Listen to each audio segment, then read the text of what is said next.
Afadhali mzee ambaye ni mtulivu, ambaye hana haja ya kujaza mifuko yake, ambaye atachunga masilahi ya watu yake, badala ya mdomo tamtamu tamtamu tamtamu tamtamu. Lakini akiingia ni wale wa kufanya moja yako, nusu ya mwananchi, 2 yako na 5 yangu, na unawajua nyinyi. Kutafuta uongozi kwa kutumia dini au kutumia kabila, unagawa watu. Kazi ya uongozi ni kujenga watu wawe kitu kimoja.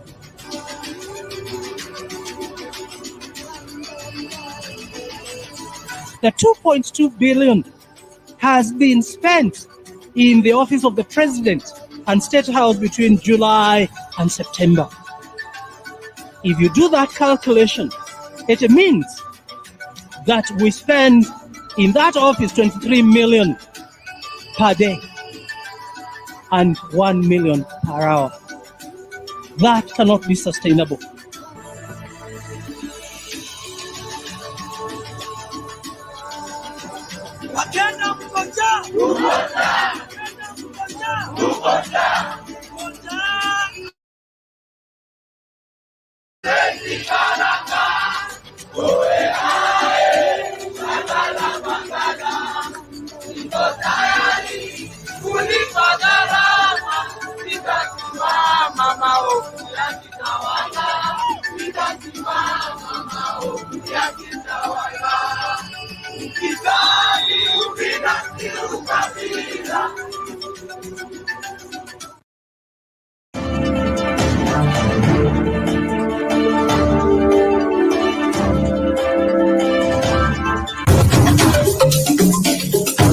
Sisi vile sio wote ambao wanataka ugomvi kwa sababu ya ugomvi. Niwaambia nyinyi ni wajinga mkimfuata Ruto. Mkadhani tunawadanganya. Jeti ya Ruto. Hii maisha ya Ruto ni stress na ni stress. Mungu, wewe umetukosea. Tunaingia vijijini, mijini na hata jijini kukuletea taarifa mchana kutwa. Usiku tunaketi kitako, tunadadavua tukichanganua taarifa na makala muhimu yanayokuhusu wewe na familia yako. Ungana na Bernard Ngozi kwenye Open Forum Political Show kuanzia saa 4 usiku hadi dakika zake kila siku ya wiki kwenye Soundcard Talk. Tukutane Soundcard Talk.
Woo!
So as a Kenyan, I see a lot of potential within the country. I believe that when you provide decent infrastructure to the population with the right support, we can realize the potential for Kenya as a country.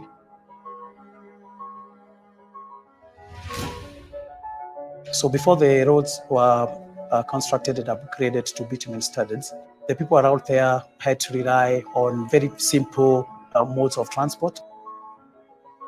So the Kenyan Roads project, I was the team lead for the execution of the project financing.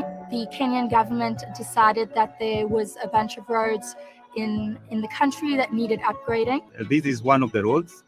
The locals around here, they are farmers. Most of them could not access to their farms. This place was inaccessible, but now they can easily sell their farm product to the outside market without any problems. I'm really proud to contribute to this, helping the community around here, but also the livelihood. We have added value to the area. It's really an improvement. This road is going to improve the livelihoods of this community. The people around living around, they can easily access to the hospitals and connect to the schools. As an individual, you get a sense of fulfillment because you see yourself being a part of a bigger purpose. I believe in here because of the possibilities to impact the world. So we can change how we live. We can change the outcome of what we do.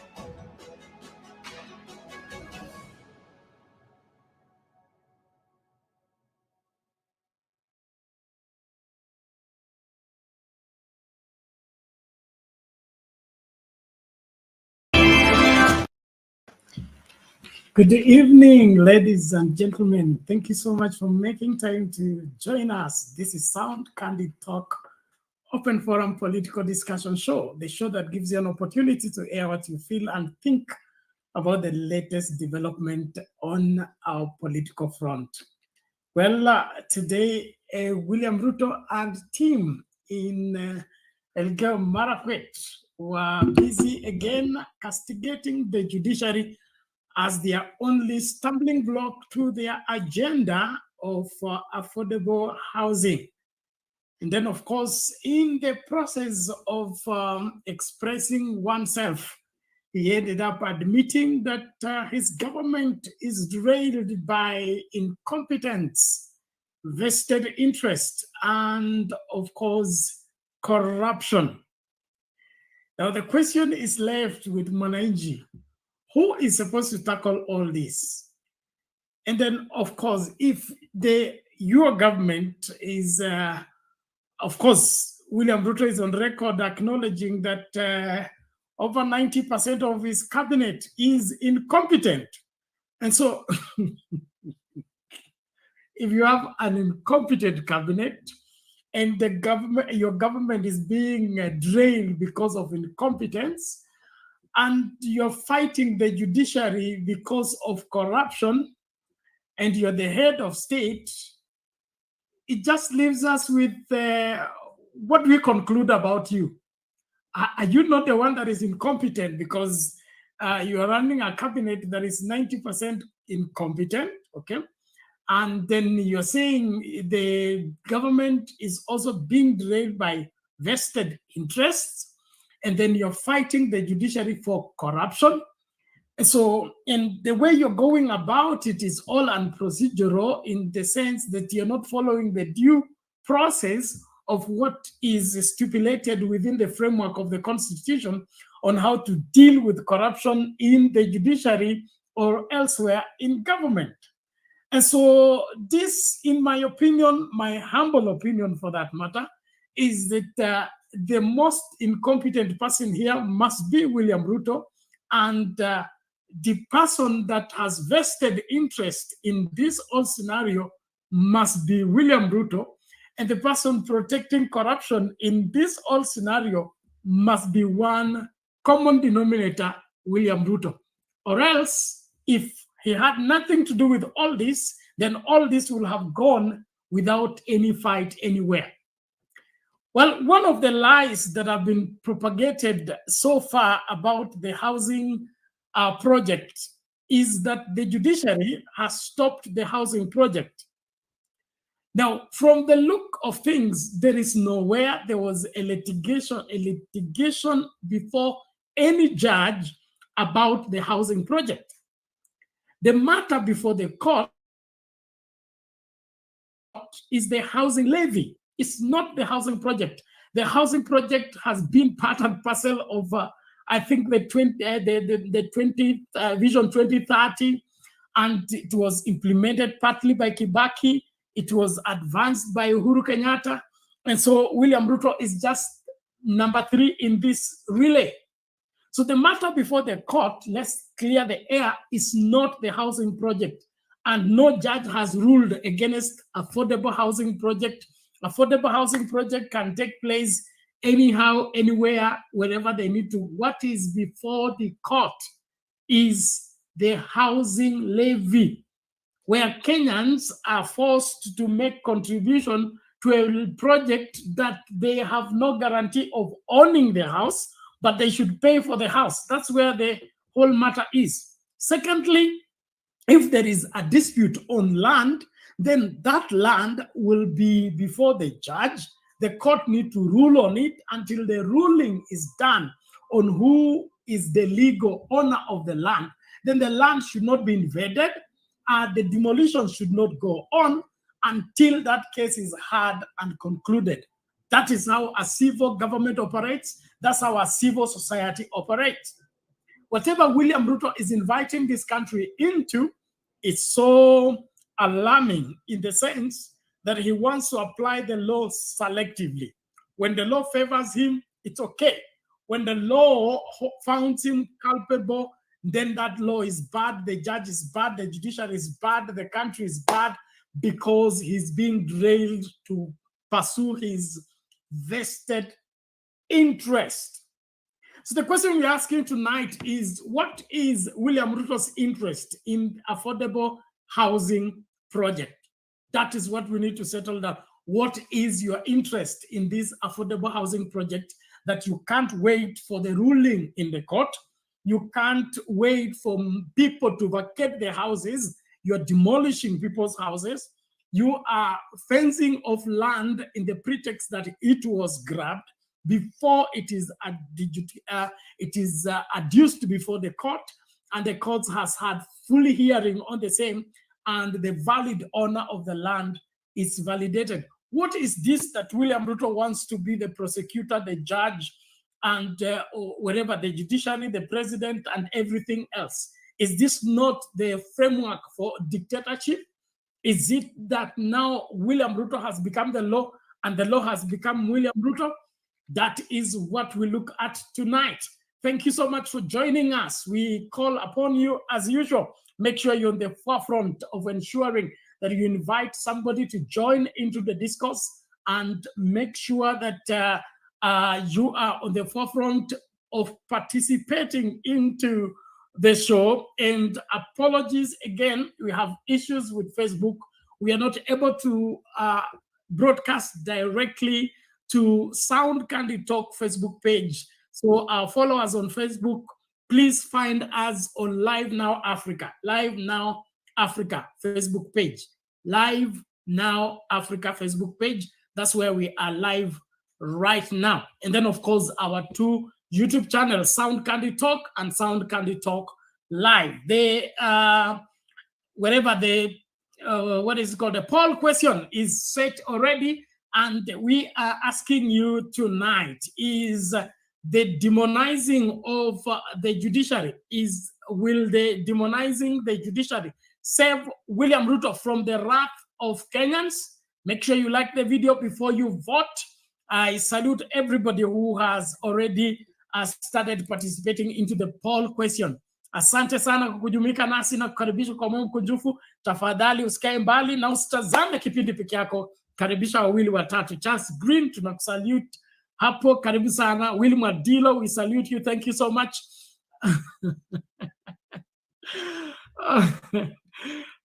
Sorry. William Adilo say hi Bernard and all. I was worried about you. I thought Zakayo had applied jambo tatu kukusafirisha jana. Samahani. Nashukuru, lakini hakuna mambo matatu kwangu hapa. Nashukuru. Jana kulikuwa na itilafu ya mitambo, and it was I think because of the rains, so the internet was very poor. I couldn't do anything, so I just decided to go off and of course reach out to my colleagues to see whether they are able to run the show. So kama mliacho kwa mataa, poleni, lakini tutajitahidi. Dahi Abdi, karibu kwa show. Tatu Juma, karibu kwa show. Thank you so much. Simba Omar Said, welcome to the show. Amagi Musau, karibu kwa show. Kanyish Mbeche, karibu kwa show. Lydia Karimba, karibu kwa show. Asante sana kwa kuwa hapa. Kuna Shadia Kanu, karibu kwa show. Of course, Gideon Etimile, karibu kwa show. He said, don't forget conflict of interest and lies of citizens that they will get jobs abroad with heavy salary. Corruption and incompetence is within his executive villa. What do you want us to do, Mr. Taxman? Okay? Esther Stoll, karibu kwa show. Ubuntu dada yetu huyo, karibu kwa show. Esther Kabiru, karibu kwa show. Good evening. We salute you. Thank you so much. Nakwambia leo ni leo, asemaye kesho ni muongo. Now, Wakenya wote, wakati wetu ndio huu, kusimama imara, kutetea haki zetu na kuhakikisha kwamba Zakayo na uongo zake basi amekamatwa kwa njia ya muongo ni fupi. Asante. Nashukuru kumuona chairman wetu hapa. Keep mwenyewe. Hali vipi? No, I hope huko West, ilikuwa West Marakwet. Marakwet West. Hapana, mimi umeniambia mimi ni chairman wa kukata miti, bado ninakata miti. So hiyo kazi ya Toli aliniachia, na niko hapa Sigoi. Tunakaa hapa, tunapatiwa unga, tunapatiwa, unajua Central mlipatia mchele na nyama, sisi tulipatiwa tu mambo tu ya na sura ya Ruto. Sasa nyinyi mnapewaje unga na wakati sisi tulikuwa maandamano mlikuwa mnapanda? Kwani mbegu iko wota? Ni ya Kanyari.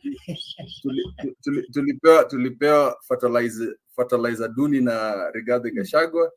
Sasa hapa tunaumia, sasa tunapatiwa unga, tunapatiwa vitu ziko na sura ya WSR. Nasikia siku hizo anaitwa hivyo SWR. No, WSR. Hiyo ndio nickname sasa. The king himself, the king of Venezuela is here. Lakini Bernard, niko hapa nyumbani na ninaona ni mzuri vile king of Venezuela anafanya kazi. It is very good. He needs to keep it up because nimeendelea kusema kwamba akitaka kukuwa speaker wa National Assembly akuwe speaker, akitaka kukuwa speaker wa Senate akuwe speaker wa Senate, akitaka kuwa Chief Justice mpatie hiyo kazi tu, kwa sababu anataka kuwa General of Generals, anataka kuwa Super CS. Tumpatie hiyo kazi yote, kwa sababu hii kazi yote ya magavana pia tumpatie. Kwani ni nini? Mbona tunapiga kelele hivyo? Tumwachie hiyo kazi, kwa sababu inaonekana kwamba ile siku tulikuwa tunatengeneza BBI, ndio mnaona kwa nini Raila alikuwa anataka tufanye BBI, kwa sababu sasa mbona tunakuja hapa kwa news tukisema kwamba anavunja sheria na sheria ni yake? Sijaelewa mbona tuna complain. Si tulimtaka? Wakenya walikuwa wanamtaka. Kabla tutoke hapo, swali hii kazi akichukua, anachukua pia na mshahara ama mshahara ni ule ule tumwachie kazi? Hakuna mambo ya mshahara, hata hiyo central bank ni yake, kwa sababu hiyo ni bank yake, anaweza toa pesa hela yenye anataka huko achukue. Mbona tuna complain wa Kenya? Kwa sababu unajua kitu moja, kuna wale tuna complain kwamba hawaendi maandamano. Kuna wale ambao wanaachilia huyu mtu afanye hiyo kazi yote. Sio ndio kazi, alisema atachapa kazi na anachapa kazi. Sasa ndio unaona watu wa judiciary wanakuja kupiga kelele hapa. Ile siku tulikuwa tunapiga kelele, hawako wanatusikiza. Sasa ndio wanatusikiza. Sasa ndio sikia Martha Koome anapiga kelele. Mbona ni sahihi? Mimi nakuambia lazima inchi yanguke ndio tuanze fresh. We have to hit rock bottom, my friend. And we are hitting it. Because what I believe is we have to let Ruto ruin this constitution completely. That's why I am for what he's doing. Afanye hii kazi yote, angushe inchi ndio tujue kwamba BBI lazima ikuje. Bernard, kitu moja nimekuja kugundua hapa nikiwa Kenya ni kwamba mafuta ikipanda, maisha ya mwananchi inapanda. And I'll explain to you why. Everything we do in Kenya or any other economy in the world is reliant on petroleum goods. Angalia kila mtu, hata hapa juu unaona hii taa imetengenezwa na petroleum goods. Hiyo nguo yako unavaa ilitengenezwa na plastic kidogo. Hiyo kiti unakalia hapo ni ya plastic. Mkate ambao when you're wrapping the bread, it's plastic.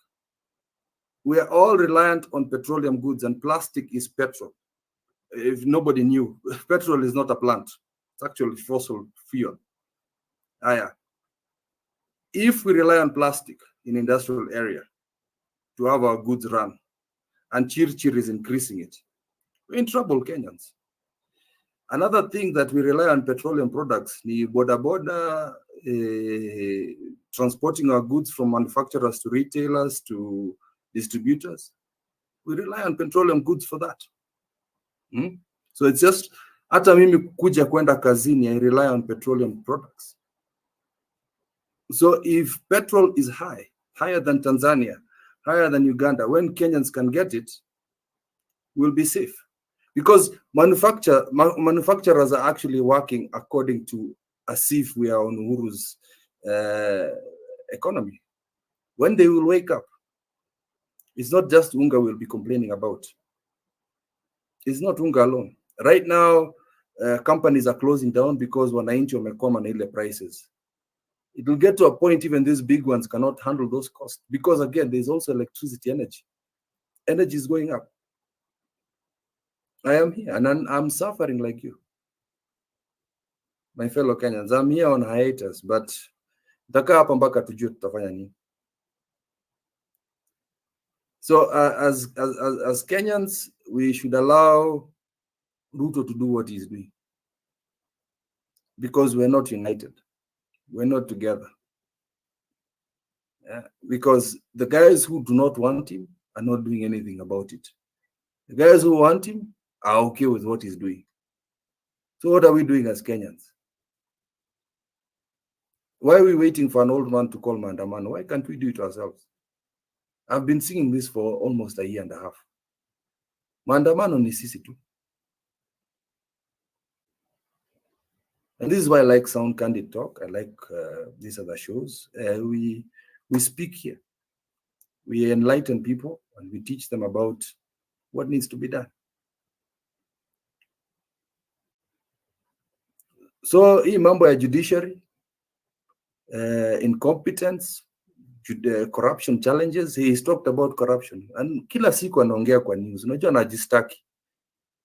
Just listen to everything Ruto talks. Ni kujistaki tu. What he says is what he's doing. Talks about bribing judges. Yo.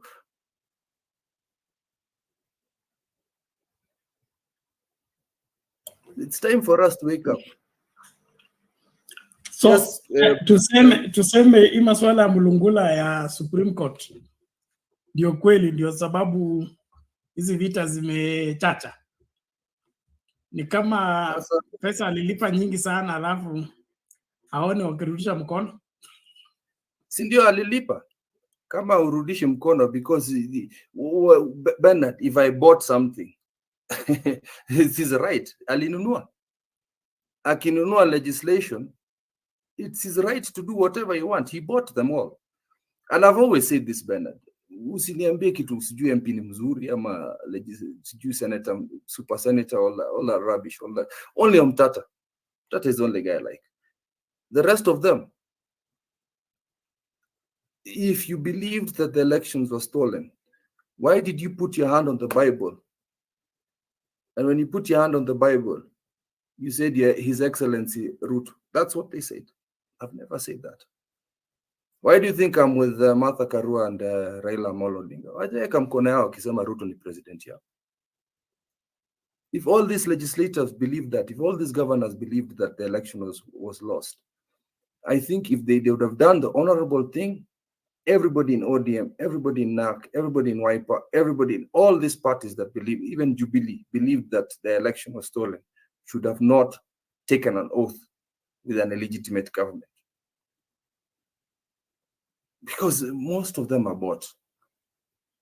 Why are governors going to the national government for development? The individual counties like Oparanyas should be having its own economy. Oparanya never, ever went to national government begging for stuff. He made his county work on its own merits. And I think that is as a super governor to me. And I wish people followed. Hata kama kulikuwa na rumors hivi. Look at how his county looks like right now. Okay, 1 year along the line, wacha tuone the new governors performed. But hii mambo ya kwenda to the national government asking for help. Each county has its own economy, and we should be what do you call it? Self-sufficient. Ndio nakwambia hii tutoe turudi Lancaster, tutoe ma senator, tutoe MCAs, tutoe hizi takataka yote. We start from BBA from scratch. And I think Kenyans will now agree with what Raila was trying to do. We start from scratch. I think this constitution is very beautiful, but was implemented wrong. I honestly believe that. It's a beautiful constitution, but Bernard, it was implemented by the digital brothers. The digital brothers did it wrong. Moja aliamuka second term, but it was too late. And the next thing, we can try and change the IBC to find SMS, to find vitu zote, but if we have this old mentality where only one man rules the country, we're not ready for change, Kenyans. We're not.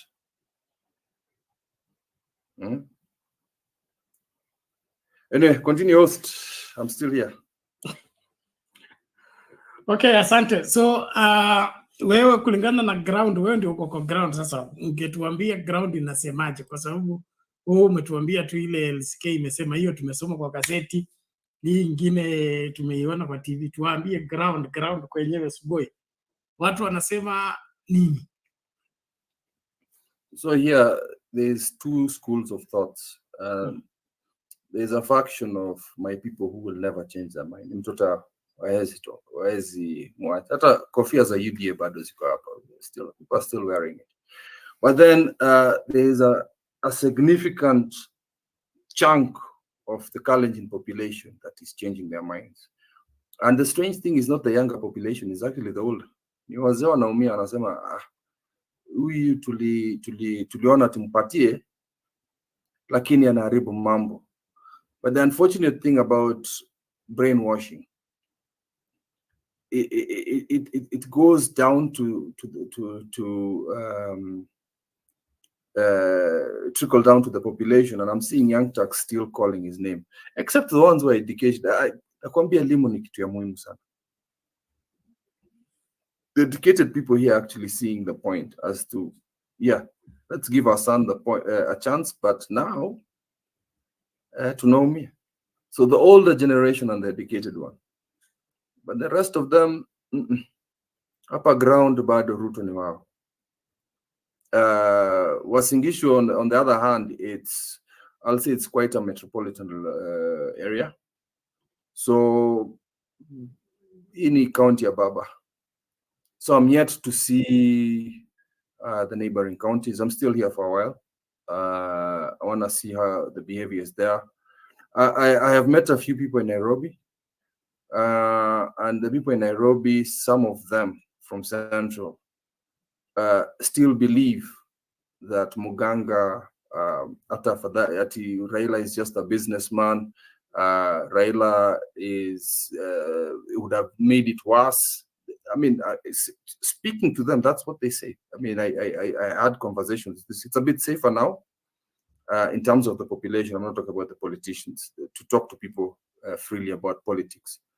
There are people who say that they're not happy with Ruto, but if Raila is there in 2027, they're going to vote just to remove him. I mean, not to remove him, so that Raila does not enter. It is such a strange mentality here that I think people are still politically mature. I don't know what hate there is for Raila for some of these people. Actually, we just want a new guy. I'm like, so you rather Ruto Umize than Raila ever touching power? It's something I'm yet to understand, Bernard. I don't know what they have against this old man. And this is Nairobi. People of Central and some people here in Rift Valley, the ones who are just diehard Ruto. They're like, yeah, Ruto ameingia, tumefurahi, nini, yeah, tunaumia, ongeze. And they're saying it jokingly. They don't care. They just, it's hate. It's hate. It's absolute pure hate for the old man. That's what I see on the ground. Thank you, Hip, for painting that. Ladies and gentlemen, we salute all of you for joining. Please, let's keep inviting somebody. Unfortunately, for our Facebookers, you cannot get us on Sound Candy Talk. We have an issue with Facebook, so find us on Live Now Africa. Live Now Africa Facebook page. That is where we are streaming right away. So if you must follow us on Facebook, look for Live Now Africa. And then the poll question is on Sound Candy Talk and Sound Candy Talk Live. And we are asking, will demonizing the judiciary save William Ruto from the wrath of Kenyans? 7 votes so far on Sound Candy Talk Live, and all the 7 votes say no. The demonization of the judiciary will not be able to save William Ruto from the wrath of Kenyans. And then on Sound Candy Talk, so far we have 75 votes cast. Will demonizing the judiciary save William Ruto from the wrath of Kenyans? 12% say yes, and 88% say no. Well, as we continue to engage, we call upon you to be vigilant and see to it that whatever that must be done to salvage this country is done rightly. One of the things that we all must come to terms with is that the running of this country is not an individual affair. The running of this country is a constitutional affair. And what we mean by it being a constitutional affair is that even if the individual is in office, that individual is not free to do with the country the way he likes. I believe some of us are still having the hangovers of the 24 years of the Moi regime when Moi was everything. And so we think that being president means you are above the law, and being president means your word is law, and being president means nobody can challenge you. That is all wrong. And so as we look at our governance and look at what William Ruto has given us so far, he has displayed incompetence, no doubt. He has confessed on it today. He has shown to us that he's a minister of incompetence by appointing a 90% incompetent cabinet. So the alpha and the omega of incompetence of this country is William Ruto, in his cabinet, in his way of doing things. And of course, right now he has just changed the object of aggression, okay? Object of aggression. It has always been either Raila Odinga or Uhuru Kenyatta. But now, since attacking Raila Odinga and Uhuru Kenyatta is not selling, he has now turned it to be the judiciary. The judiciary has become now the main problem for him to perform. The question we are asking is, how many people are you going to blame under 1 year in office? Did you get into office with any plan to do anything for the country, or you just got here to look for somebody to blame? And so the whole picture of incompetence is William Ruto, and he should not find any other person to blame. He should first of all stand before the mirror, and the person that appears in the mirror should be the first one to be pointed to as the minister for incompetence. And until that is sorted out, this country cannot move to the next level. All the issues with housing and all that, it is neither here or there. The truth will still come out. I'll be playing some videos to show how the housing project is ghost in some places.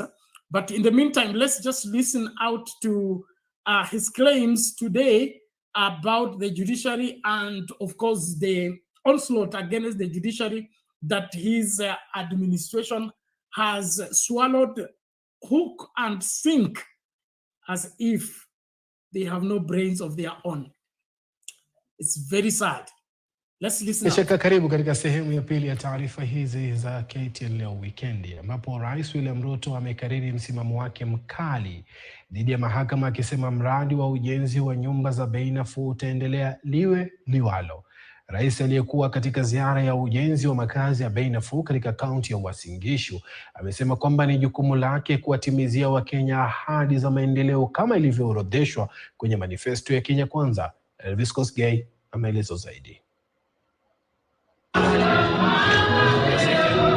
Wakizungumza kwenye ibada ya Jumapili mjini Iten, kaunti ya Elgeyo Marakwet, Rais alisema kwamba mipango ya maendeleo na miradi haitakwamishwa na ufisadi mahakamani. People who want Kenya to be status quo, the beneficiaries of what is going on, or is not going to be damaged by corruption. We are going to be firm, we are going to be clear, we are going to be decisive. Because for far too long, Kenya has been held hostage by incompetence, vested interests, and corruption.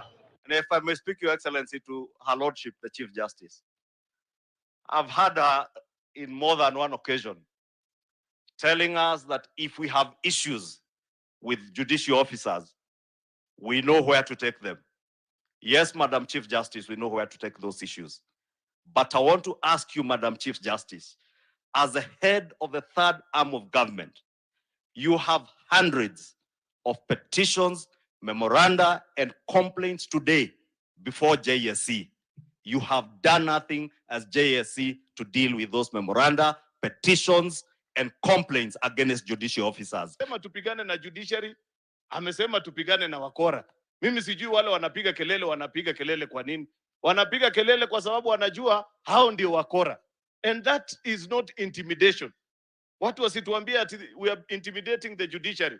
We are just being fair and critical, just like anybody else is criticized. Rais alisema kwamba maendeleo ya taifa yamerudishwa nyuma na watu wenye nyoyo telezi na njama fiche. We are going to deal firmly with vested interests and impunity, and we are going to deal decisively with corruption in whatever shade, in whichever institution. So Nobody should threaten us. Nobody should blackmail Kenya anymore. We want to move the country forward, and we are going to ensure that Kenya moves forward. Wakati Uhuru Kenyatta alikataa kuappoint the 6 judges, hatukuona LSK wakifanya maandamano. Your Excellency, you are the president. Ulisimama Kasarani and you appointed the 6 judges.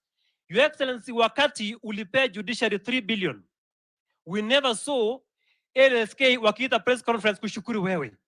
Your Excellency, we want to call out LSK. Avoid your hypocrisy na nyinyi pia msaidie serikali. Hayo akatoka kwa naibu wake Rigathi Gachagua. Tungetaka kumuuliza her leadership Chief Justice aambie wa Kenya how many complaints have been filed against judicial officers, how many she has dealt with, and what is the timeline to conclude those petitions. It's important. Na tukisikia mambo ya judiciary, mimi si wakili, lakini sielewi ni nani huyu anapinga affordable housing. Juzi ulipokuja tumekuwa na mkutano kubwa sana na wafanyikazi wa county, mambo ya uptake. Tayari wako tayari kujiingiza kwa boma langu. Tumewafundisha jinsi ya kuown nyumba. Tayari hiyo nyumba ishaenda kabla haijajengwa. Rais alifungua eneo la kina mama na vyumba vya watoto katika hospitali ya rufaa ya Iten.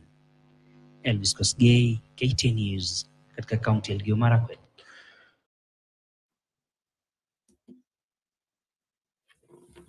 Bernard. Yes. I have a quick question. Yes. Did you see the guy before the chief donkey, Rigathi Gachagua? That guy spoke a lot of sense. I believe alikuwa anasema ukweli. Where was the judiciary when we needed them the most? Ile siku wanapatiwa appointments, ile siku wanapatiwa pesa. When things go their way, they are quiet. But now that their power is being depleted. See, the one thing they think Ruto is like... Just give me a minute. Just give me a minute, please. Sorry, just hold the thought. Alex, Honorable, please, I made very candid communication to you on the private chat. I don't know why you're going public about this. And I referred you to the reference person you need to contact. So please don't do that. I've not blocked you. You're here on the quarantine. We have communication about why we should not let you on the screen. I've referred you to the person responsible. Sort out with the person. Let us get clearance to get you back on the screen. It is that simple. So stop going public about it. You are a leader. You need to behave like one. Thank you very much.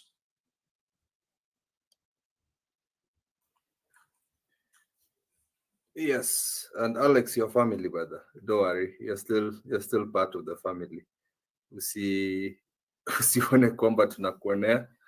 There are just a few things that need to be aired out. So don't think we're doing that on purpose. It's not that. So we're not going to make what is on the chat public. It is a private matter, and we can't iron out our that laundry outside. So hata tutaongea tu kwa simu after this. So relax, brother.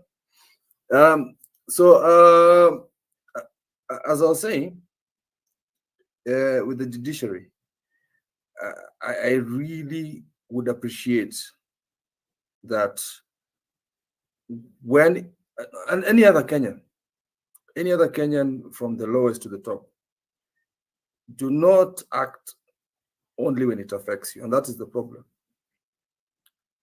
You only act when it affects you. You never act as a unit. So mlikuwa mnaongea watu wenye walikosea kwa elections, and you thought that we are acting like babies. Mnaongea watu wa kutupa mawe. So now you're us now. You're us. So judiciary, The only reason you're acting this way is you thought Ruto is like Uhuru. Uhuru kinda respected the law and knew that the constitution actually gave autonomy to justice for the Chief Justice. But now we're going back to the Moi regime, whereby if a Chief Justice pisses you off, excuse my language, Bernard, Moi can just get rid of him. And that is where we're heading, actually, unfortunately.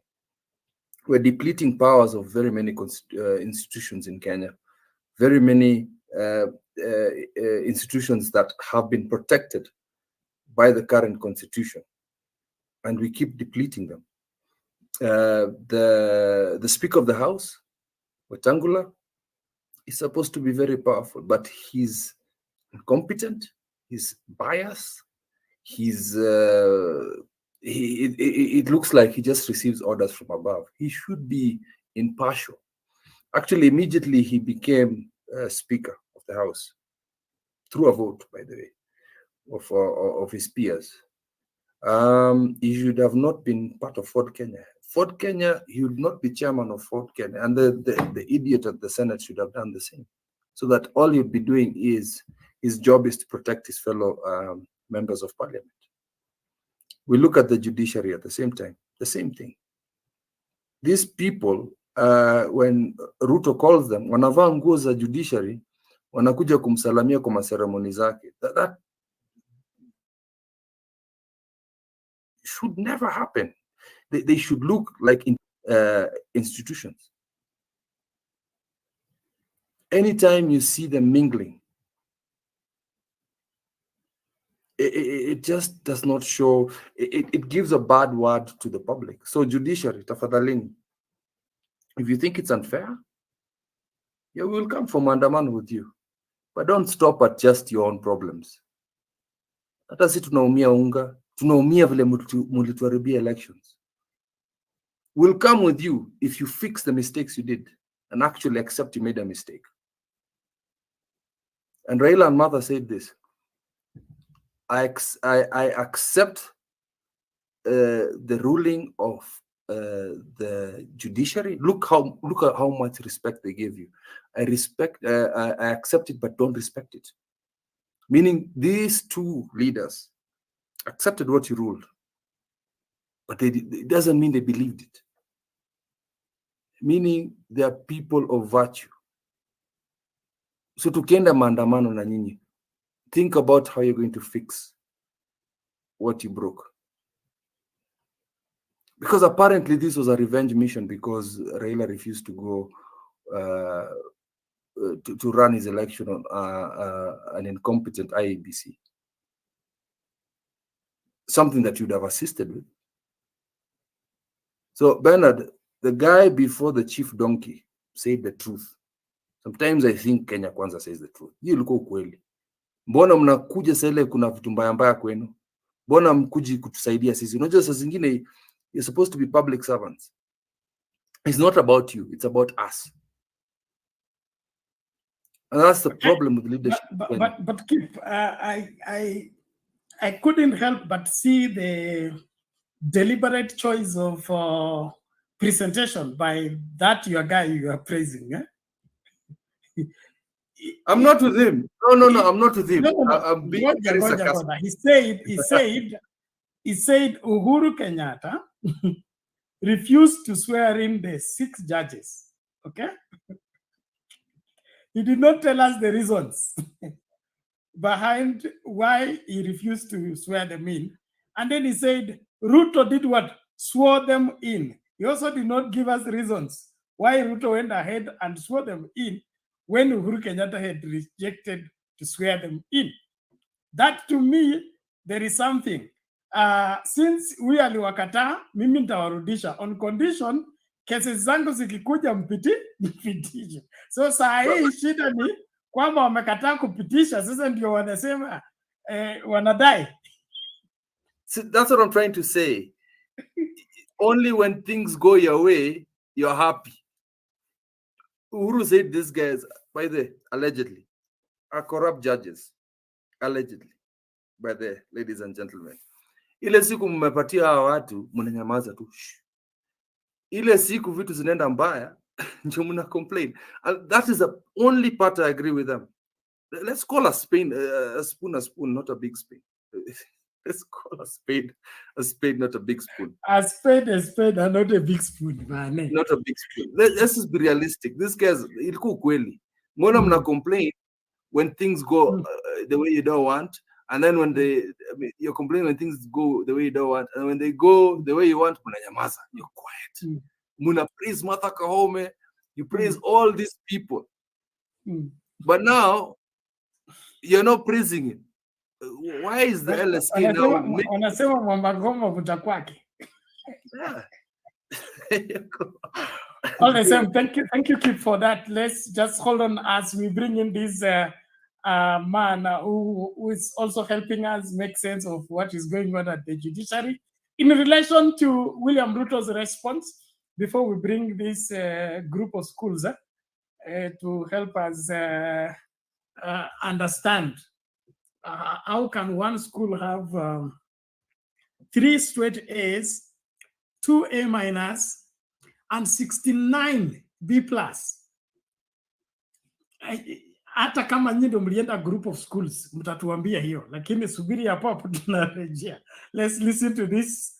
Ladies and gentlemen, as we play the video, please invite somebody. Your number nataka ipite 200 ya wale watu wanatazama, alafu pia makinika kupiga kura yako ili tujue mbivu na mbichi. At the end of the show, we need to know how many Kenyans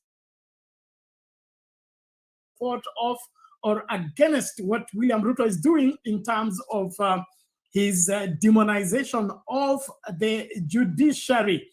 And will that be an avenue through which he escapes the wrath of Kenyans? Because from the look of things, Kenyans are fed up. Let's listen to this mwananchi. Hiyo mahakama iliangusha BBI. Ruto akasema hiyo ni mkono wa Mungu. Hiyo mahakama wakati ilisema yeye ameshinda kwa njia nzuri, Ruto akasema ni mkono wa Mungu. Mahakama imesema hii housing levy is unconstitutional. Anasema hiyo ni mkono wa shetani. Kwani Mungu wa Ruto anafanya kazi namna gani? Huyu Mungu wa Ruto ako namna gani? Nyumba zenye wanasema ni affordable housing, mimi kulingana na mimi hiyo ni ukora mtupu. Kwa sababu gani? Kuna nyumba zinajengwa hapa Ngong Road, private developer, mtu private anajenga, anauza 3 bedroom, anauza 3.5 million. 3 bedroom ya Ruto ambayo ni affordable 3 bedroom ni 4.2 million. Na ule mtu wa Ngong Road private developer amenunua shamba, amelipa labor, lakini Ruto shamba free, pesa nila anakata watu na baada anauza kuliko private developer. Mama mboga, mtu ya bodaboda, mtu ya mkokoteni atapata wapi deposit ya 300,000? Alipe nyumba deposit ya 300,000, alafu per month 16,000 kwa miaka 14 ndio aoni nyumba ya 3 bedroom. Sasa mtu ya bodaboda na mama mboga na mtu ya mkokoteni Ruto amewatupa. Hiyo nyumba yenye inasemekana ni affordable, hiyo nyumba ni affordable kwa mtu wa Muthaiga, kwa mtu wa Karen, kwa mtu wa Lavington, kwa mtu wa Kileleshwa. Sio affordable kwa mtu wa Kibira na mtu wa Mukuru na mtu wa, let me tell you my brothers.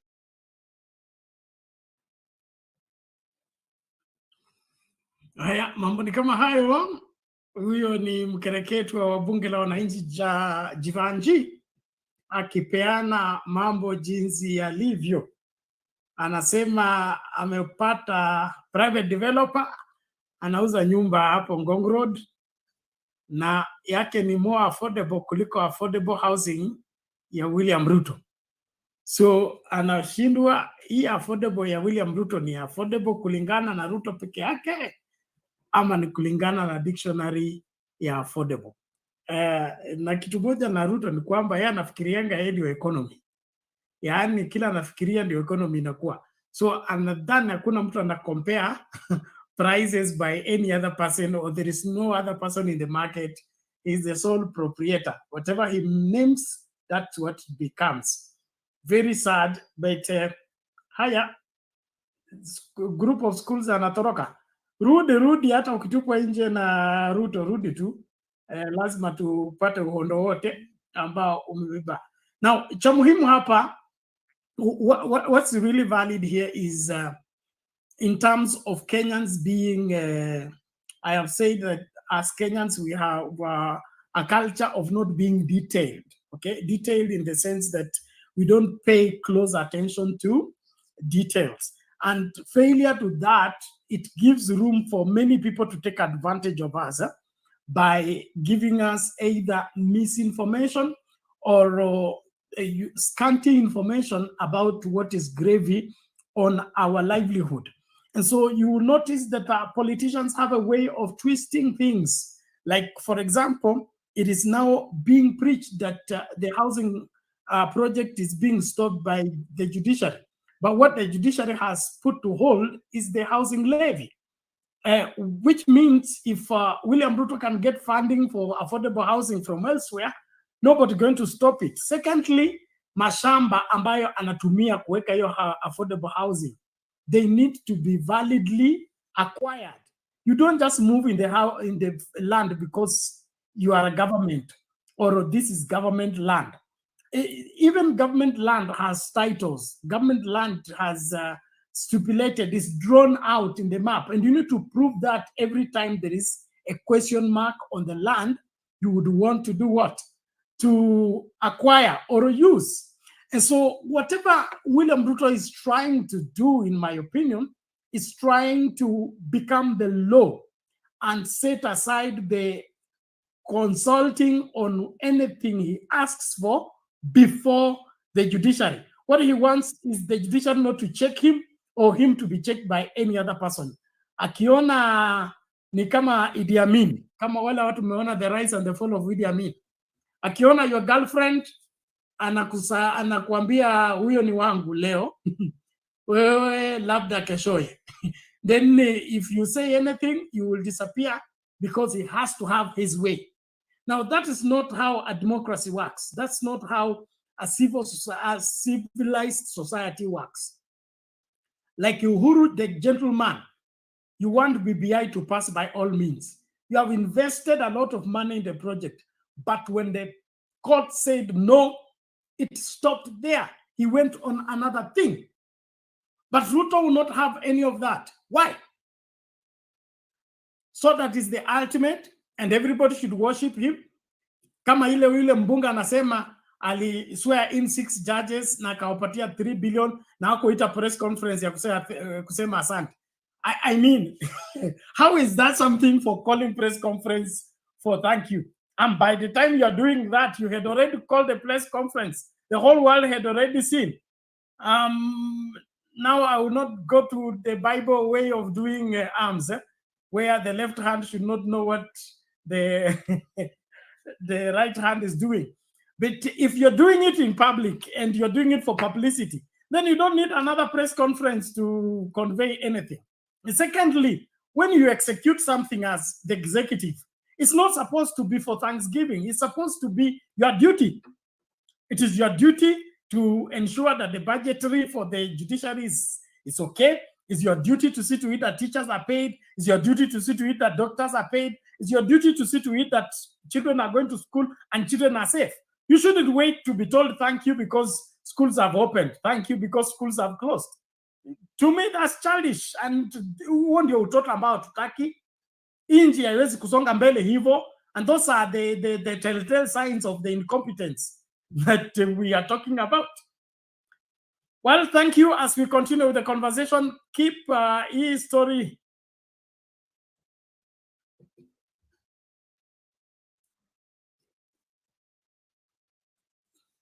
Can you please talk to Alex and Stony PK, the two of them?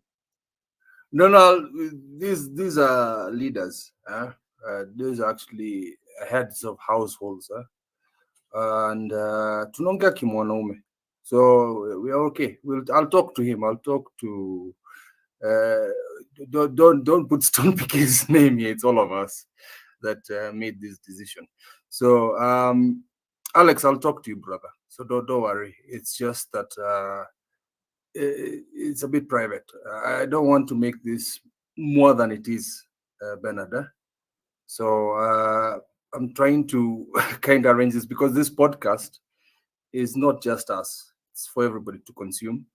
And sometimes we might see things to feel like we're being sidelined or it's unfair, but it's not. We never kick people out unless you're abusive, unless you talk vulgar, and I don't think you've done that, Alex. So relax, ngoja kidogo. kuna kitu tunataka kutengeneza kwanza and you'll be back. So quarantine ni quarantine. Hata mimi, Bernard, you put me on quarantine many times. People don't know that. People don't understand. Things that happen behind the scenes is the public doesn't know. I've been in quarantine many times because nilikuwa na misbehave using, everybody knows that sometimes I use curse words, and then I was like, hey, unajua mapastor ananipigia simu bana, keep relax hapo bana. Of course, me being a hard head, I tell Alex, I tell Bernard, this is who I am, but it's not who you are. This is for the public to consume. So sometimes quarantine is all right.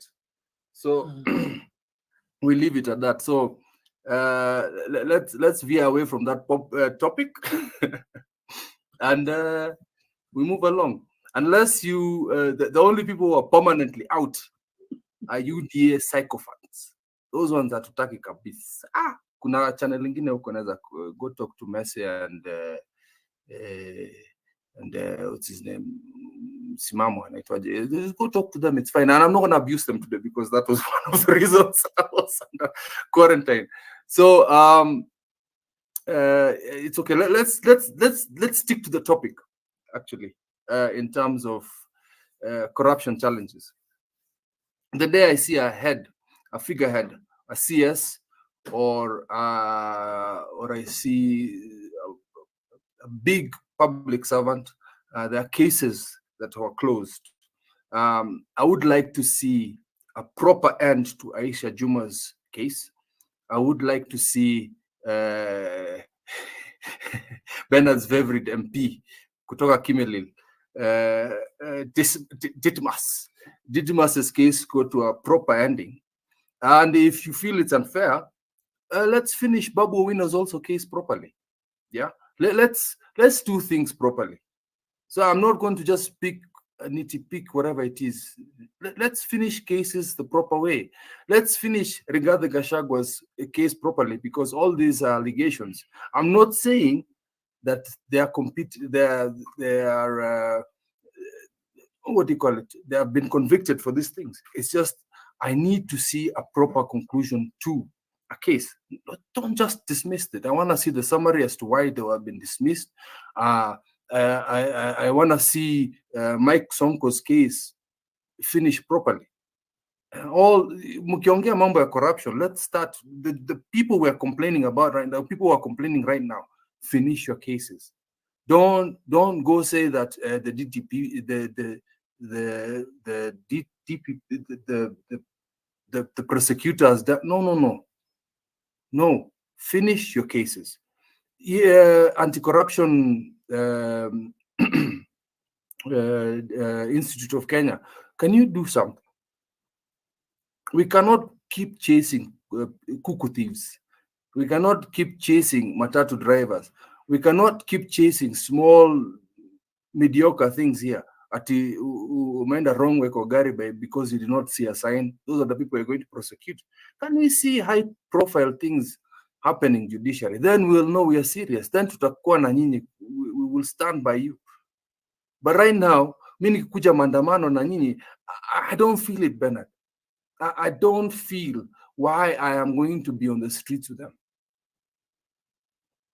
Unajua vile wanasemanga tuko pamoja? Tuko pamoja. Can we stop people who are buying benches? So it's actually not even the LSK community as a whole. some lawyers are with us. Kina Umtata, Kina Orengo, you know, they are lawyers. They're all right. It's the magistrates and the judges. Those are the ones who their power is being snatched, and now they're complaining, and now they're bringing the whole law society into their own fix. Like now we are one tribe. So until we see proper justice in Kenya, then I will start believing them, because all they're fighting for is their own power. That's it. They're not. If it was the people's power, like I keep trying to say, the people's power that they're fighting for, then I would believe them.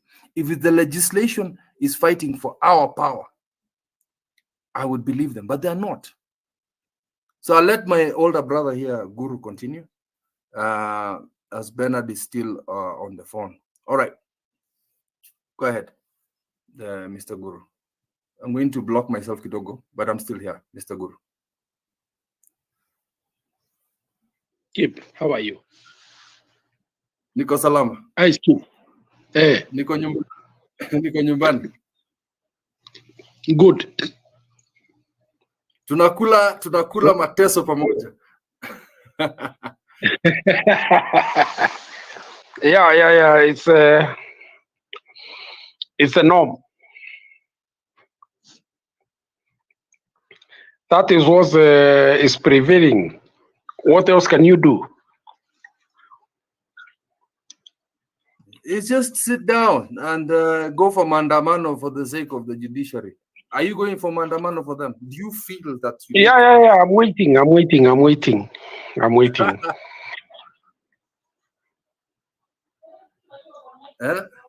can tell you that the next mandamano will be a mother of all. Wale walikuwa nasema wanalipiwa biashara ndio watakuwa kwanza, because biashara imeharibika, sio kwa sababu ya maandamano, lakini kwa sababu ya mambo ingine ambayo inaambatana na ushuru na mambo ingine zaidi.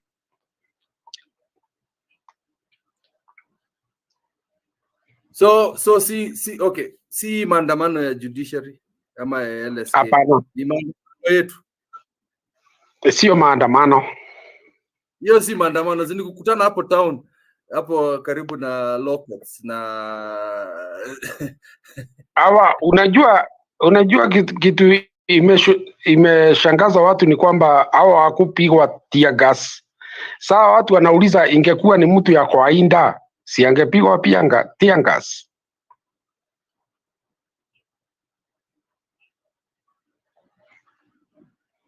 hawezi pigwe tear gas, kwani wanaitwanga mheshimiwa, ndio anapatianga salute na mapolisi hao ndio wanaheshimiwa kuliko sisi wananchi ambao tunawalipa mshahara zao. Ya, hiyo ndio nasema ni kwamba ingekuwa ni mwananchi wa kawaida ambaye ametoka Kayole ama Kawangware angepigwa tear gas. Hata celebrate birthday ya baba unachapwa tear gas. Ni sawa tu. We're just insects to this point. That's it. Yes. That's the way it is. Unajua ile unajua ile Wajigi alisema sisi sio panya. Sasa hiyo ndio unaongea mambo yake. Yeah. We are nothing. Ni garbage. We're just garbage in Kenya. Naonanga uchungu, Guru. I feel pain.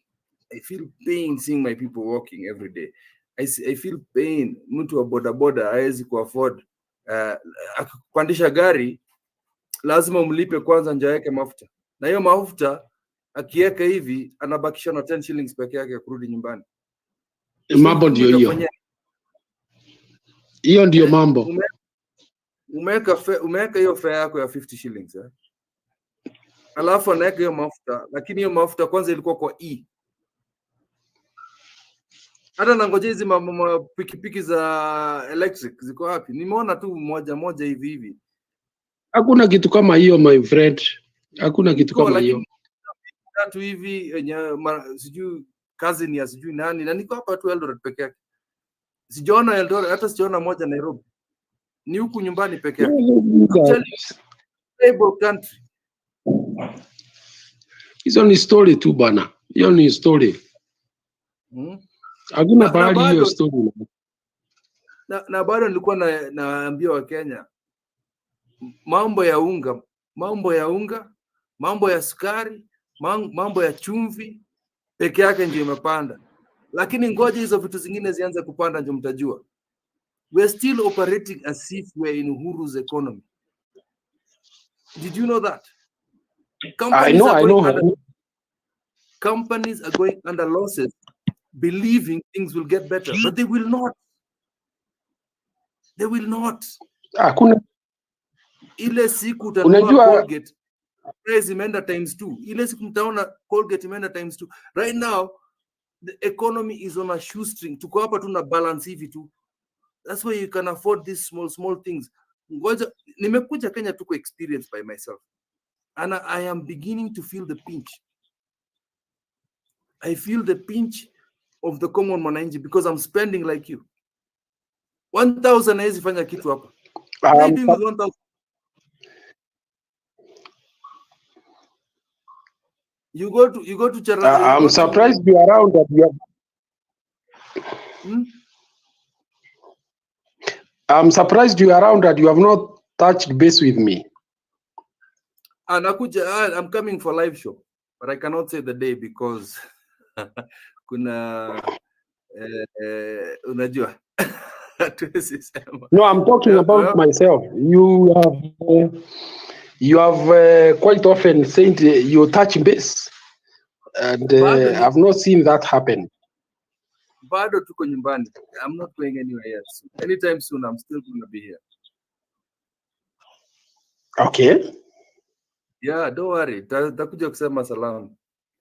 Kwanza nina deni ya Bernard huko, nitaenda studio kwanza siku moja. Tutakuwa na Pogon, all those people. I'm in big trouble by the way, my friend. Kuna wengi inabindi. Yeah, I come and disappear. No, I'm still here. Inabindi. Yeah.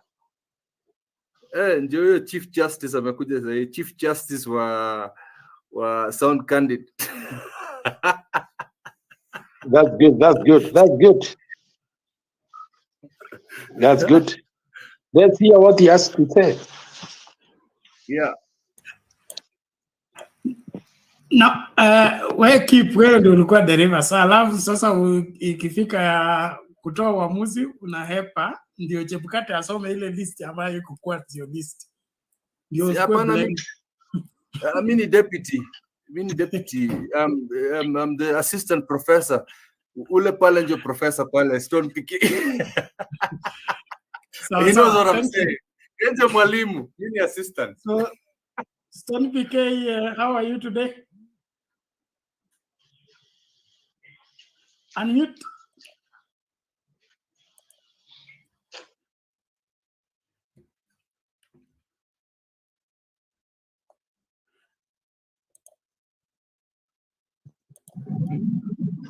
I'm fine, Bernard. Niko very, very fine. How are you guys? I can see Keep and nimeona Guru. Hamjambo. Hatujambo. Good to see you. This sabbatical seems to be good on you. You are looking better than yesterday. Thank you so much. Unajua sasa stress ya Ruto bana mimi ilinitoka. Sasa I'm leaving.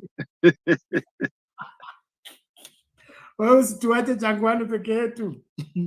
Mimi niliwaacha kidogo kwanza msumbuke na huyu mwizi mulie sasa mimi nika take leave nime rejuvenate.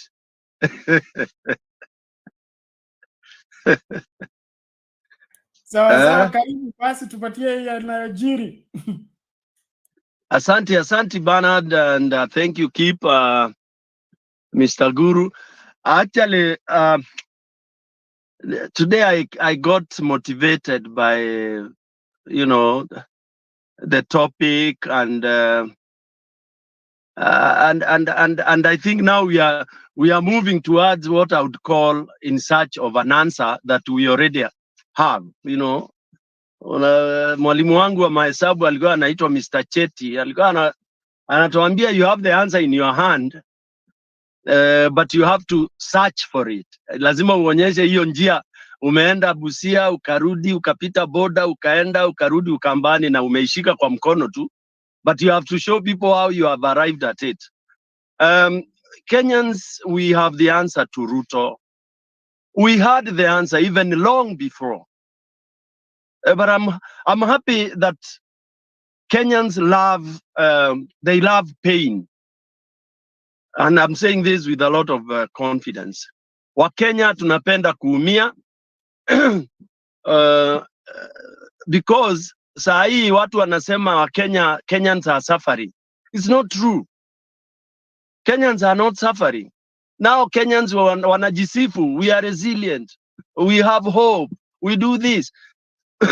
That is Kenyan. Kenyans they like living with hope. They like when they say people are suffering. Yet ukiingia bar zote saa hii Sunday, Saturday, people are drinking, ni mizinga wamejaza kwa meza na wanakuambia mazee ni kubaya, ni kunoma, ni kubaya. Who is fooling who? Who is fooling who? Nani? Na nataka niongee na Kiswahili ikiwa wale watu ambao ndio mimi nataka kuaddress wanatusikiza kwa TV. Tuache kuadresiwa na hawa watu wamejaza mizinga za Jameson kwa meza. Saa hii na ni Sunday, hata kanisani hawakuenda asubuhi. Walianza juzi Friday mpaka leo wanabomoa mbavu za mbuzi, wako ndani ya ma-V8 na wako ndani ya ma-LX na zile zingine zote, na wanatuambia mazee ni kubaya. Sasa maandamano, lazima tuende maandamano. Let's not be fooled.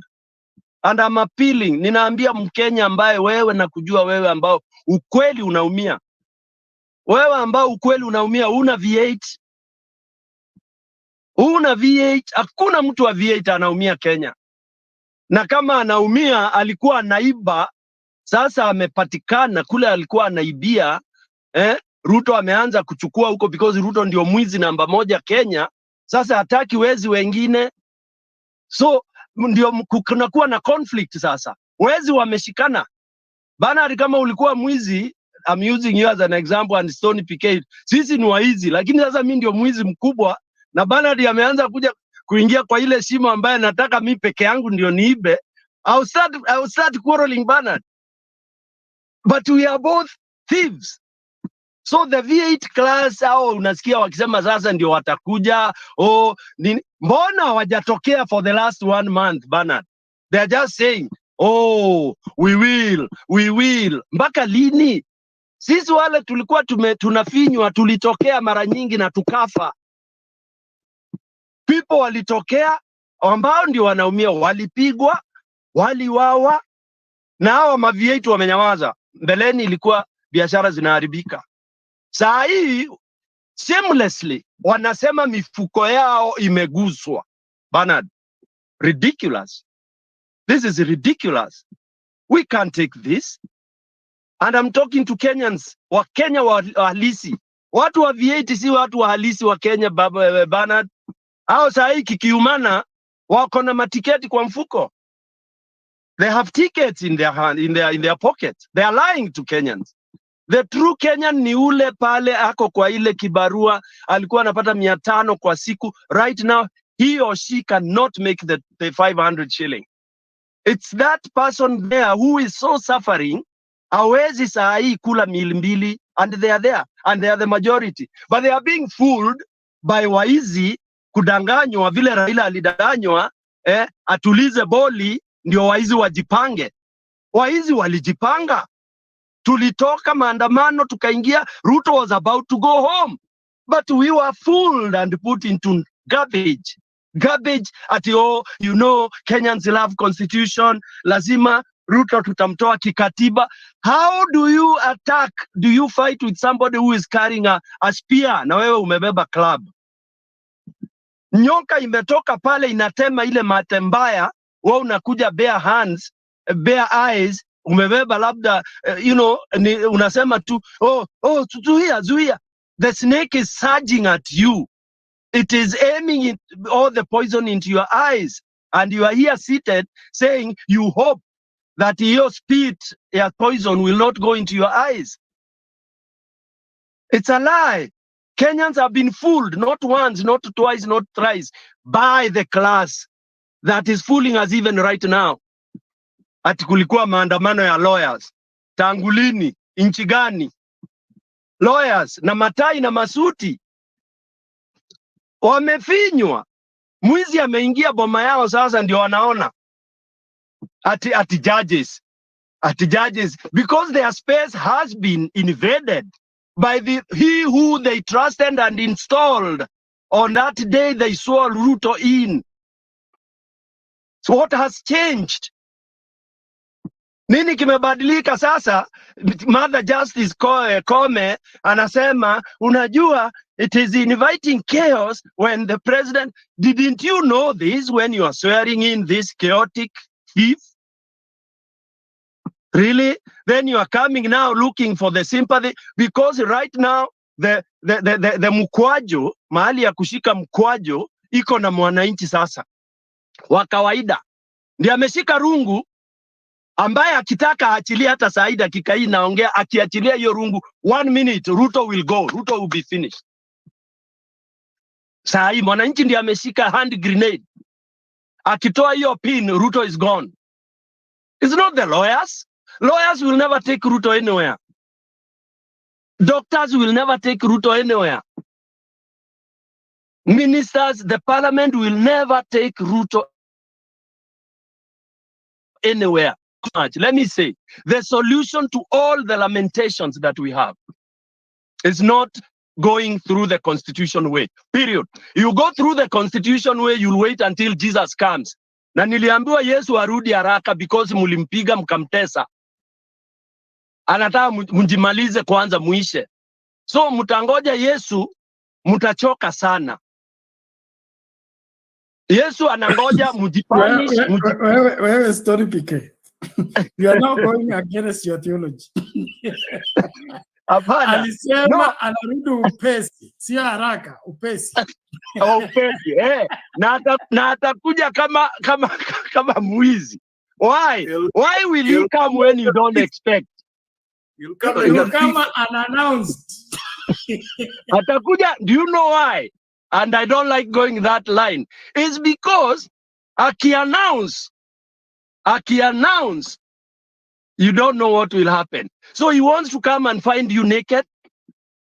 Okay? So before he comes and finds us naked, can we sort out our problem? Can we sort out Ruto? Ruto will not be sorted out by constitution. I repeat. Can we say now today in Kenya, Bernard, and you bear me witness and all those who are listening, and all the panelists, hakuna katiba inatumika Kenya leo. Jamaa ako village, huyu jamaa ako pale village na kuku zake 3. Sikiza, ndiye anakuwa targeted. Ati unakuja kwangu kuhesabu kuku.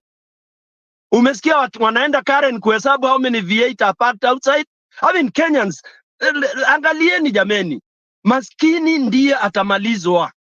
Na sisi wa Kenya wale wa kawaida wa chini ndio wananyang'anywa hata manyumba hiyo unasikia. Umesikia Karen nyumba zikibomolewa? Hakuna. Umesikia Karen watu wakisema kuna dispute ya land ownership? Hakuna. So wa Kenya, mimi na appeal to you guys. The solution here is to overthrow Ruto. Whatever language you want to use is to remove Ruto by force. Okay? It is to remove Ruto by force. By force. By force, by fire. Period. Hakuna dawa ingine Bernard, hata tukidebate hapa for 10 years. It is by fire, by fire, by force, everything. Force. Yes. Thank you. Okay, asante sana Stony PK, tunashukuru and welcome back. The struggle continues and we must be decisive and take action, not to keep wishful thinking. we may not get much done. Mama Selina, kama Rudi, kama unaweza, dakika zako mbili bado zipo. Karibu. Then, ladies and gentlemen, let me just give you the overview of the verdict of our voting on, let me refresh, on Sound Candy Talk Live. Kumbuka tafadhali wakumbusha watu wa Facebook, atupatikani kwa Sound Candy Talk Facebook page, kuko na mshikili hapo, kwa hivyo tuko Live Now Africa, Live Now Africa. Na watu wote wale mnatufuata kwa Facebook, tupate katika Facebook page inaitwa Live Now Africa, because the Sound Candy Talk one has issues. Okay, on Sound Candy Talk Live, 13 votes already cast. Will demonizing the judiciary save Ruto from the wrath of Kenyans? All the 13 votes, 100% say no. 9 people have liked the video, as 13 have cast their vote. So 4 people did not like the video, but participated into the poll. Let's check on this other channel and see how far we have gone with our voting. Refreshing the page just to get the accurate number of likes on the video. 67 likes on the video. The question, will demonizing the judiciary save William Ruto from the wrath of Kenyans? 154 votes, so almost 50% did not like the video, but 154 votes of the 154 votes, 10% say yes, 90% say no. It will not be able to save Kenyans, to not be able to save William Ruto from the wrath of Kenyans. Well, ladies and gentlemen, as we continue with the conversation, please be on the forefront to invite somebody to participate fully into the program. We seek to have everybody participate, and please, we must keep the focus. This is now beyond political parties. This is beyond even regional politics. This is now Kenya on the line, and our struggle must be geared towards saving Kenya. And so we wouldn't want to degenerate into the party politics of for or against. We want you to understand that when Kenya sinks, every political party sinks with it, every judiciary sinks with it, every executive sinks with it, every parliament sinks with it. And so the best and the most important point of focus now is how do we save Kenya? Because ni kama ile one of my bishop, just a moment, one of my bishop alikuwa amechapa crusade, amechapa mkutano sehemu fulani wiki mbili. Sasa kurudi ile basi ile unashukishwanga saa 11 kwa sababu inataka kupaka watu warudi kijijini. Sasa yeye kutoka hivi kwa basi namna hii, kijana fulani hapa naye akamtime. Ile mkoba ilikuwa ya sadaka, akachukua na akatoro akahepa, lakini baba askofu alikuwa mtu anajua street. So alipiga yeye 1 2 3 5 akakamata yeye akasalamia yeye alafu akachukua mkoba. So saa hii Kenya ndio ile mkoba wa sadaka mtu anatoroka nayo, lazima tumfuate, tuishike, turejeshe. That is where the whole thing is, and let's keep that focus and ensure that that is done. Mami, sijui nini shida. All in all, keep uko. Okay. I'm still here. But na shida ya nini? Just a moment. Okay, here we go. Just a moment, keep. Yeah, here she is. Network yake ni mbaya, but just add up, please. Let me go ahead.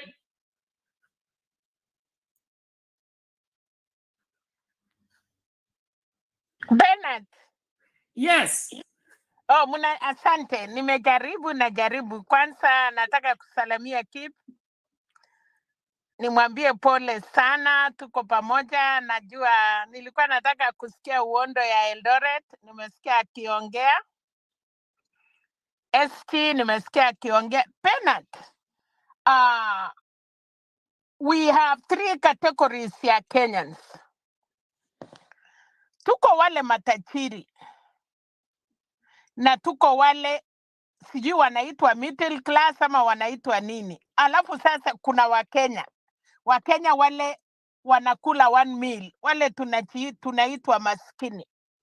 Wale wanakunywa na kuchoma nyama, hawa wana shida na Kenya. Hata Ruto aongoze nani akuje, they are comfortable. Ile mtu Penat anasikia uchungu ni ile mtu aliambiwa anaitwa mama mboga, mtu ya boda boda, hawa ndio the sufferers. Lakini tajiri unataka kuniambia mtu anaishi Lavington atakwambia nini imeharibika kwake? Atakunywa na kuendelea. Like Kip akiwa hapo, mtu akiwa Eldoret ako na maziwa, ako na mahindi, utamwambia hiyo mtu anaumia nini? Ajui. Like today Bernard, nilikuwa na watoto wameenda shule, na kwambia ukweli ya Mungu, watoto wataenda shule. Imagine uniform ya watoto ya shule 20,000.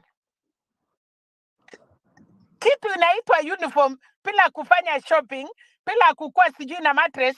Can you imagine mtoto ya form 1 ama ya hiyo CPC unalipa 40,000? Hiyo ni shopping peke yake na uniform. Na hata uende kwa maduka town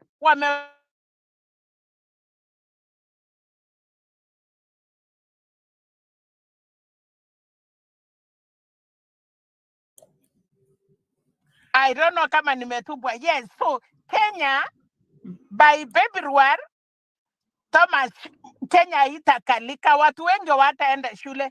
Walipromisiwa bursary, watu wameregister, wamejaza forms. There is no bursary. Mtoto ya class sijui wanaita class 1 ama grade 1 grade 2, can you imagine what they are paying Penat? Wale watu hawana usaidizi wataenda wapi? So nataka kumwambia my brother there, wenye wanaenjoy na kukula nyama wataendelea kukula nyama. Wewe umesema vizuri, mtu yeyote ako na suit awafikiri. The sufferers are the people who have been used. Mambo ya lawyers, mambo ya judiciary, Martha Koome even, I don't know why people are going for the young people, hiyo small lawyers. Muache hii watu waumie, kwa sababu wakati Martha Koome ametaka kukuswa, mnasikia Wameru bila wanaongea. So we are playing to ourselves as Kenyans. Na Penat pole vile Museveni alicapture Uganda, I'm seeing that thing happening in Kenya. Na hata kusema Raila, don't even blame that old man. Kama Ruto angeipa kura ya Kenya, na iwe ni Kenyans, iwe ni Martha Koome, Chebukati peke yao bila mkono ya international community, what could have Raila done? Kama ni Amerika wameipa kura, kama ni British wameipa kura, na hata hiyo Martha Koome na Chebukati wanaambiwa fanya hii, saa hiyo mzee wangekuwa ndani, even my sister Mother Karua. So hii kitu ya Kenya inatakikana sisi wenyewe, kwa sababu Amerika ajui Penat, ajui Selina, ajui Kibro, nani, they don't know us. Wale sufferers, wale mama mboga, wale boda, we need to go out there. Without Raila, without those people wanapelekwa kotini. So I think sisi inchi ni yetu, lakini tukitaka hata Ruto anapigiwa kelele, anashautiwa, they know that, but they don't care. Pora mambo ya IMF, interest ya wasungu imesimama, mutapiga kelele, mutachoka. Ikifika next election, hata tuweke the best commissioners and the hand of the white people are still there, watatupatia perfect, and we will continue crying. So the best thing, tuende vile inji zingine zimeenda, wacha hata jeshi ichukue siku inji kwa muda, Now muna complain hii housing. Yes, ni pesa yao, ni maisha yao. Mnamwambia unakuwa president for what, one term. He want to loot the country by one, hata mkimtoa 2024 hii tunaenda tuko ama 2025 is rich enough kutununua. So kama tungetumia hiyo nafasi ya chache lawyers wametoka nje, Kenyans wangetoka nje na wasirudi nyumbani. I think that could be something. Lakini leo hivi kabla hatujaonyesha Americans, hata mi naomba sasa, si kutaka Donald Trump, but I'm praying God Donald Trump arudi, kwa sababu atakuja kuongea na hiyo ataki kusikia shit za Africa. We better even kupigia kura Donald Trump. Mama Selina, hiyo kutuambia anatuita shit whole countries, mimi nataka hiyo. We were right with Donald Trump because we want that. We want this man to come back. Stupidity ya Africa, Donald Trump ana close. He better come back. Lakini nyinyi wa Kenya, let the people come out. Mutumie hiyo nafasi kidogo, because you cannot wait. Kama hata kufanya party peke yake munafungwa, why can't you come out? Onyesha msungu, it is not about Raila, it is not about Martha Karua, it is not about Ruto, it is not about Kachakwa, it is about us. Penat, hakuna mtoto atasoma tisia. Tena muna complain wenye walikuwa na mark school fees. Nini mitihani ya watoto. Nasikia kuna shule watoto yote wanapata D, wengine wanapata T+, alafu shule msimu hakuna ile creating ya shule. Now what do we do? Class 8 ilifanywa hivyo, tumenyamaza. Tumeona form 4 vile imefanywa. What else are we waiting as Kenyans? I want to say even Somalians are very strong people. Wamekaa bila serikali kwa more than 40 or 20 years now, Penat. But Somalians walikuwa nakosa tu vitu ya international community, but biashara yao inaendelea. Their country is working. Shikana watu ya Busia huko Kakamega nini, Waluya, fanya shughuli yenu. Wale wengine wafanye shughuli yao. Kila mtu akuwe na territory yake. Kila mtu akuwe na president yake. Because we are lucky we have the governors. Let us make our governors as our presidents in our regions.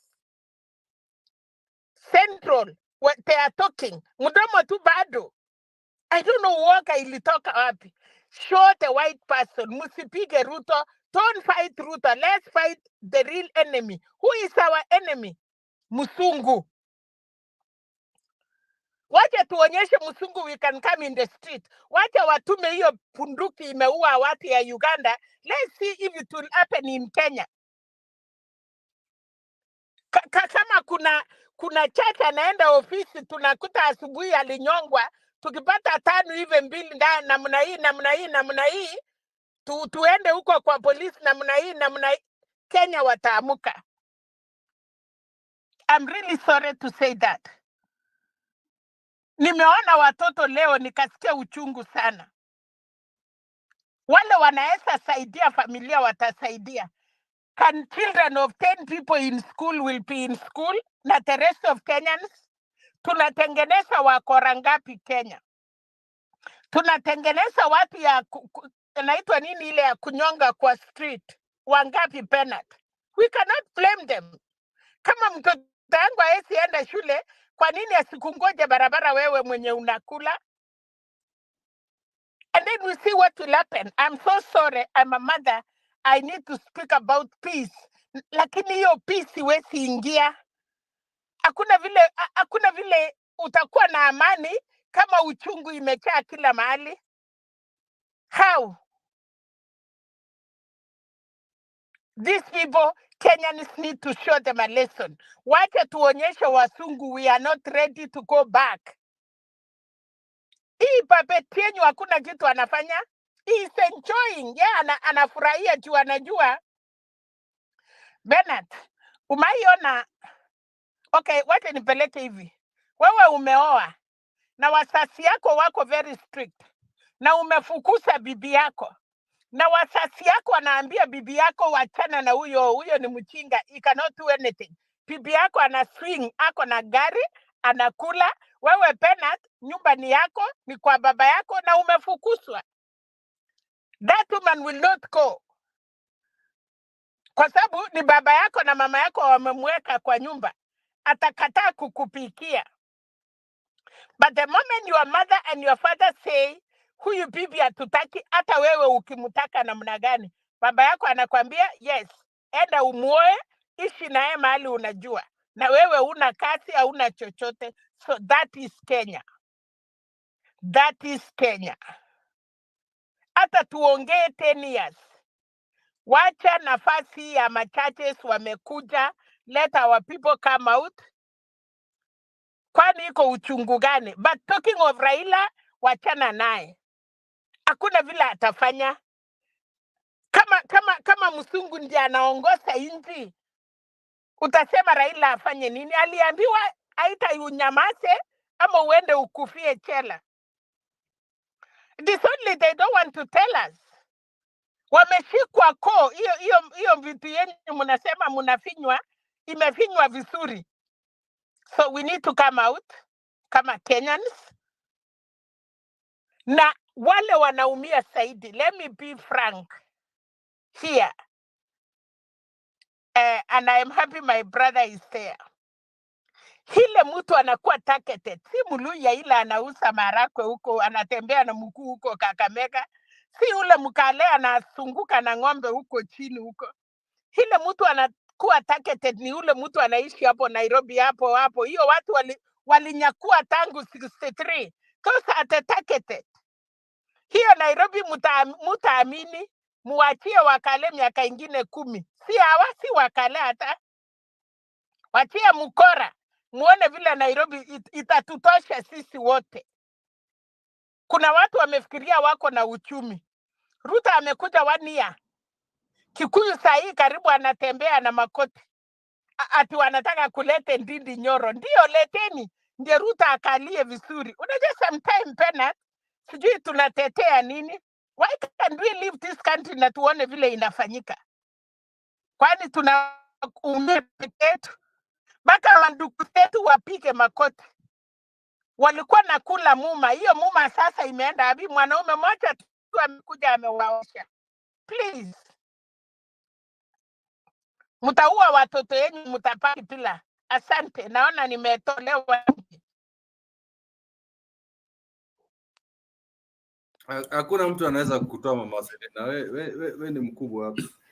No one is going to kick you out. No, ni kama wamekatiwa hewa.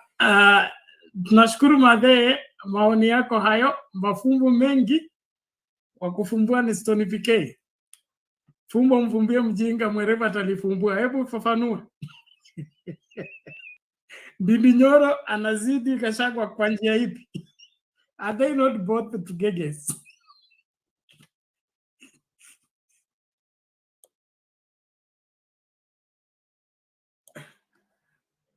Stone PK, you are not new. Yeah. Oh, sorry. Yeah. Bana, now you even see the reason why some of us take this sabbatical leave. In fact, tulikuwa hata tumesema hatutaja rudi hapa mpaka either we surrender completely ama we succeed kwa njia yoyote ile. So now people can see why. Some of us are not able to sustain ujinga ile inaendelea na uoga ile inaendelea. Unajua ujinga combined with uoga, oh my God, you will not go anywhere. Mama ameongea vizuri sana, Mama Selina, very, very candidly. The only thing I want to emphasize from what she has said before I proceed is, sisi kama watu, kama binadamu, tuangalie na tusome. Hivyo amesema kama wale wengine. Kuna wengine duniani hii ambao waliingia hapa tuko, lakini watu wanatumia akili vitofauti. Kuna wale wako haraka haraka wanasema sasa hii ujinga hatuchukui tena. You know, hawakuanza kusema sijui nchi za nje zinafanya, sijui Marekani imefanya, Uropa inafanya, Faransa inafanya. Hao walisema huku ni kwetu na sisi ni sisi kwa sisi. Sasa sisi kwa sisi, mwiba uko kwa nani? Mwiba uko kwa mguu wangu, na mimi ndio sasa mwiba umenizidi na unafanya mguu unaoza.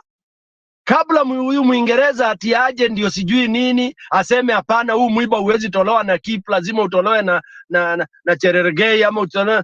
Mimi naangalia yule yuko karibu na mimi, Bernard bana, mguu nainua kidogo na kuambia bana, mwiba uko hapa, ngoa haraka.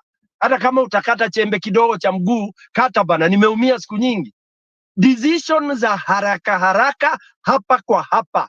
Mkenya tumeshindwa hiyo. Tumechukua ile dawa ya upumbavu kuambiwa ati wa Kenya are very resilient. We are resilient to rot.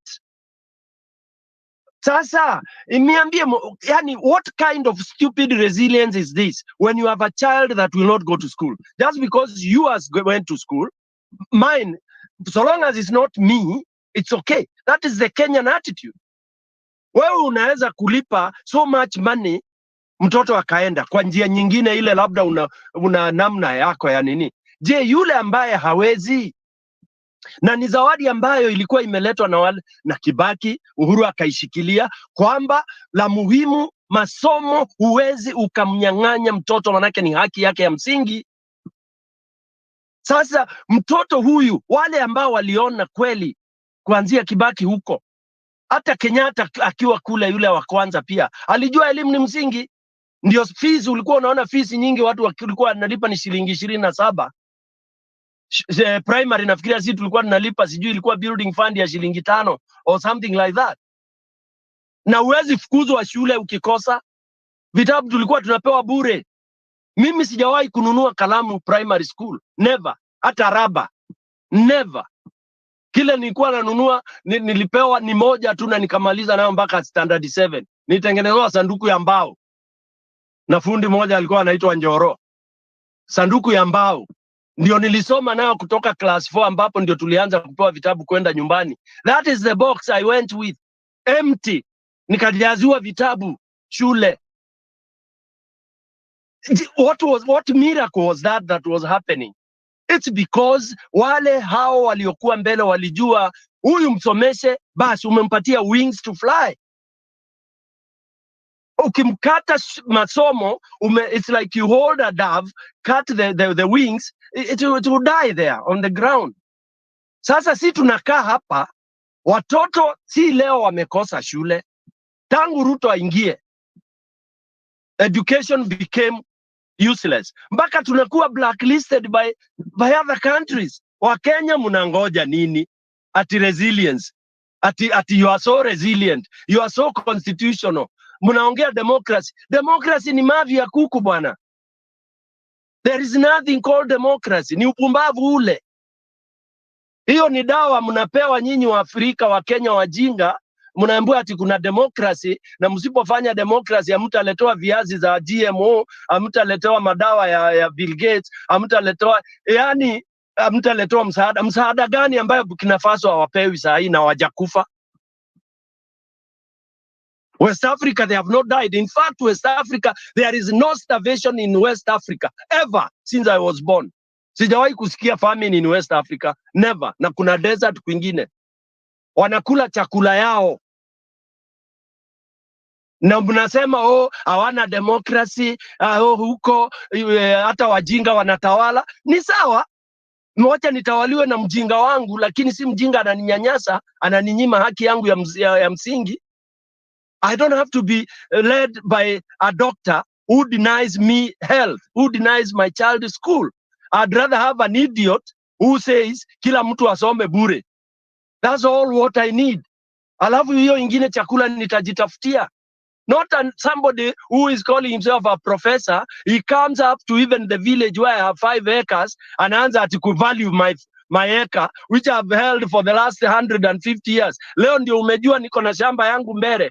Then you start coming to tell me to use it. What business do you have with my ancestral land? Go to hell. So Kenyans, munangoja when you will be deported into the ocean. Ndio mutainuka.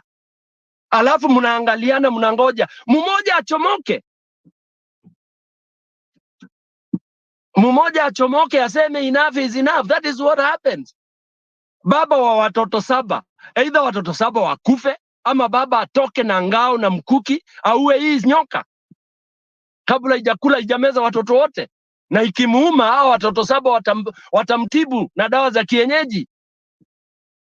Atakuwa ataumia ndio, because atapambana nayo, lakini atakuwa na watoto 7 ambao wata take care of him, even if he's, hata akiumwa ile atakufa, there will be somebody to take care of him at his deathbed. So Wakenya, mmoja ajitolee, tutakunas, we will nas you, mimi Bernard whoever, tujitolee kabisa kabisa huko.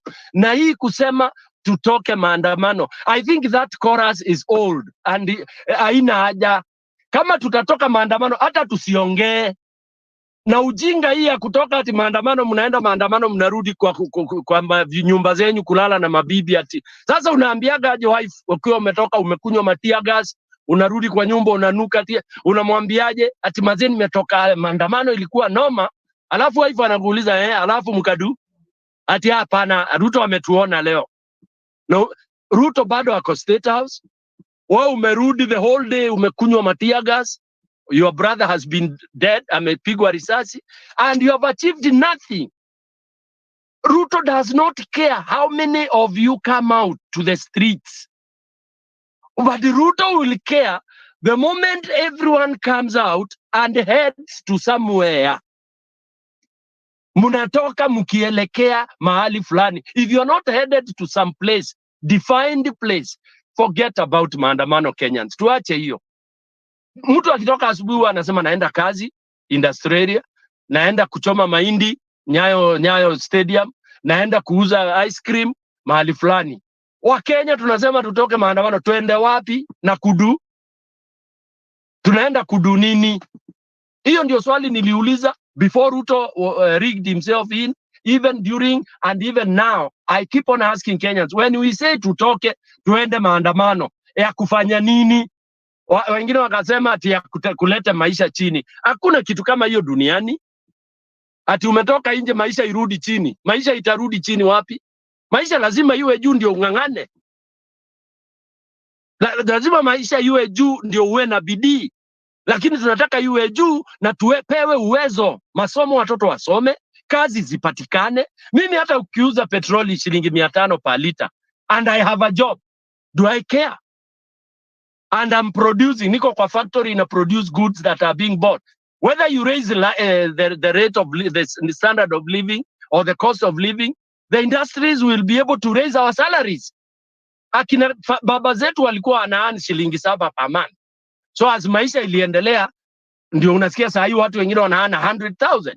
So what we need is mtu ambaye atakuja kuleta proper governance. Mtu atakuja kupigana na ufisadi. Na timu hauwezi kupata huyo mtu by sitting down ati mnangoja election. Kwanza nikisikia Wakenya wakiongea juu ya election, I feel like going to pee. Election in Kenya, 6 years you still believe in elections? Tukue kama akina Burkina Faso.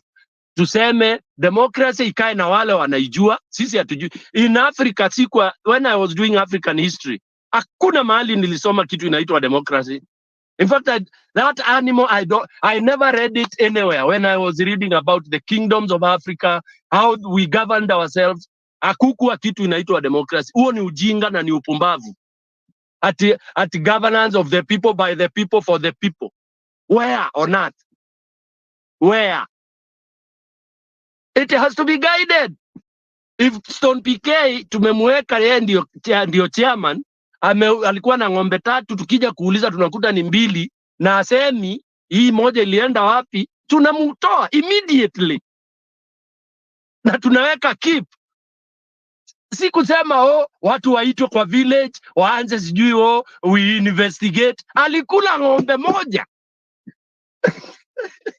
Bernard, nikimalizia for the time being, I'm trying to urge Kenyans kuambia enough. Yani hii tumesema mara mingi, hakuna solution, hakuna njia mbadala ya kujitoa katika shimo ambalo tuko sasa hivi. Where we are right now, no amount of conferences, reactions, discussions, maandamano ambayo haina mwelekeo, haina focus will take Ruto away. No. It is either Kenyans tukae tuseme the day tutatoka, ama tuseme tunangoja trigger fulani, na ikitoka twende tukakufe wote. Wapi tukufia wapi? State House. Na tuambiane hivyo, tuambiane tunaenda, siku yetu ya kufa ni tarehe 7 na tutakufia State House. Na tuulize wa Kenya within 3 weeks. Tuwaulize, and they swear to themselves, tutaenda kufa State House. Then we come out. Hakuna mtu anaweza zuia ati you block Kibira not to come out, block Makadara not to come out. That's nonsense. A revolution of the people is unstoppable. If the people really have one focus. Unfortunately, Bernard, as I conclude, in Kenya, people have individual diversified interests. There are people who now, when they are talking maandamano, they are saying, I'm not Azimio, I'm not with Raila, but I'm fighting for this. Garbage. It is garbage. You have to be fighting for one thing. But why do you have to mention Raila? Oh, I'm not with Azimio, I'm not with Akina. Then how can you win a war when you are so divided? Lawyers alone, machachi ziko atipekezazo hawataki Raila, or wengine you can never win that war. Oh, Wakikuyu ni mifuko yao. I hate that statement. Their pockets have been touched. So if Ruto gives them money, it's okay. Bernard, that's the most idiotic thing of this country. That it is their pocket that makes them to come out of the street. Surely. So even a dog can rule. So long as it allows you to steal, allows you to make useless businesses, import substandard things, then you are their friend. Uhuru is their enemy because he said all the containers of substandard goods should not enter this country. He's their arch enemy. He's the enemy number one of the Nyoros and the majority of Mount Kenya, who are thieves. Those who are thieves are the ones that spearheaded hate for Uhuru. But the innocent ones, the good ones are there. Who should join now the Kenyans on the other side and ignore people talking of Didi Nyoro being groomed for president? It is the Kikuyus, the thieves there. The people who call themselves sijui ndio wana pesa. Where are they? Where are these people? Where are these wheel dealers? The tycoons and the rest. We should get out of that cocoon. Hao matajiri wakae kivyao, watafute Kenya yao. And I support we can even go majimbo way now. Kila jimbo likae kivyao and we see what we'll do. Sisi mbele tukae peke yetu huko, tutakula mchanga yetu. Back to you, Bernard. Yes, wanna keep a minute before Lala comes in, please. Bernard, I really enjoyed today's show. Rajas Dini, hapa network in Asia. I just wanted to say I concur with Mama Selina and Stone today. I think we've been on hiatus for a very long time, and people don't understand why. Tumechoka. We are tired. We are really exhausted with this division in Kenya. That's why you could see even from the beginning of the show, I actually laid it down and explained how selfish the judiciary is. Why is it when something touches a specific Kenyan or a group of Kenyans is when they will talk about oppression? Why is it not as a group of Kenyans that we feel the oppression together, or when we see our brothers and sisters suffering, that is when we stand together? Now, it's just a small fraction of Kenyans complaining that their section is being oppressed. Before, it was us saying, okay, we want to fight for all of us because the election is for all of us. I know Stone PK said that democracy, blah, blah. I understand what he's saying. But for me, I was fighting for all Kenyans. And that is so difficult for me to understand why tunapigia judiciary sahi ati sijui this is the maandamano. I don't believe it. I don't. Because a revolution does not have a timeline. It is now or never. And we've always said that with Stone PK. It is now or never. Hata kwanza tuanze kesho. Mnangoja Raila ya nini? Who's an 80-year-old man? What are you waiting for an 80-year-old man to do for you? So Kenyans, it is plain and simple. You see, the most annoying thing is you're seeing him do these things day in, day out. Day in and day out. Yet we make it seem as if it's normal. It's normal. Iko kwa news, mnaongea juu ya Njoro. Who is Njoro? What for? I don't see, that is not news. And the worst thing is, and I'm seeing the same pattern that happened 5 years ago when he started going on the roof of the vehicles, demonizing Uhuru, demonizing the handshake. He's demonizing the judiciary. Before you know it, the judiciary is going to be public enemy number one. Because we are so used to listening to nonsense as Kenyans. Absolutely nonsense. I'm not defending the judiciary. I'm just saying that it's a pattern. If there's nothing to blame, they'll blame something else. Even if the judiciary was not there, trust me, he would find something to blame. Before it was the Russia-Ukraine war. Before that, I don't know. He will come up with something. And we'll swallow it as if it's nothing. Sijapata siku Mkenya atakuja kusema uongo when he's in a place. Why are we being bought as crowds? Because another thing is, if we stood together, actually God knows what he does. So God knows what he does. God gives us the leaders we deserve. Because I've seen corruption in Kenya from the bottom up. From the bottom up. The day we believe that public service is actually what you've paid for, rather than you have to pay the police to protect you, or you have to pay civil servants to actually help you get your ID, to help you get your passport, to help you get anything, you have to bribe. To have a meeting with any public servant in Kenya right now, hata nikichukuliwa kotini sahi, there are too many of them, they can take me to court. Lazima ulipe pesa. You have to pay money to be provided a service. And it feels normal in Kenya. The day that mentality ends in Kenya is the day we win. But every day I see a loss. We are losing our children. We are losing our Gen Z. We are losing our Gen A. We are losing our millennials because we believe that is how society works, where corruption is normal.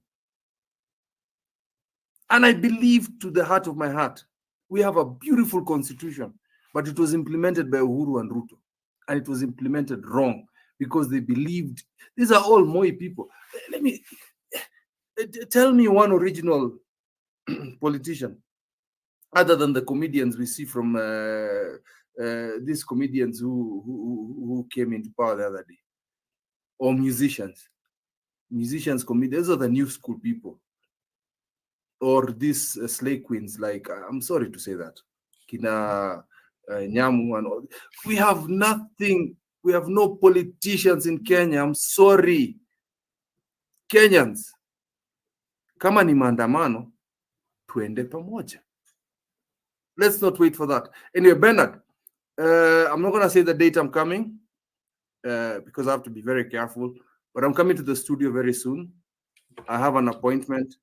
Tutakuja kuonana kwa sababu najua hapo nataka kunisimamisha kwa sababu Reverend ako hapo. Nasema shukrani sana. Staki Reverend atoweke, umeanza kuzoesha yeye anatoweka, anakuja late. Okay, mimi nasema asante sana because I have mvua inanyesha, so my network is not very best. So nitatoka hapa Stone Peak nitakupigia baadaye, and I'll see you this week, Bernard. Thank you. Thank you Karibu, very karibu. Well, All ladies and gentlemen, that is it from the horse's mouth. Things have to be done, and if they must be done, somebody has to do them. The person to do them is you and me. Are you fed up with the way the country is and how it's being governed? Then raise your voice. Let it be known that things are no longer at ease, and so let's take action. Otherwise, thank you very much. Let's keep going. Reverend Lala, I hope you are still here. I'm here. Hi, Bernard. Hi Stone to you. PK, I've not seen in a while. It's good to see you again. And all of you in the background, Kip, good to hear you. I fully concur with your contributions, the two that I've listened to. I just want to remind all of us that we are celebrating Martin Luther King Day. And today I shared in the church from the text, Old Testament text, the book of Amos, Amos chapter 5. And the book of Amos is critical because Martin Luther King, a message, I have a dream, uses a text from the same chapter. In other words, when he was preparing for that famous speech, Amos featured a lot. And the question is, who was Amos? Amos was a prophet, but actually not a real one because he claimed to be just a farmer. He was not a child, son, a daughter of a prophet.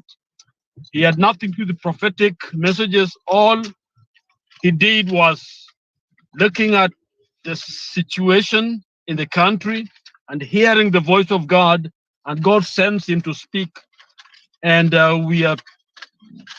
he spoke 2 years before the great earthquake. So chapter 5 focuses on governance, on bad leaders. Ruto and his cohort, should read it.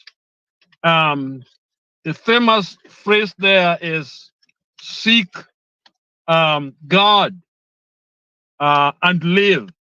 Seek him and live. In other words, when you hear the word emphasize, live, means death.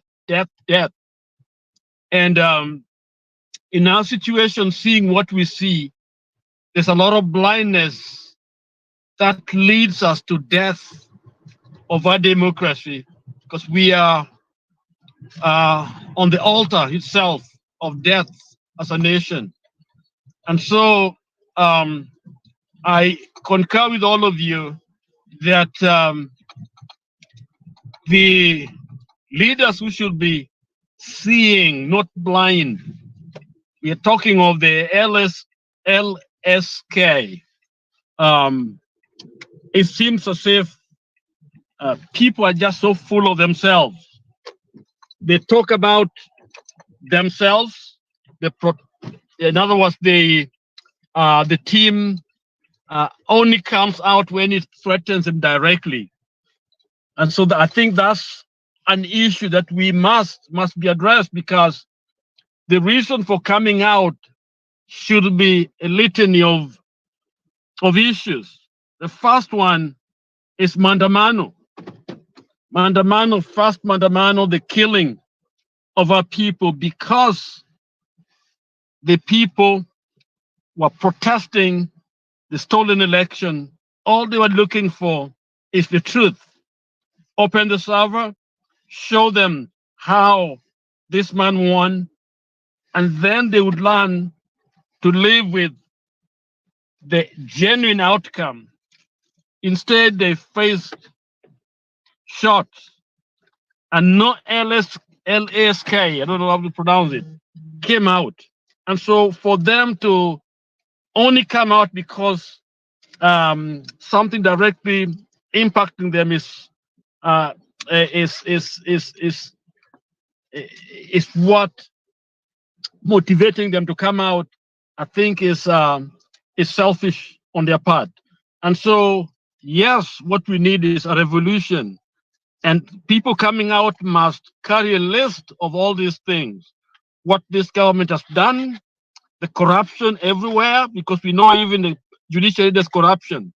But we must all come out and do it. Baba has done his part. Even as a coach, you have to stand on the side of the field and see the playbook being used in the field. You don't need to come out or to bring the coach to come and play. All of us should be the one doing it. Baba should be on the side because he's done, he's given us all that he had, including a phrase which he used, punda ameanguka. Ukisikia hiyo neno punda ameanguka, it means now you can go ahead and do what Punda has been trying to do. In other words, to me, that's a license for us to go ahead and bring the revolution to a conclusion, because I believe the seed is there, the starting point is there, and so we must all get together and bring our country to order. Kenyans, we the people. So I'm traveling, I won't talk much, but I'm happy to see everybody, and I'll be waiting here to talk and hear when I get to a point where I can be able to talk. Thank you very much. Thanks, Bernard. Okay, asante sana Reverend Lala, we appreciate that. Thank you so much. Punda ameanguka, kwa hivyo Wakenya mjisimamie, mjiokoa kutokana na wale ambao wamemwangusha punda. Now, that means that our being overloaded by too much demands by a government that is offering nothing in return is the main reason why the government is stuck. And it's not the excuses that we're being given, although partly those excuses are something to go by, especially that aspect of incompetence. We've been talking about it all along on this particular channel. It is ridiculous, to say the least, for you to keep expecting much from Kenyans, giving them nothing. And just to get down to the list of what is going on, probably there is something here that I needed to share as an overlay. Just a pointer to one of the things that are taking place within the economic situation of our country, yet the government is busy blaming the frogs for the noise instead of doing what they must do. So this is Buzek Kiprop Budotich. Hey, jina heavy kweli. Okay. Now Mishra, the owner of Mid Hill, I want you to follow this caption.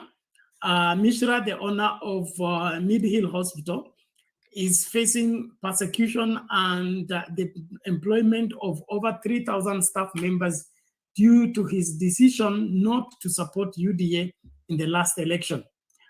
Mid Hill's cash flow has was severed after they were expunged from the NHF pool of service providers. UDA, which was elected with the promise of generating employment opportunity, is doing the exact opposite, resulting in the loss of jobs for the hustlers, the power brokers, and the politicians who have taken money from Mishra and claim they will resolve this problem are shameless mercenaries who karma will deal with. When you are in dire straits, you can sleep on dog's skin.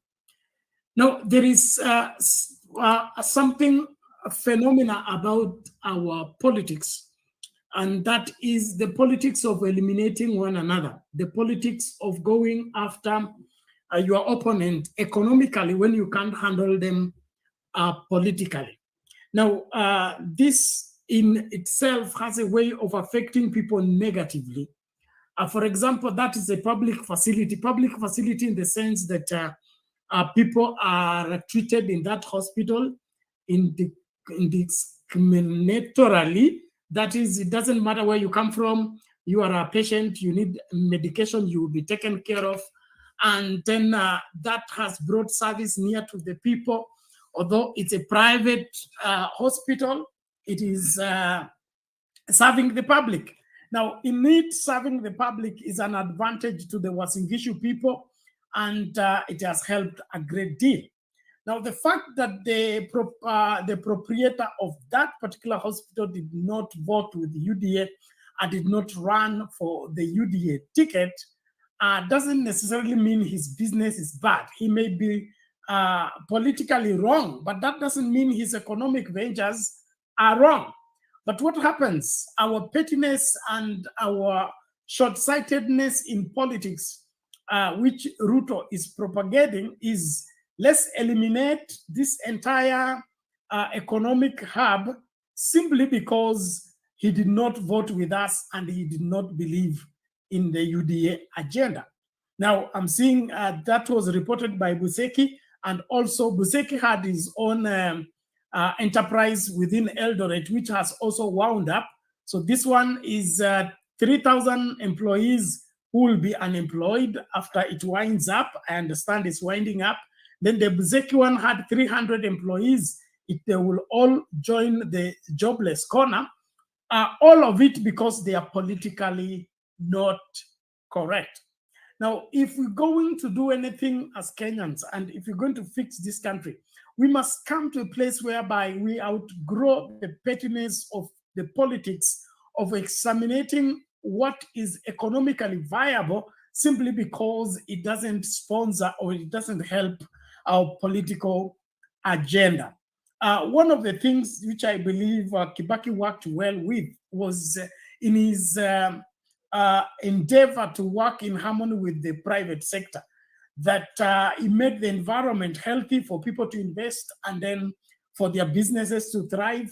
And whether you're making 10 shillings or 20 shillings and all that, it will be proper business because there is stability in the country and the political goodwill is there and business is thriving. And that is how it was easy to stabilize the economy and, recover what had been lost. But now, if Ruto is going against the working companies like Cabras, okay, the Mumias Fiasco, and then the other whatever issues that are arising by reason of his differences. For example, I understand Brookside is closing up, Delemonta is closing up, and all of it is on political grounds. This is where we miss the mark. And when we do that, it doesn't matter how much noise we make. It doesn't matter how many campaigns we carry out. It doesn't matter how many affordable housing projects we fight for.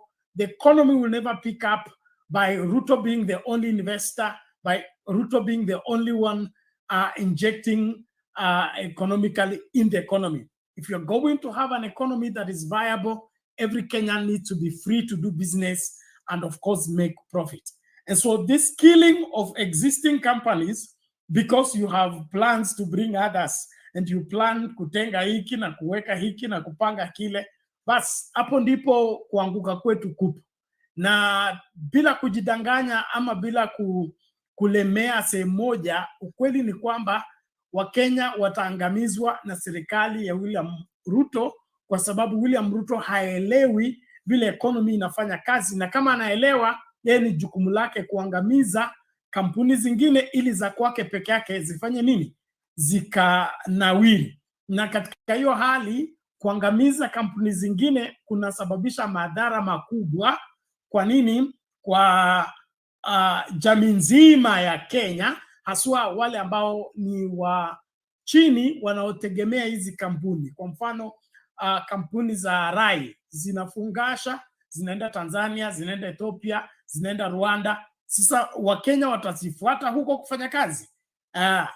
Lingine, Ruto anasema yeye anatafutia Wakenya kazi ng'ambo. Okay? So swala ni hili, kama Wakenya wataenda kufanya kazi ng'ambo, watakuwa wanaguza economy ya ng'ambo ama watakuwa na tengeneza economy ya hapa? It's ridiculous. And so let's not just joke around with what is happening. This is one of the reasons why William Ruto must be stopped, and because his forceful approach towards administration, it's harming Kenya negatively, in the sense that he's killing companies, he's killing economy, he's killing education. Now education is almost impossible. It's the university education is out of reach by the majority of Kenyans. And of course, even the basic primary education is out of reach. The free secondary education is no longer available. And so things are not getting better with William Ruto. And all of it is because Kenyans are too comfortable to confront the beast that has come to mess what was meant for the good of Kenyans. And so let's not play games. This is not going to happen. Okay, then nani huyo? Lele TV anasema Bernard, Ruto is using 1 billion to renovate State House. It's not 1 billion, it is 4 billion, okay?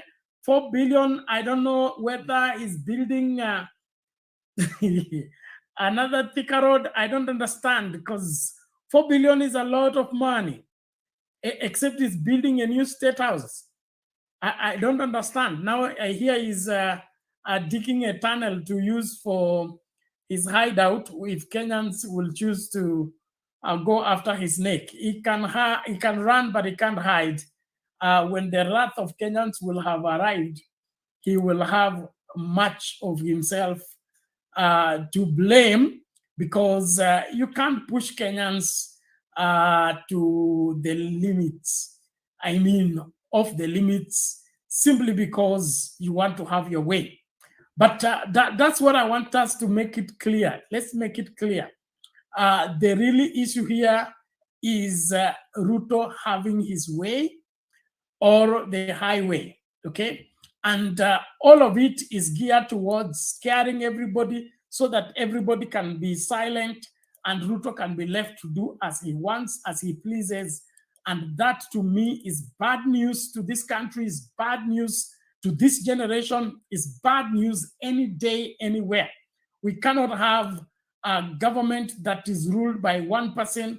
He's the only thinker, he's the only decision maker, and he's the only one who determines what next. To me, that is a huge, huge, huge problem.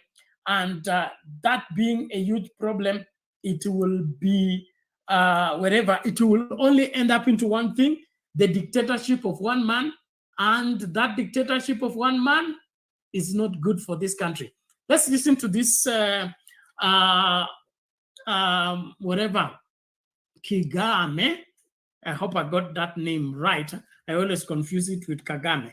So this is Kigame, I think so. He has something to say.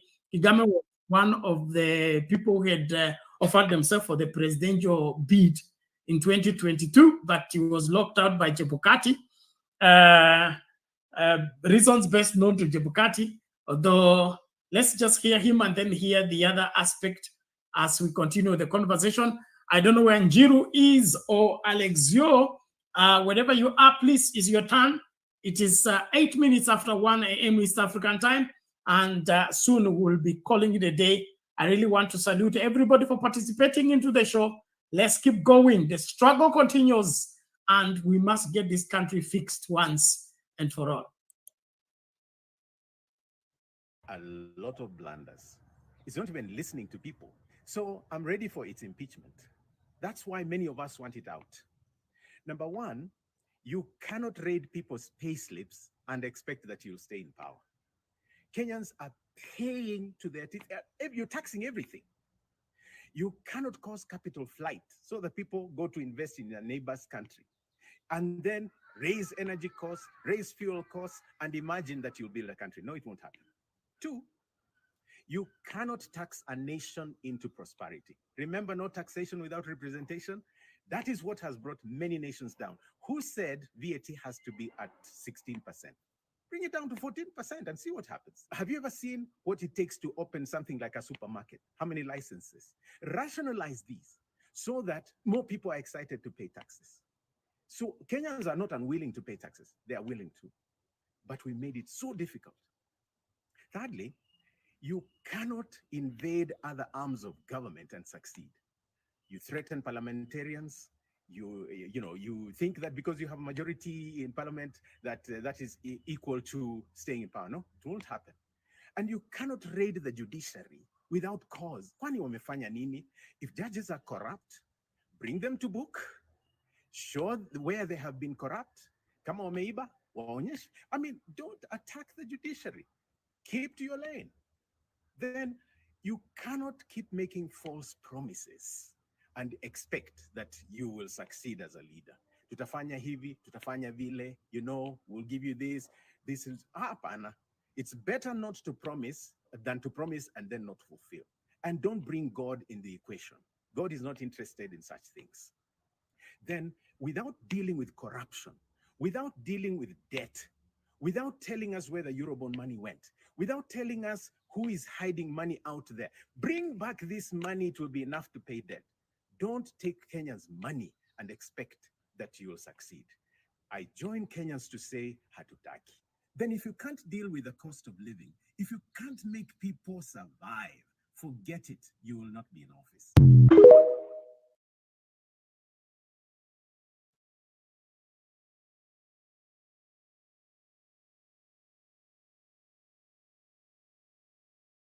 Wakiandamana, Rais William Ruto anasema kwamba kamwe hatakubali idara ya mahakama kuchachawiza miradi ya serikali kwa njia za ufisadi, huku akidai kwamba majaji huongwa ili kusitisha utekelezaji wa miradi na sera za serikali katika mpango wa nyumba nafuu na hazina ya afya bora kwa wote NHIF.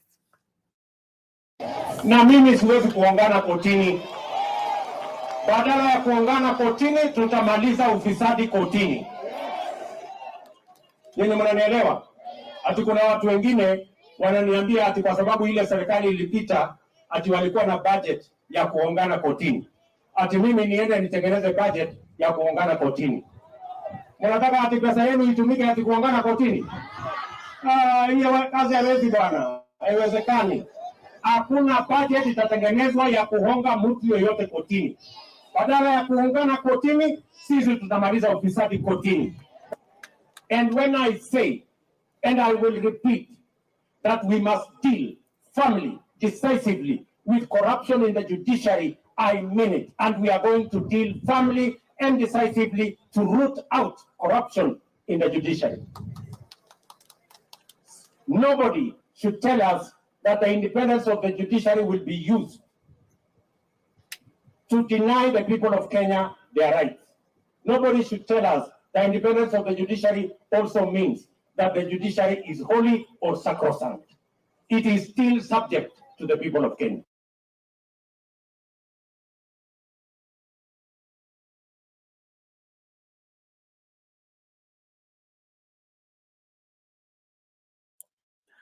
Welcome back, ladies and gentlemen. Thank you so much. The first speaker was Reuben Kigame, was among the presidential candidates for 2022, which was locked out by Jebukati and team of the IEBC. But he has some points there. He's challenging William Ruto and his approach towards reviving the economy, as well as his fight against corruption. And what is defeating the most of us as Kenyans of goodwill is William Ruto is yet to table one case where he went to court with substantial evidence towards his claims, and the judges were bribed to overturn whatever ruling that came from the courts. If you really want to prove to Kenyans that there is corruption in the judiciary and your cases are being thrown out because of corruption, then prove it through legal means, not through political rhetorics. And his war against corruption. How come this corruption, according to the statistics, is more in the president's office than it is in the judiciary, than it is in parliament, than it is elsewhere? I believe the first place to start fighting corruption is where it is chronic. If it's more chronic in your office, you have no business going to clean your neighbor's house when your own house is dirty. And so the excuse of corruption should not arise in what we are talking about here. It's not corruption, but the aspect of impunity that William Ruto wants to exercise on Kenyans. Impunity in the sense that whatever he has thought, nobody should challenge it. And if you do, you are putting your life at risk, or he will deal with you. Now, he wants to become the law, and the law him. To me, that is what is wrong, and that's why he needs to be held accountable for the same. If a case is before the court, it's not supposed to be discussed, especially by the person who holds the custodian of law, like the head of state.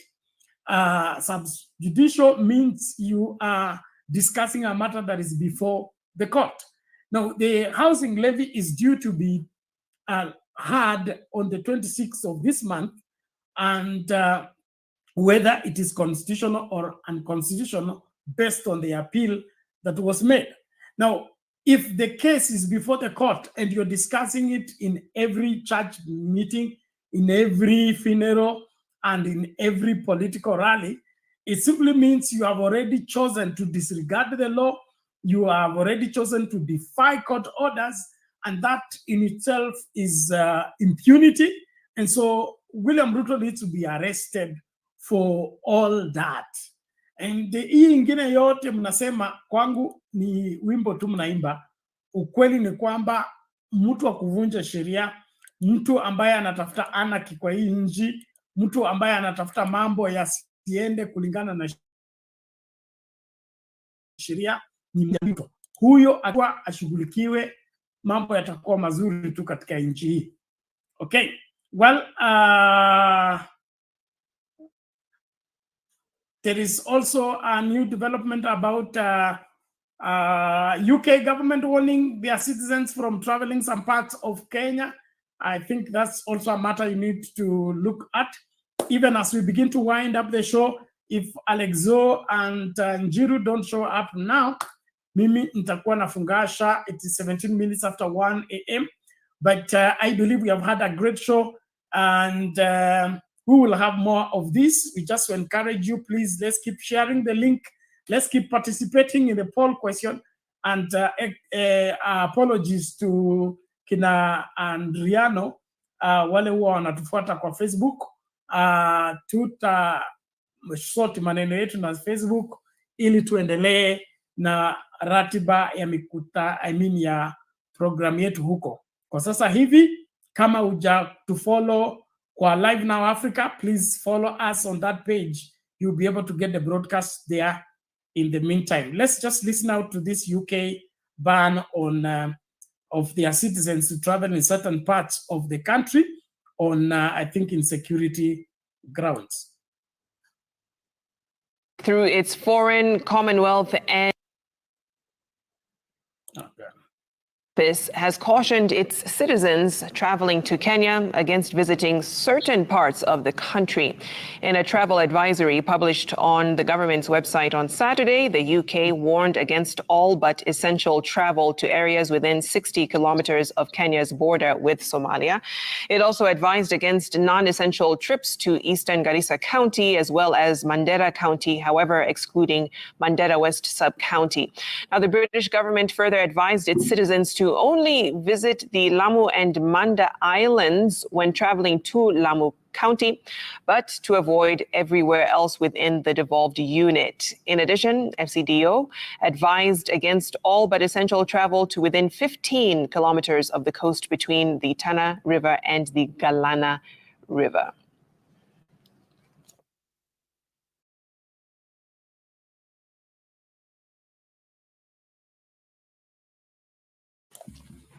Okay, those are travel advisory by the UK to its citizens to beware of some parts of the country that are not too safe for them to travel. They say they should only make essential travels over there because it is risky.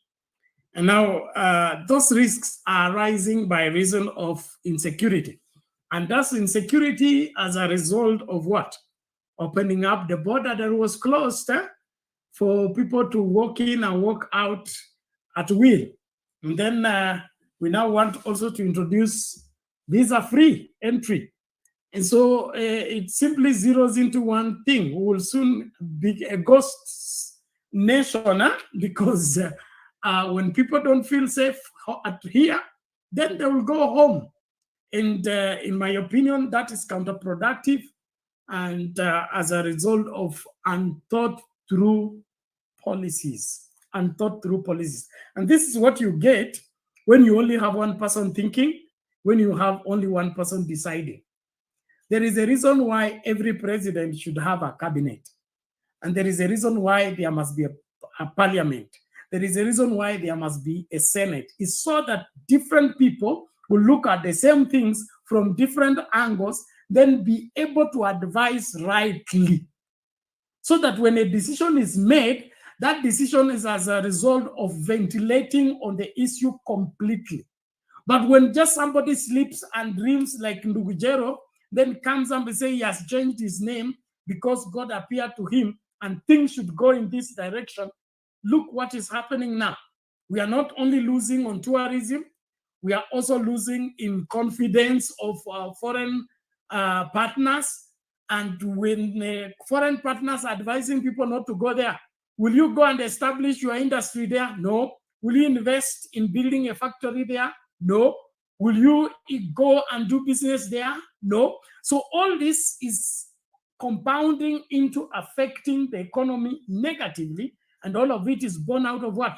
Poor policies, poor decisions by the executive. And that is the very reason why every Kenyan Kayo, no. Enough is enough. Umeshindwa na kazi, kanyaga nje. Tutafute mtu mwingine ambaye anaweza kutekeleza wajibu wa kuongoza nchi hii. Asante sana. Namuona by fire. By fire vipi? Habari yako? Niko salama. Ndugu yangu amekuwa hapa na moto nikakosa huku kuwa karibu. Ya, nimefika. Unajua ile wakati haukuwa bwana, I was voted as the most handsome person in Saudi Candidate. Praise God. Only that my vote was not available. Najua hiyo ungepiga, uko na wivu sana.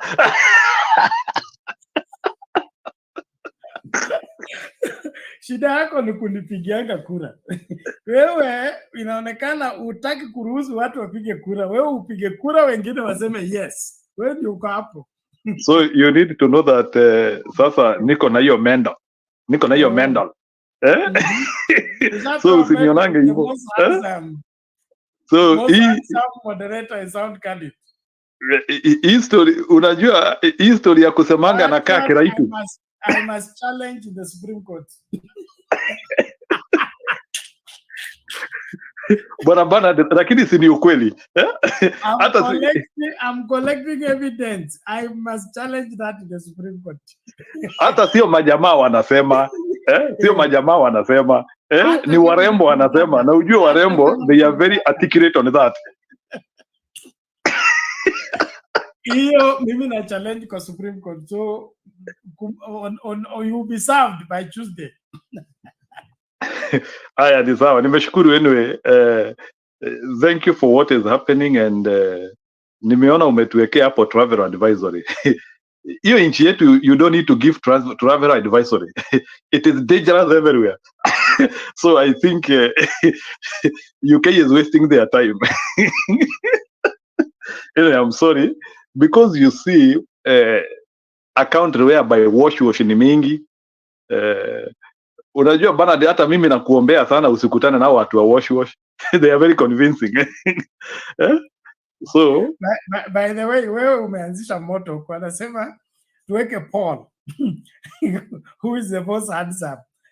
Kura ipigwe vizuri. Nasema turudie kura. so kama mukua hiyo msahau bwana. Ilishapigwa. Na nikipokonywa hiyo namba kama mwaka ijaisha, I contest. lazima nimalize mwaka bwana. Mimi ndiyo Mr. Handsome 2024 na kwanza nimeipata siku mzuri 13th January. So nitaisukuma karibu siku 300. So wachana na Kip Kip, enda ukakasirikie mbele.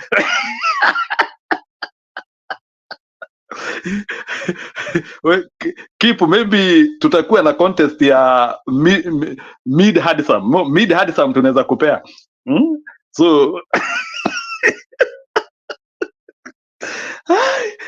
sikujua bwana. Ni uchungu gani bwana Kip bwana? Ni uchungu gani bwana? Kumbe hamtaki wengine tupate. Anyway, bwana Bernard, I appreciate what has been happening in Saudi Arabia. But of late uko na mashambiki. Sijui nini unawapea bana. At least naona namba sio mbaya. Ni story tu naongea hapa ama kuna mambo ingine? You are doing good bana. So but mimi nitakupea kongole ukifikisha 210.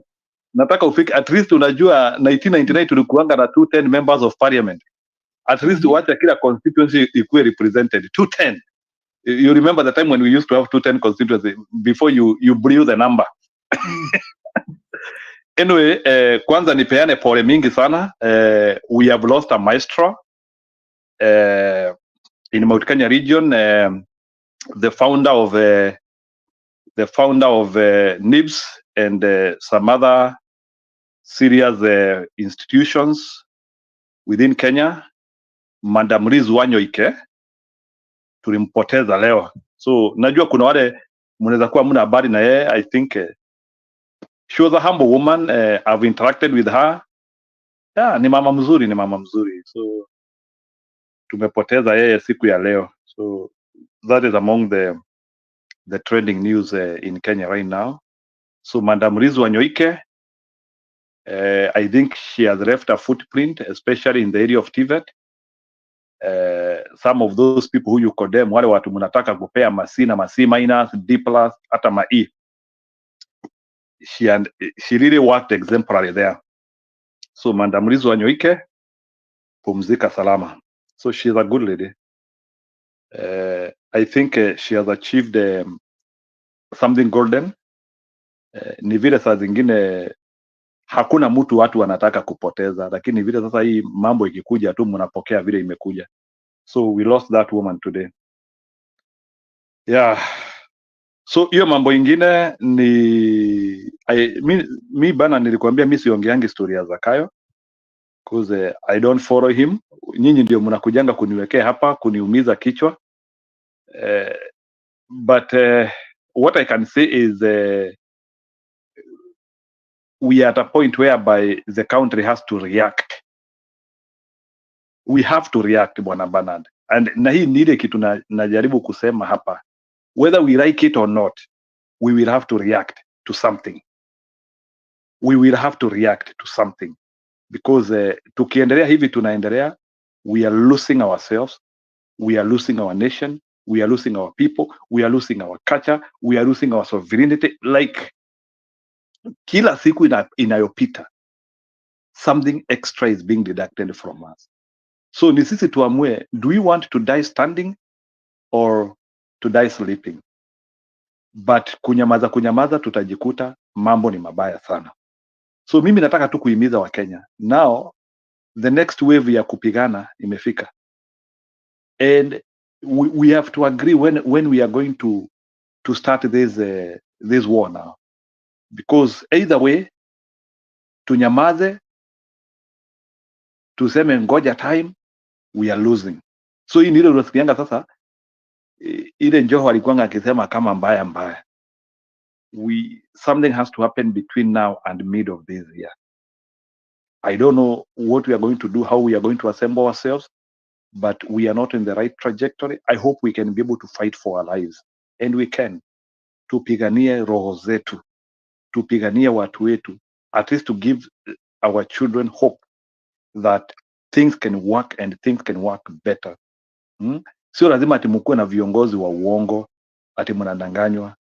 Sasa nimesikia sasa ati amwendei, that is the only one nimesikia uongo ya mapacha bwana. Unajua sasa huyu jamaa sasa uongo yake sasa imeanzia kugraduate sasa. Anapeana sasa uongo ya mapacha. So bwana sijui kama unajua uongo ya mapacha ni gani? Uongo ya mapacha sasa uongo ya mapacha sasa.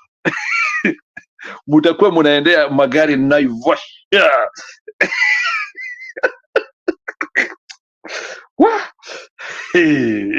I don't know. So mutakuwa mnaendea magari Naivasha.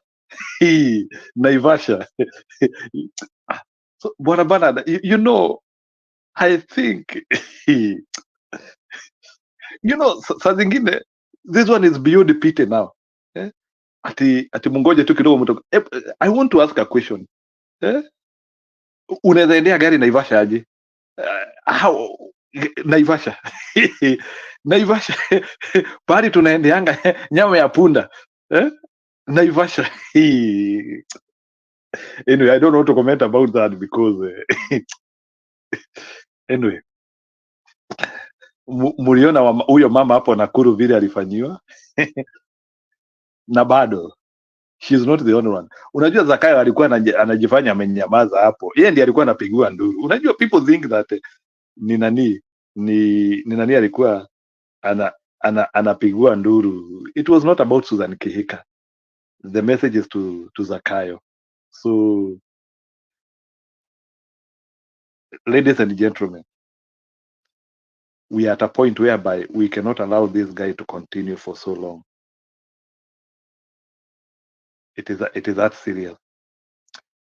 Na tunashukuru by the way because Wakenya wenyewe wanajionea. Unajua saa zingine watu wanatuambianga ni chuki, ni mnaonea huyu mtu, but we unaona tu jamaa amegraduate sasa, hata hako mbele sasa ya wale majamaa wa stories za njamba sasa. So ameambia wale watu, ameambia sababu sio mimi aliambia, ameambia wale watu kuna mtu ameandika hapo Eric Bowen nani ameambia sasa unaona sasa people at least can be able now to see what this guy is doing. Uongo yake akaenda pale Nyahururu, nasikia pia amedanganya watu hapo. Yani kila pahali sasa watu wanaenda wakipewa sasa portion yao ya uongo. So kumbe uongo ikiwekwa sana uzaa. Unajua bwana Bernard, uongo inaweza kuwa pregnant inazaa bwana. So in fact the guy is doing so well compared to last year. You know, last year nilikuwa nikifikiria hii uongo itafika mwisho bwana. Kumbe bwana creativity after creativity. Wow. Bwana Bernard, hao watu lazima muabani kutoka kwa madhabahu bwana, because now I think wameisha ile consciousness and now they are ready to do anything. But other than that, I think we are happy of what is happening as a people because Wakenya wanajua ukweli na kwamba huyu mtu si ati tunamkaribia jina. This guy is an starter. Hakuna kitu amefanya hata moja, project zero. Bwana, I'm so glad. Let me tell you, hata wakati wa kina Kenyatta when we had no technology, Kenyatta 14 months after presidency tulikuwa tumeanzia kukata mashamba, tulikuwa tunafanya nini, ministries, mijengo ilikuwa imeanza, even building ministry headquarters, we had started picking up. Nataka hapa watu wakuja waniambie siku ya leo what has Ruto done 2 years close to presidency? What has Ruto done? Hana kitu amefanya huyo jamaa. The only thing that guy has done ni kutujazia choo ya State House. Wewe enda polepole sasa, enda polepole. Acha nikuonyeshe hii maneno ya kuchukua magari Naivasha, si ndio ile dry port ile ilisemekana tunatoa port kutoka Mombasa wherever, kutoka Naivasha tunarudisha Mombasa. So tena ni kama inarudishwa kiplani, ndio magari tusiende Japan, tukujie Naivasha. Ama ni nini? Is it not history repeating itself? Let's listen out to this, then you can weigh on it. Ile kitu mimi nimesema nitapigana nayo ni mambo ya ufisadi. Hiyo ufisadi haiwezi kuendelea Kenya. Mambo ya wizi, ukora, ufisadi, utapeli, hiyo lazima ikome Kenya. Ndio inarudisha sisi Kenya nyuma. Mambo matatu yanaturudisha nyuma. Jambo la kwanza ni incompetence. Jambo la pili ni mambo ya conflict of interest. Jambo la tatu ni corruption. We must deal firmly, decisively with incompetence, conflict of interest, and corruption. Wherever it is, in the judiciary, in the legislature, in the executive, we must deal with corruption. Hakuna vile Kenya itasonga mbele if we don't finish this matter of corruption. Tunaelewana ama tuelewane? So mimi naambia wale wananipigia makelele na kunifanyia maandamano, nyinyi, tell us whether there is corruption in the judiciary or not. Usifanye maandamano tu bure. We must deal, and I promise we will deal with corruption in the executive, in the judiciary, in the legislature. We will deal with it because it is holding Kenya back. And we cannot move forward as a nation until we confront the monster of corruption in Kenya.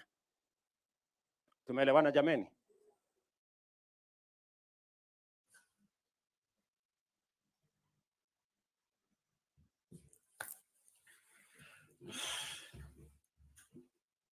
Bwana Stony PK. Bernard, unajua Bernard, mimi nikija hapa huwa unanipandisha mori sana ba. I swear you make me feel like arming myself and Bernard, you know the things I say, I always sometimes, I always sound like a mad person maybe, because I say Kenyans, we are comedians. Simi ni Mkenya. We are comedians. Sisi ni watu tunapenda comedy sana. We are jokers by all definitions. We love drama. Everywhere you go, ukistudy wa Kenya vizuri Bernard, without being biased, be open-minded, analyze Kenyans, enter universities, enter hospitali, enter Europe, wherever a Kenyan is, he has so many faces. Anaweza kuwa serious, akiwa serious Mkenya, anakuwa serious hata kuliko Mwisraeli. Yes, a Kenyan wanting to do something, anageuka anakuwa hiyo kitu. Mkenya akitaka kuwa mwizi, wallahi huwezi kumpata. Anakuwa mwizi mpaka international community wanaangalia hivyo, wanasema wa. How did this guy do this? Mkenya akitaka kuact drama, ana act mpaka unaona yeah. Now, and that is the president of the country called Kenya. He is a reflection of us. Look at who is talking about vitu vitatu that are bringing this country down and how to deal with it. Ati anataka kumaliza hiyo kabisa. How do you begin by killing the monster? It's by chopping off the head. The head who is holding corruption is Ruto himself. Can he hang himself first? Then corruption will go. Today Ruto is removed from office. Corruption itaanza kuenda ile mbio hujawahi kuona. Today Ruto is removed from State House. It's the day we will have all the corrupt judges he's claiming who he corrupted. How did he get into power? This is a shame. Ati atadili nao mpaka kwa executive. How do you deal with it when you are the rot yourself? Can he do Kenyans justice by saying, since people and Kenyans say I'm corrupt, I begin fighting corruption by resigning and telling Kenyans, mimi nilichukua hii kiti through corruption. I'm your president through corrupt way. I confess because I'm a man of God. Si anajitanga mtu wa Mungu. Yeye si ni ndugu ya Jesus. Aseme, I want to set an example for this country that we will now have a turning point, that Kenya will never be the same again. And in Jesus' name, I'm confessing I'm the president through corruption. And to end corruption, I begin by stepping down.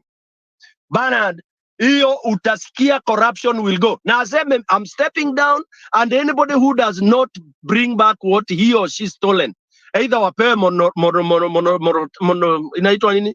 Monoratum, waambiwe either warudishe 50% ama wasamehewe na waambiwe anybody ule atapatikana ni kunyongwa or anything. He should set the rules, the punitive rules, by him coming out and giving and setting the example of fighting corruption. Now, are Kenyans this is stupid that you are standing on the same ground that you are saying ulikuwa umesema ilikuwa ni corruption? Oh, ilikuwa ni biashara kwa shamba ya fulani, shamba ya Uhuru. Oh, ilikuwa nini.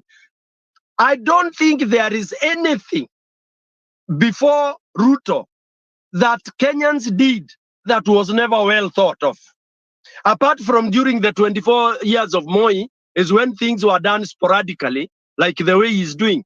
But anything before Moi and shortly after Moi, anything that was done, it was anchored, architected, structured very, very thoughtfully and by very, very well versed people. This includes Vision 2030. You don't need any other structure. You don't need any other paper. You don't think any other, what we call strategic plan for a country called Kenya. Just implement Vision 2030. It's in place. Kila kitu iko hapo. In fact, you don't need a manifesto. You only need to come and say, my manifesto is to implement Vision 2030.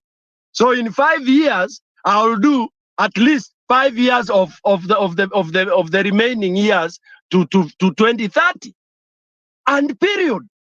And part of that Vision 2030 was corruption. So if you came to power through corruption, what vision are you giving people now? You said this dry port was corruption. Now you are saying at sasa ndio itakuwa ni free port. Surely, this is accepting that you are totally incompetent.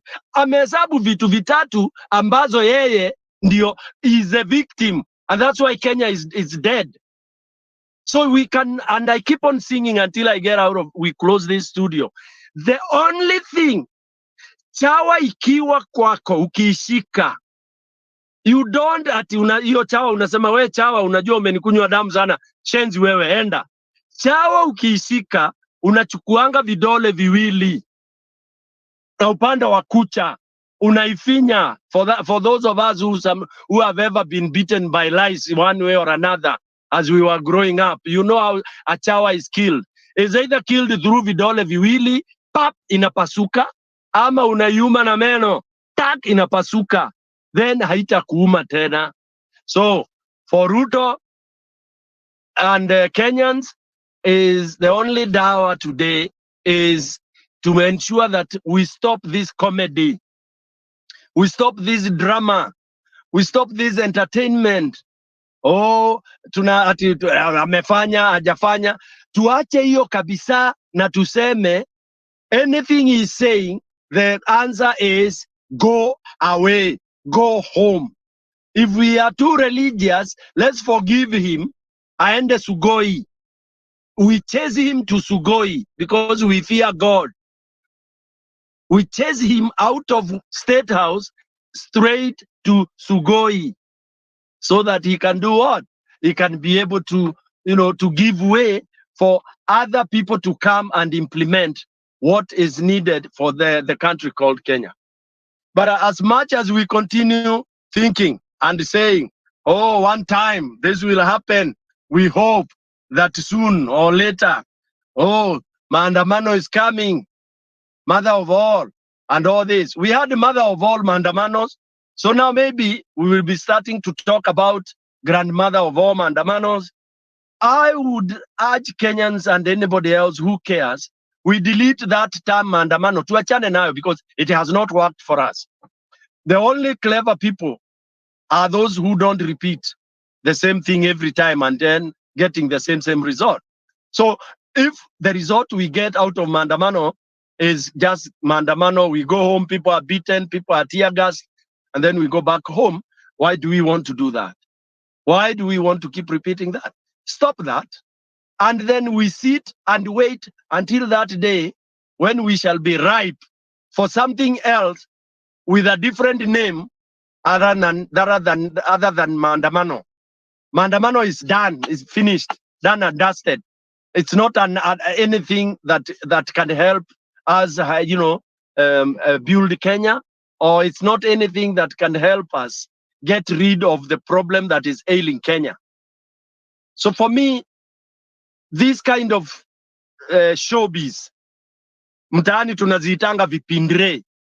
Ruto is just acting. He's acting, enjoying the realms of power. Excuse me. He's there enjoying ako kwa stage. Sasa stage ni yake, yeye ndio starring. Mtaani tulikuwa tunawaita fellow, yeye ndio fellow. Yani yeye ndio ana act. Yeye hawezi die. Wale wanadai ni mafala, makatun, wale wengine, lakini yeye ndio kusema. And he's gonna do that. He's enjoying it. He's happy. Hakuna mtu anaweza mguza.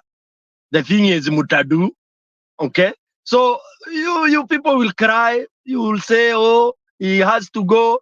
He has to go. Ruto cannot go. Atakuuliza niende wapi? Is there?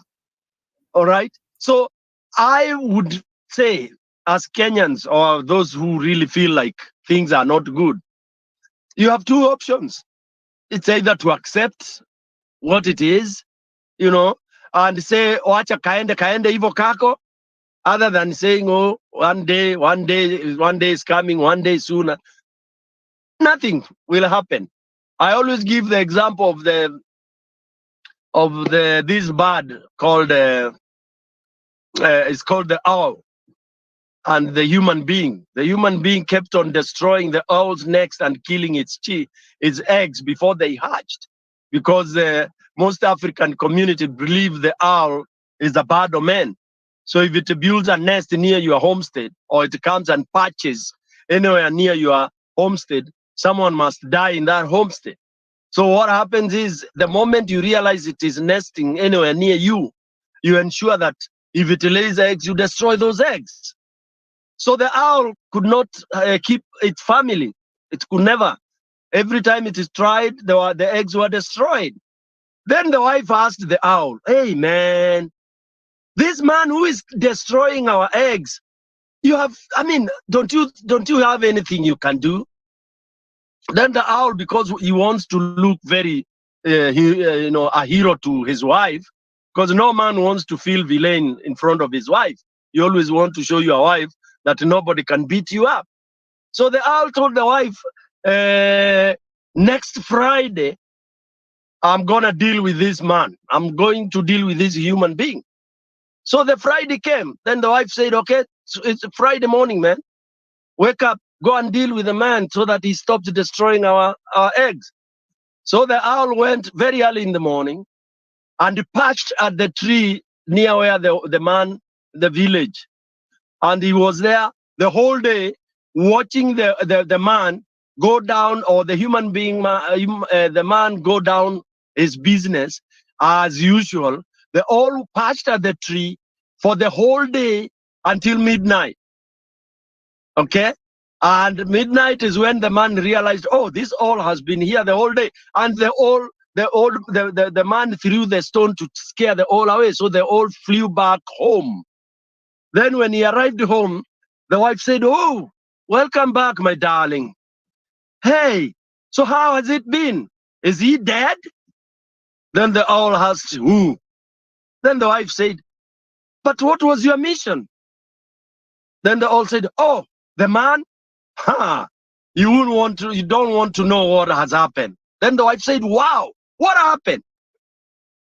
They all said, hey, the eyes I gave that man since morning with, the way I looked at that man as he was going down his business throughout, my good God, I'm telling you, by tomorrow, you will not be living. Then the wife was, the eyes you gave the man? You mean you stood there at the tree looking at the man do his business whole day and you expect him to die tomorrow? The wife, being very, very nice, she didn't tell him you are a fool. She just laughed. There's a way ladies laugh when men sound stupid.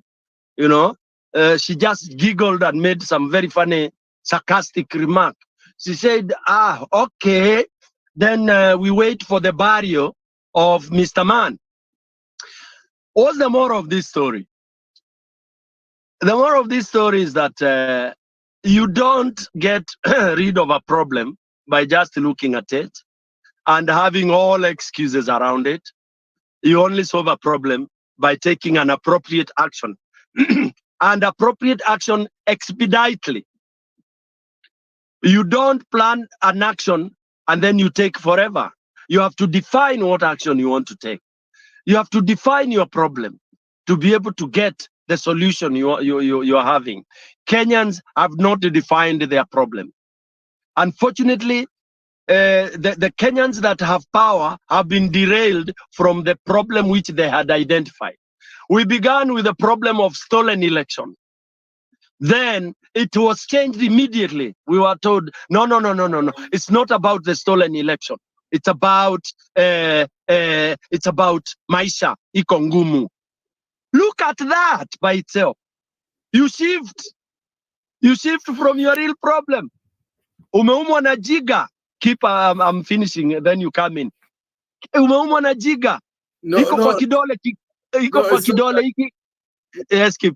Iko kwa hiki. The jiga is in your big toe. You're being told the big toe, you have to be chokoro at jiga itoke. Then unasema hapana, usiguze hiyo kidole kubwa. Hebu pass away from the jiga, boy. So Kenyans, we shifted away. Ati maisha iko juu. Hiyo ni ujinga ya ajabu.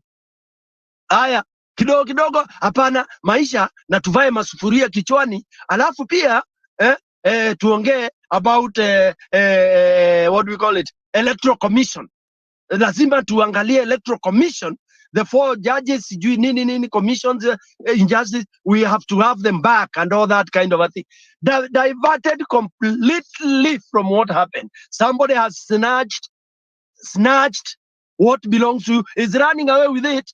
Huyo uko wewe unaambiwa hapana, achana na yeye tu aende nayo. Wacha tuanze kufikiria how we shall make sure that next time hata kuja kuiba. My good friend, unaacha anaenda, then you are being told hapana, hata acha hiyo aliiba ni sawa, wacha sasa tuanze kuangalia, tuongee vile tutaweka mikakati ya kufanya nini, ya ku make sure democracy is well whatever, and then BBI yetu itakuja sawa. Mwizi ndio huyo aliiba Nairobi, anapita Nakuru anaelekea Eldoret. Wewe bado mnaongea strategize ati you see, and you saw the thief grab. That's why I'm saying Kenya sisi ni ma-comedians kabisa. Yeah. So basically what I'm saying, as Bernard was asking us through that clip, when I look at Ruto talking there, I see a comedian. I see a thief being a comedian. I see things I cannot even stand to listen. But Kenyans were there listening very keenly. Kenyans even unakuwa assembled there. Unaanza kusomewa na idiot. Ati wewe una degree ngapi? 10. Lakini mimi ndio mdosi. Wewe ni bure hiyo madegree. Kenyans. Hao ni wa Kenya, mtu umesoma baba. Unless pia wamenunua makaratasi za engineer nini na nini. But mimi huwezi kuniambia hivyo hata kama wewe ni MP. Nitakupiga hedi. Nitakupiga hedi hapo hapo. You don't demean me. Ati sasa wewe una degree ngapi? Degree 3, wewe una ngapi? 4. Nyinyi wote ni mafala chini yangu. Na saa hiyo huyu mtu anakuambia hivyo ni idiot. I'll do what I have to do. That's being insulted. Yeah. But those are Kenyans. Resilient. Ndio mdosi. Unaambiwa wewe ni umbwa. Ndio mdosi. Wewe ni ng'ombe. Ndio mdosi. Wewe ni ngamia. Ndio mdosi. So that is what is all. So when we talk of maandamano, forget it. Forget it. Hakuna maandamano itafanyika Kenya ya kutoa Ruto. Maandamano itafanyika Kenya kama ya lawyers. Tunaimba oh. And that is Ruto organizing these things. Tunarudi nyumbani. Hakuna maandamano itafanyika ya kutoa Ruto. Hakuna. Take that to any bank.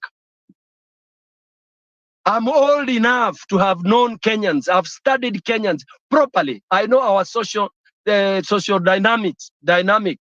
I know how we feel. Kenyans, over 90% are corrupt. They support that. Unasikia mtu aliiba 20 million, unasema ya. Mazesa hii huyo mtu si ni mdosi sana. Wa. Ningekuwa karibu anigawie. Look at that.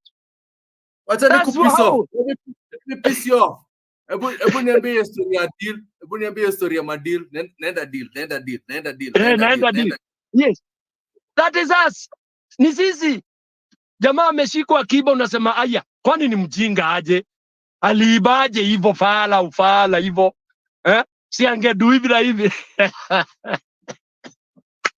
Back to you, Kip, my brother, endelea. No, by the way, ilikuwa tu network inaharibu, ndio nilikuwa natoka na kurudi. I was enjoying what you're saying. Hata siko na kukatia. Let me tell you one thing, Jeru. Minjo Mr. Handsome hapo, acha zako. Yeah, of course. Na hiyo usicontest bwana. Nishakugonga bwana. Nishakugonga. So wewe ni number 2 and below. Kenyans, ile siku tutaache mambo ya kwenda deal. Tunaenda kwa county governments kuongea juu ya deals for what? Governments are there to provide us ability to do businesses. That's why conservatives do very well in countries. That's why conservatives in the UK and America do well. It's because they're there for small government. What is government for? Upper Kenyans get into government to become rich. Mavieti zinaenda tu mbele hivi. Those are the people who are clapping for. Sudi anakuja kutukana watu wenye na degree hapa, anasema mimi ndio engineer. You know what he's talking about, him being an engineer of people. Mtu anakuja hapa, mnaeko hapo mbele kama like idiots. There's a clip running around Instagram and TikTok and WhatsApp. Sudi just making fun of people who've studied. Yeah, these are the let me ask you a question. A person whose brain is developing as a teenager, as a young boy, watching Sudi or watching somebody like Umtata, who will they want to follow? They'll follow Sudi. Because Sudi is abusing these people. Any dropout was you from 4 as you, from 4 started this you 3. Yeah, making more money, abusing these people, and those are the people you're praising in Kenya. Hata sijui kama huyu mtu Ruto alikuwa na hiyo degree, sijui Dr. Ruto. I don't even know hiyo. Hii mambo ya kununua ma degree ama if you don't have a degree unapata mtu kama Farouk. All these people are educated, are the ones in government right now. People who cannot even read. Na pia tunaingililia makanga. Keep dakika moja. Na vile sio vile naingililia makanga. People should start knowing huyo kijana wa huyo jamaa wa Kapseret alikuwa makanga hapo Moi University. Hiyo barabara ya Moi University alikuwa anatoa watu Moi University Kesesa hapo mpaka town. Alikuwa makanga hapo up to karibu 2005 2006 hapo. Huyo jamaa alikuwa makanga. Sisemi ati makanga ni wabaya. I'm not trying to say ati makanga no, but that guy was a makanga and he is a class 3 dropout. So history ya mtu kukuja kudharau PhDs mbele ya watu, it is true, tunajua PhDs, kuna PhDs na tamak, it is okay, you will get your way out there, lakini kukuja kudharau masomo mbele ya watu, it is disgusting. Na Zakayo mwenyewe alienda akanunua PhD so that he can come and use that PhD to hoodwink people. and watu like in my presence wakaanzia kusema we have gotten the most learned leader since Kenya was created.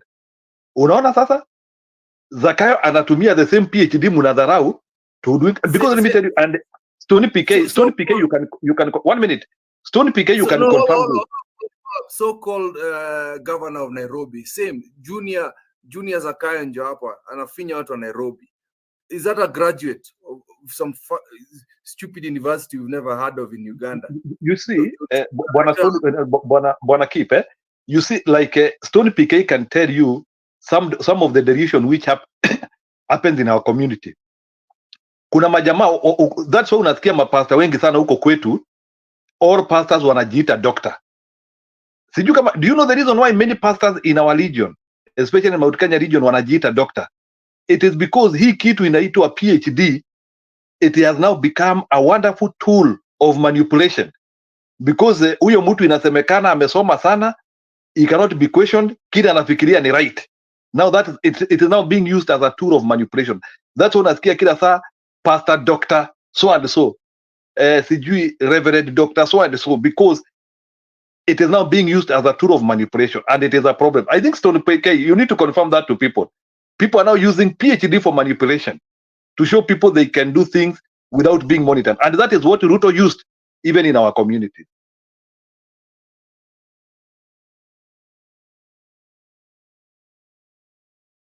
Yeah, so as Stone PK is coming in, I'm just saying our youth are being rotten for 10 years. 10 years.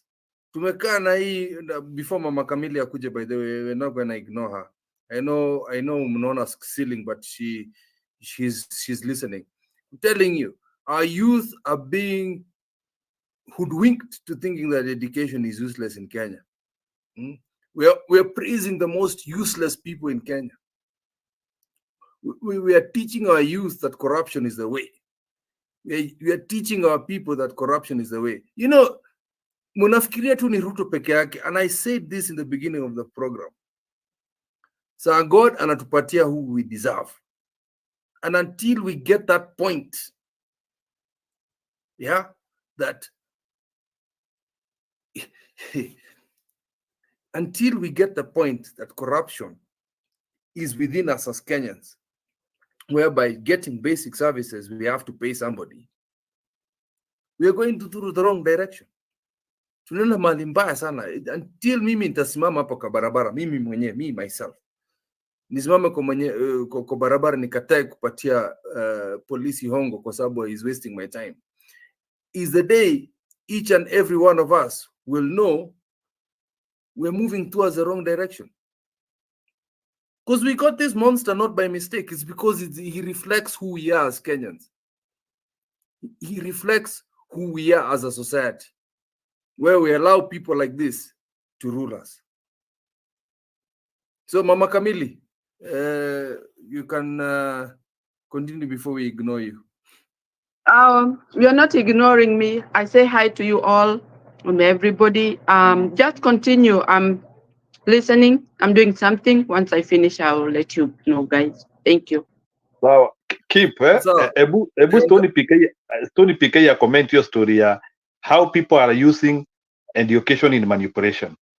It's important. Yeah, yeah. Let me. Ngiru, you raised something very interesting. You know, it is in Kenya where nurses are doctors. Not even nurses. Hata afadhali uite nurse a doctor. Unaona wale watu wa kufagia hospitali in the village wanaitwa ndagetari. Wale watu I'm not demeaning anybody. The fact that you work in a hospital, even if you are a garbage collector, and I'm not demeaning anybody, I'm just giving an example. Tukuitaga ndagetari. Yani tunakuitanga daktari. Okay? So, you can imagine somebody who has gone to some university of some kind. Anaenda, anakuja, alafu anadisappear tena wiki mbili, anakuja, anadisappear tena anakuja, anajipronounce kanisani. Riu bwana riu mutikambitage Mr. Mwaniki Peter Stone mbitagwa Dr. Stone PK. Sasa wale watu unaambia hivyo ni wanyanye, hawajui hata mtu wa class 7, they don't know the difference between a class 7 form 1 university, they don't. Wanasema tu Nora Igerero ndombe idatu aliwekelewa ndombe hizi nini what we wear when we graduate, na ndombe siku hizi inawekelewa hata kindergarten, and it is in our region where when somebody is getting a bachelor degree at KU tunakomboa basi 5 mtoto wetu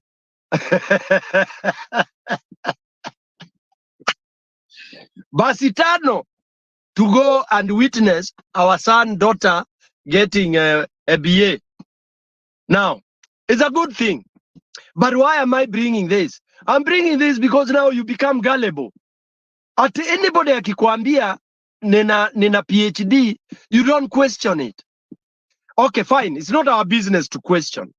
But the moment akikuja anatumia hiyo as a tool to demean even you and to try and demean others, the first thing you ask is that PhD the one going to administrators ndio itatuletea community development projects? Is that what you have? Is that what you went to study or to enhance to be able to serve us? If your PhD was about the Bible, for us now in communities, we want community enhancement and development projects. Biblia tutasoma kwa kanisa. So we don't need a PhD holder in theology to come and become our MP or our MCA. We want somebody who went to enhance what community development is to be able to come and serve us. So why mtu akija tu akwambia mimi ni daktari nini, you are swept off your feet. And that is not only in our community, it is in the entire Mbere. It's in the entire country where people don't question your capacity so long as you mention you are a professor. Even if you speak idiot, how do you have a professor who does not speak basic English? Mtu anaita he, she, he. And what sort of a professor is this? Yani ulikuwa unaandika aje hizo mathesis? I thought before you become so learned, you have to advance in communication. You have to be excellent in English. You even brush it, and if you are a Kale, you lose that accent. Because umesoma bana. Umeandika vitabu. Umeandika ma papers. Zimesomwa na wengine. So you are top of the pops. But these days, you come, unauliza mtu, what was your thesis? Hata ajui. Na ni professor, ni doctor. Ati wewe wacha kumquestion. It's like somebody comes, tells you, I'm a driver. What do you ask? He shows you a license, and then you believe he's a driver, and you give him your car? No. Okay, no. Bwana Stone PK kidogo, yes. Kuna huyu jamaa General Commander huyu tunaita Pastor Ng'ang'a. Pastor Ng'ang'a anaitwa is Dr. Pastor Ng'ang'a. Huyo jamaa amesomea hiyo doctor wapi?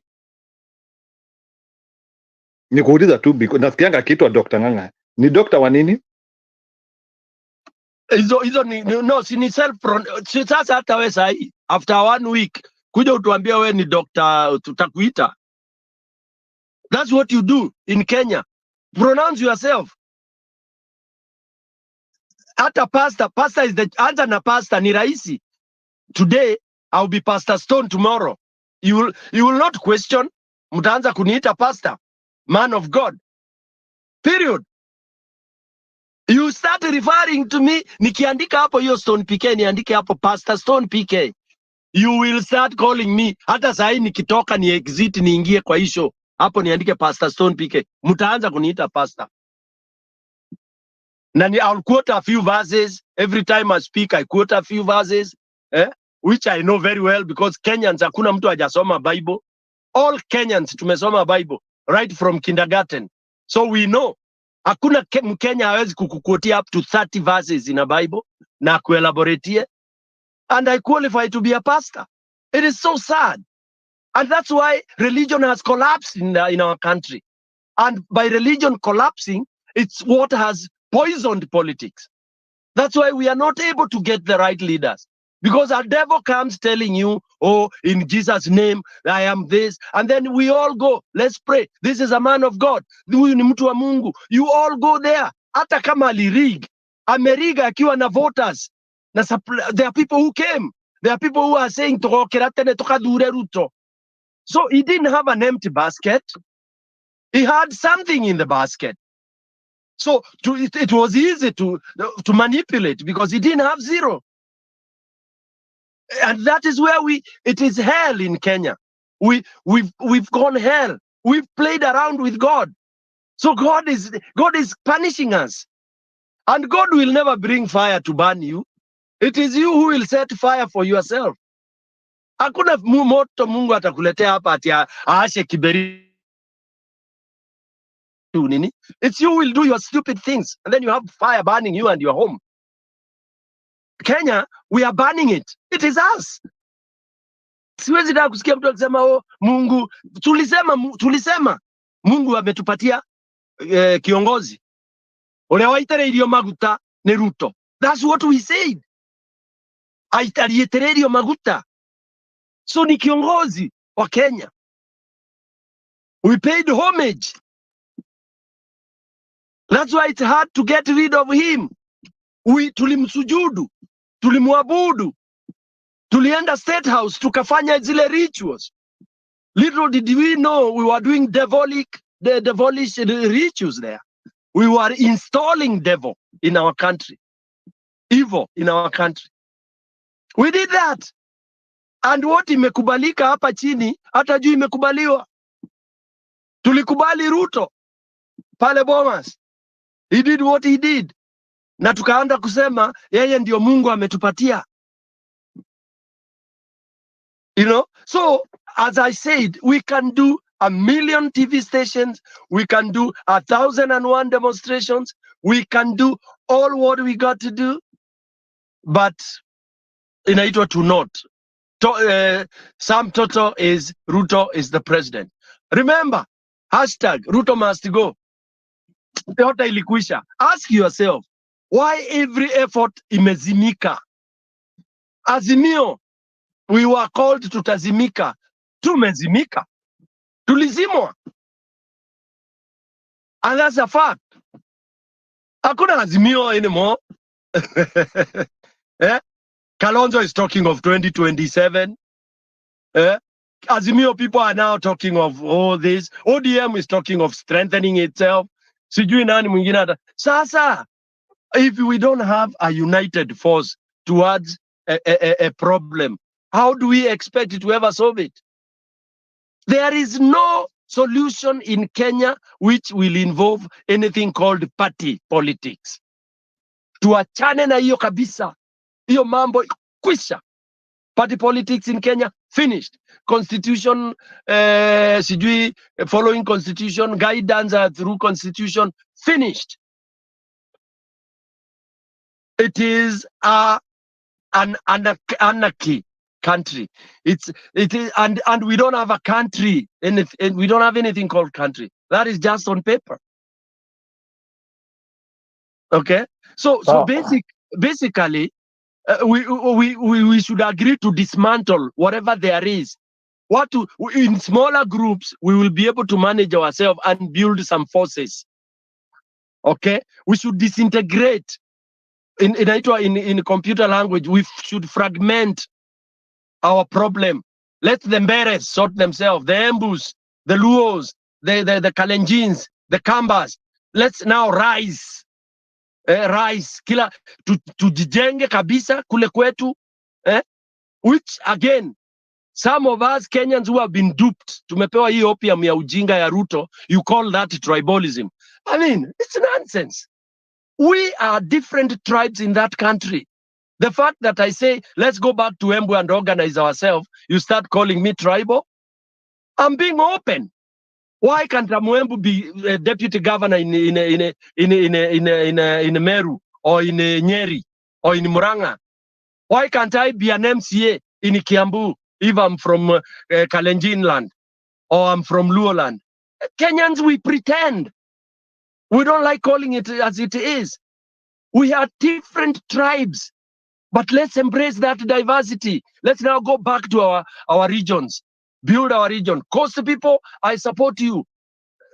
Consolidate and decide if you want Ruto to be your president. If you want him, well and good. Shauri yenyu. Yeah? Nyanza, please go ahead. Say Raila is your president or anybody else after Raila. You are right. You are okay. Let people call you, oh, you are being tribal. That's okay. Mount Kenya, get as confused as possible. If you want a Kalenjin to come and rule you is your kingpin, the most idiotic thing I've ever had, where you have Anjoroge coming to become my kingpin kwa nyumba yangu na familia yangu in Mbere. Ati anakuwa yeye ndio bibi yangu anasema yes to. Hiyo ni ujinga gani tumewahi ati kingpin ni Ruto. Kingpin wa Kikuyu ni Ruto. Hiyo ujinga sijawahi kusikia hata kwa maeskimos ambao wanaambiwanga sino imefanya akili yao ikakuwa frozen. They are not that stupid. Where you sing and praise an outsider at is you. Njiro utaniambia hiyo ulisoma wapi? Hiyo mimi sijawahi kusoma. Ati unakuja kwangu pale kwangu Kiambere naanza kusema leo Njiro sasa ndio atatawala mji yangu. Ng'ombe ino Njiro ni wako menyanisi gana, huyu bibi Njiro atategea. Hiyo ujinga ilitoka wapi? It is the stupidity of the highest order. Okay, Bwana Stone PK, dakika moja tu alafu ukuje tena. Endelea Njiro. Let me tell you, you see, Mount Kenya is under what we call retrogression. And there is nothing else we can comment about. And I always say it here, Stone PK, saa zingine na watu wanaanzia kuona kama nasema mbaya. The good old days of Mount Kenya region are gone. That region cannot be rescued. Umeona saa hii kama unafuatilia news, Tugege wanasema sasa hata Rigathi atolewe, Ndindi Nyoro awekwe for 2027. No, I'm not telling you. That is Tugege politics now. So sasa Tugege politics sasa umesikia now sasa hata Tugege they think that they need to control that place. So that is chaotic in its own way. So you hata sifuatili. So in a nutshell, there is something I wanted you to comment about here, because mimi ni kitu imekuwa ikinisumbua sana. I look for this thing. You see, if you have done a PhD in whichever university you have done, that university publishes your thesis. Every university has its own library, hata kama even if you have not done any academical paper, because kuna watu hata kama wamefanya PhD, they were not successful to publish in a reputable journal where they can put their papers huko. Lakini at least tukiweka jina yako kwa mtandao and you are PhD holder, we should be able to see your thesis and we try to interact with the information which you did. And much of these people wanajiita doctors, including hata huyo kiongozi, his PhD thesis is not available. Haiko. And I think even UN needs to be investigated now. How comes huyu mtu ako na PhD and even his thesis is not published? I don't think UN does not refuse to publish thesis za watu. Za watu kama people like us, we have our thesis published from University of Nairobi. But there are some people who studied in University of Nairobi together with us and their thesis are not there. Kwa nini wana publish thesis zingine na zingine hawa publish? If you put my name, you'll get my thesis there. Just put in Njiro Mwaura hapo, you'll get my thesis and you'll see what I did. I don't understand. I don't understand why na tukitype watu wengine na ndio wako na power Kenya, we cannot see their thesis. So Bwana Stone PK, why are we being treated differently by these institutions of higher learning? Kwa nini waweke thesis za watu wengine na za watu wengine kama sisi wanaweka zetu huko? Why? Bwana Njiro, nilikuambia I like talking about my country Kenya more because the rot is huge. Now, nchi yetu ilikwisha. Now the first time that the journey of collapse na death tulianza when Moi took over. Yeah, when Moi took over, that was the beginning. That's when we started swallowing poison. Tukaanza kukufa pole pole. That was the first pill we took when Moi came over, was education. Our education ilishuka ngazi maradufu. And when we told people this, watu walianza kusema no. Oh no, you are saying this, you are saying that, you are saying this. The whole world walijua that Kenyans adopt a stupid system. Okay? Now, what made it become stupid is because we adopted a system that we did not support. Because you can have a system, very good strategy, but it has to be implemented properly. So we failed in implementation of the system that we brought in. And when you fail to implement a system, what do you get out? You have what we call half-baked product. When you don't put your not microwave, but the oven, you want to bake a cake. If you don't do the right timing and the right temperatures, then you'll have a cake that is half-baked, literally translated. So when we failed to really equip the 844 system properly, the way it was recommended, we totally failed. But Kenyans, we are very good at swallowing a pill, as bitter as it is, and then quickly we put it, tunaweka backyard, tuna shelf, because tunaanza kusema correcting that will be so expensive, rewinding it will be so expensive, wacha ipite hivyo. We play around with the people's life. So we were on a journey to destroying our education. It became so easy to get a degree. Easy, I mean, it didn't matter where you are, what you do. Okay, I don't mind many people having degrees, but equally, we should do like what Seychelles did. What Seychelles did for them to rejuvenate the education system, they imported teachers en masse. And part of the country that benefited with that project that Seychelles decided to do was Kenya. Seychelles came to Kenya and said, we want as many teachers as possible as Kenyan can give us. And we want teachers qualified to this level. To date, there are those people who are now Seychelles. Walienda, I have relatives who went there, they were teachers. Sasa walienda huko wana land, walihama na familia yao. They didn't want to come to Kenya. And what happened within 15 years? That country shot.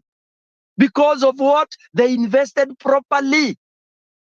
Kenya, when we started the education system Moi brought, we needed to equip everything. The workshops we were talking about in primary school, they should be equipped so that you have that human being you want by the end of the 844 years. We failed totally. Then what did we do? We just put our head, we buried it in the sand. Then what happened? Now, it became corruption. That Njiro Stone PK, you think of starting a university on top of a bar in a river road. Unakomboa rumu mbili, unaita Njiro PK University. Or you bribe, you get a charter, kila kitu. Then what do? Students come there, you have a room that cannot accommodate 20 people, you have 60, you collect money, you again go to the education system, and the degrees are ratified. What happens? The child is not molded, is not trained, there's no time, you have not professors. Same thing spilled over to our state universities. These are things people don't want to talk. Why? Because we are so corrupt. We teachers also are so corrupt. You are even paid when you are not teaching. So Njiro is a chain. That's why I'm able to be a PhD holder and you can't see my name there. That's why Nairobi University, with its highest, and I'm not quoting Nairobi University alone, I'm saying some of these very good landmark universities in our country are ashamed of what has happened. But they cannot go back. You can't go back there and try to correct that, because you utaulizwa ulikuwa wapi. you'll be fired. And in Kenya, it is every man for himself and God for us all. So I'm a professor, I'm a chancellor, I'm a vice chancellor, niko na gari, niko na nyumba. Hiyo rot, I don't talk about it. But what do? Mi nataka tu ni earn vitu pesa yangu na hiyo status, and that's it. Do I care what the product is coming out? No, that is long gone from our country.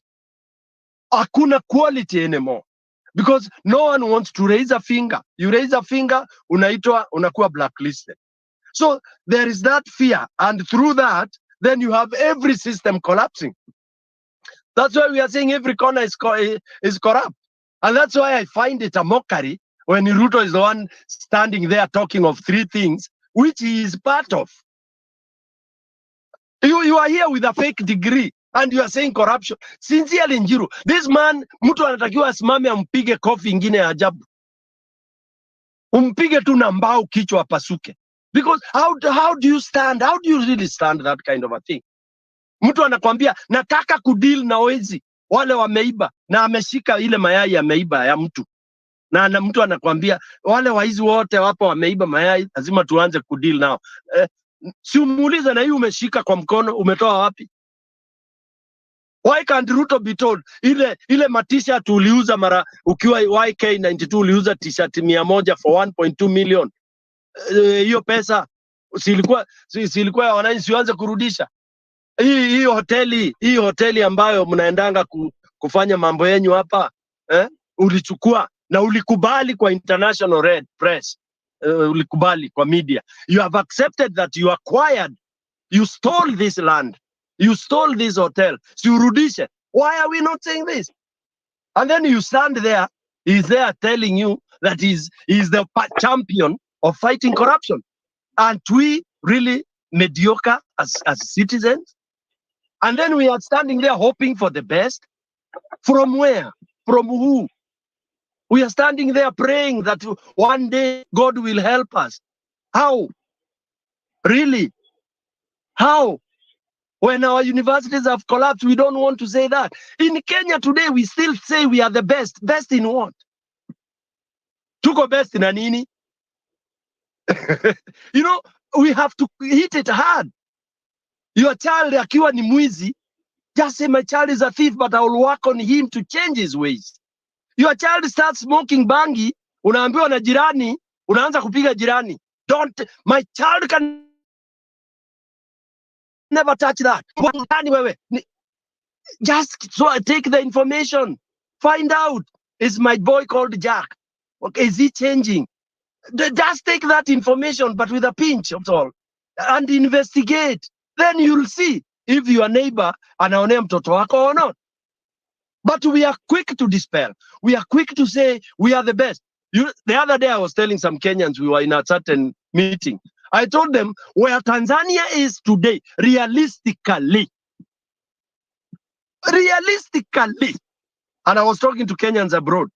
I told them, don't be cheated, because by the way, Kenyans abroad have no touch with the country. Ukienda nyumbani unaenda wiki tatu.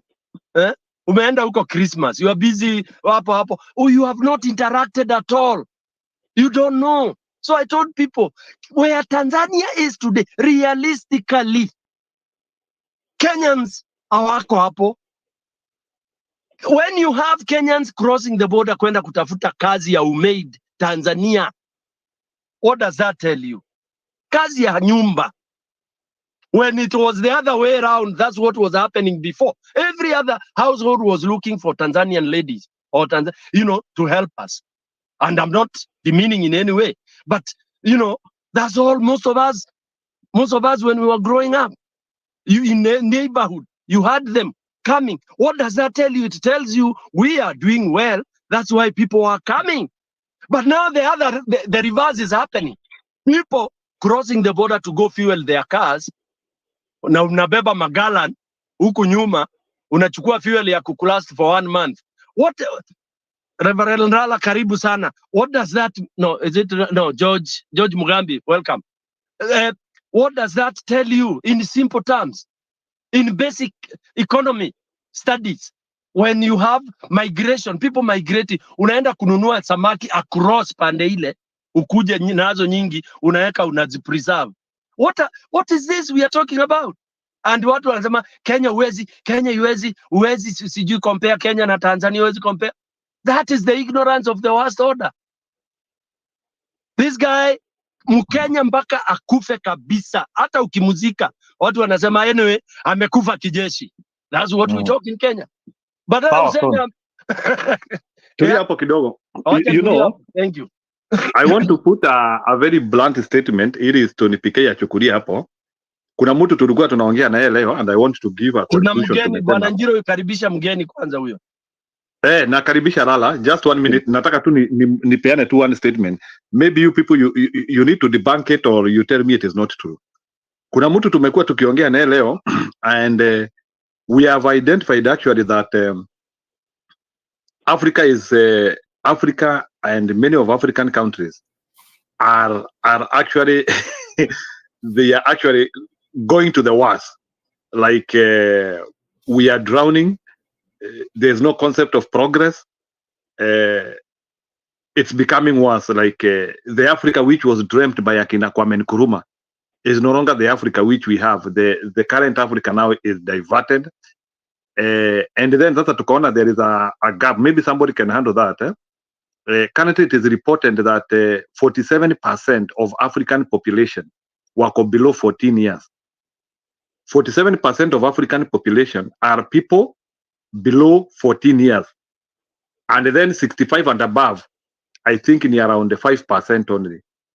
So what does it, when it comes to mentorship, how can 5% be able to mentor 45%? Don't you think that such age gap could be one of the things which are making Africa not perform very well, whereby we don't have a big population of also aged people who can be able to educate these very many young people who are within the bracket of 14 years, who are at dependence level, who are thinking. It's something we need to think about. It could be one of the reasons we need those old people also. Mr. Rara, karibu. Naona Alexio ameingia. Karibuni, uwanja ni wenyu. Lala, go ahead. Asante Njeru, asante Alexio, asante Stone PK. Let me just comment on Njeru's idea of old versus young, or young versus old, or mentors and mentees. We have now require a simple thing, that is, we got to be bold and brave.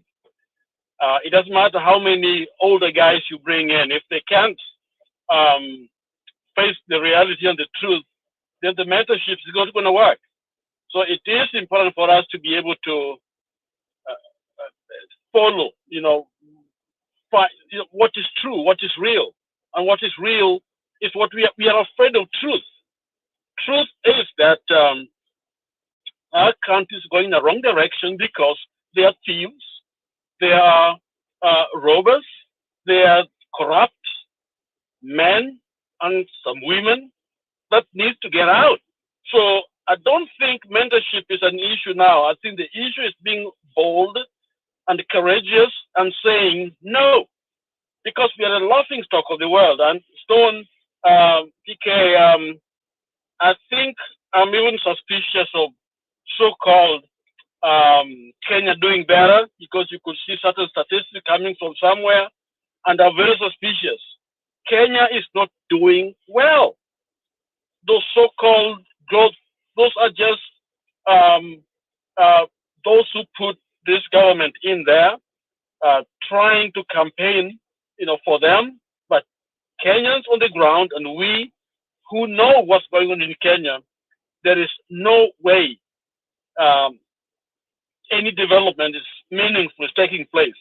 Things are getting worse every day, and therefore, I think if you're honest, I believe what Stone you're saying, that Tanzania may be already eclipsed us. We might be looking at those skyscrapers and the rest of it, think that is what development is. but there's much more. Tanzania probably has gone way ahead of us. And so we need better statistics, which of course is kind of hard to get because those who are doing them have got other motives to make us believe that things are good when we know they are not good.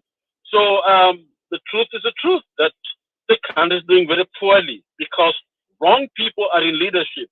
And those wrong people must, it's not whether they change or not, they cannot change. These people cannot change. They got to go.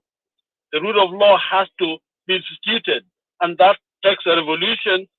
All of us, those young people you're mentioning, Anjeru, let them be told the truth that the only way to get their country is to change this system, is to get rid of these guys because all they're doing there is stealing, or they're just stealing their future of these young people. So I don't agree that the mentality thing is critical. I think it's just being bold enough and saying, no, we are going the wrong direction because of these wrong people. We want them out, and let's get our country back. I think that's what I think. What is going on in Kenya is a clear indication that things are on the wrong path. But because we are afraid of truth, nothing will convince us. We wait for one story after the other. Tomorrow there'll be another one, more devastating than even today. And then we go through some kind of an alarm and pretending to be shocked, and we wait for another one. So we don't want to face the truth. The truth is that Ruto has to go. The system has to go. And nobody's going to do it for us unless we are willing to step forward and do it. Could start with us, with any of us. And I stated earlier that the LSK, whatever you call them, I think they're self-seeking. I think they should have been on the road the day that we went on Mandamano, the very first day. They should have been out there because they are the custodians of the law, and they are the ones that interpret for us this constitution, and they are the ones who should have been on the front. Now we should have just added them to the list, but they are going there, fighting for themselves.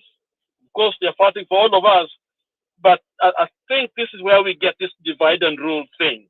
So it is important for us to collectively list those 95 theses, to Ruto and say, no, there's no turning back. We have come to the end of the rope, and all of us go out and get these guys out of power. And that's what I think. So it's gonna be a sacrifice from all of us. Sisi zote pamoja, tuungane pamoja, tuondoe ujamaa. And sisi zote tutafanya, si mtu moja, watu wawili, mababa, whatever, it's all of us. And we should do it ASP because our jamaa are specialists in Kupora. They have a way of doing things and making us believe something else, because some of these things they're doing are decoy while they are, gouging a hole in some part of our economy. And sooner or later we'll have no country. We'll have no country because the way things are going, it's a non-stop plunder of our economy. And there's no stop till we ourselves make a stop at this horrendous behavior of theirs, and we stop them and send them home, and send them to jail. Some of them, there has to be a reckoning. If they resign, some of them, most of them, all of them should face some kind of punishment from the law or prosecution, because it is too much. It is wrong. And finally, I always, those of us who are arguing, wait and wait and wait, How can you wait when somebody's inside your room, raping somebody, and you're there waiting? What are we waiting for? And so every day is a reminder that something is going on inside the house. And I think if we are people of good conscience, if we believe in our country, if we want to be a democratic, constitution, follow that path, then we must do something urgently. It's an urgent call. Thank you. Sawa, wacha tukaribishe Yield back Alexio. to you. Alexio, karibu. Alexio Muga. Asante sana, by fire, by strength, Stone PK, Lala, and people on watching us and those on the comment section. I salute you all. Yes, I think for now the topic is Ruto admins incompetent and corruption challenges, judiciary demonization. I kind of look it at this way, like this way. You yourself, how did you get that judgment? How did you get the judgment in 2022? Was that judgment free and fair? 1. 2, you are telling us you are going to fight corruption. And how did you get that seat in the first place? Did you get the seat in the right manner? Did Kenyans elect you? Or you selected yourself, you got the seat through corruption? So you should not come here to lecture us that you are going to fight corruption. Well, we know corruption needs to start, we need to start fighting corruption from the ballot. We saw it, at least I was old enough to see what happened in 2002. After the ballot, the corruption started running away. It's on its own, without even the administration doing anything. Stone PK, can you confirm that? We saw corruption running away from Kenya after 2002 general election. Then what happened? Alexio, just before you continue, that is very important point you brought. And before you came in, I raised it. I said, corruption, as much people say it's a monster, it's hard to kill. We have an example. Thank God you have quoted 202. I mean, it went away so fast. Kenyans started arresting policemen. Where on earth? I mean, we were the first country in Africa to start arresting our own policemen. Yeah. So when somebody stands here anatuletea vipindire atapigana na yeye mwenyewe ndio kwanza tunyonge, ajitolee tumnyonge. Immediately, in fact, if we can nyonga Ruto today, that country will, Kenyans, I agree the way we turn around very quickly. We can go into corruption very quickly like we are in now.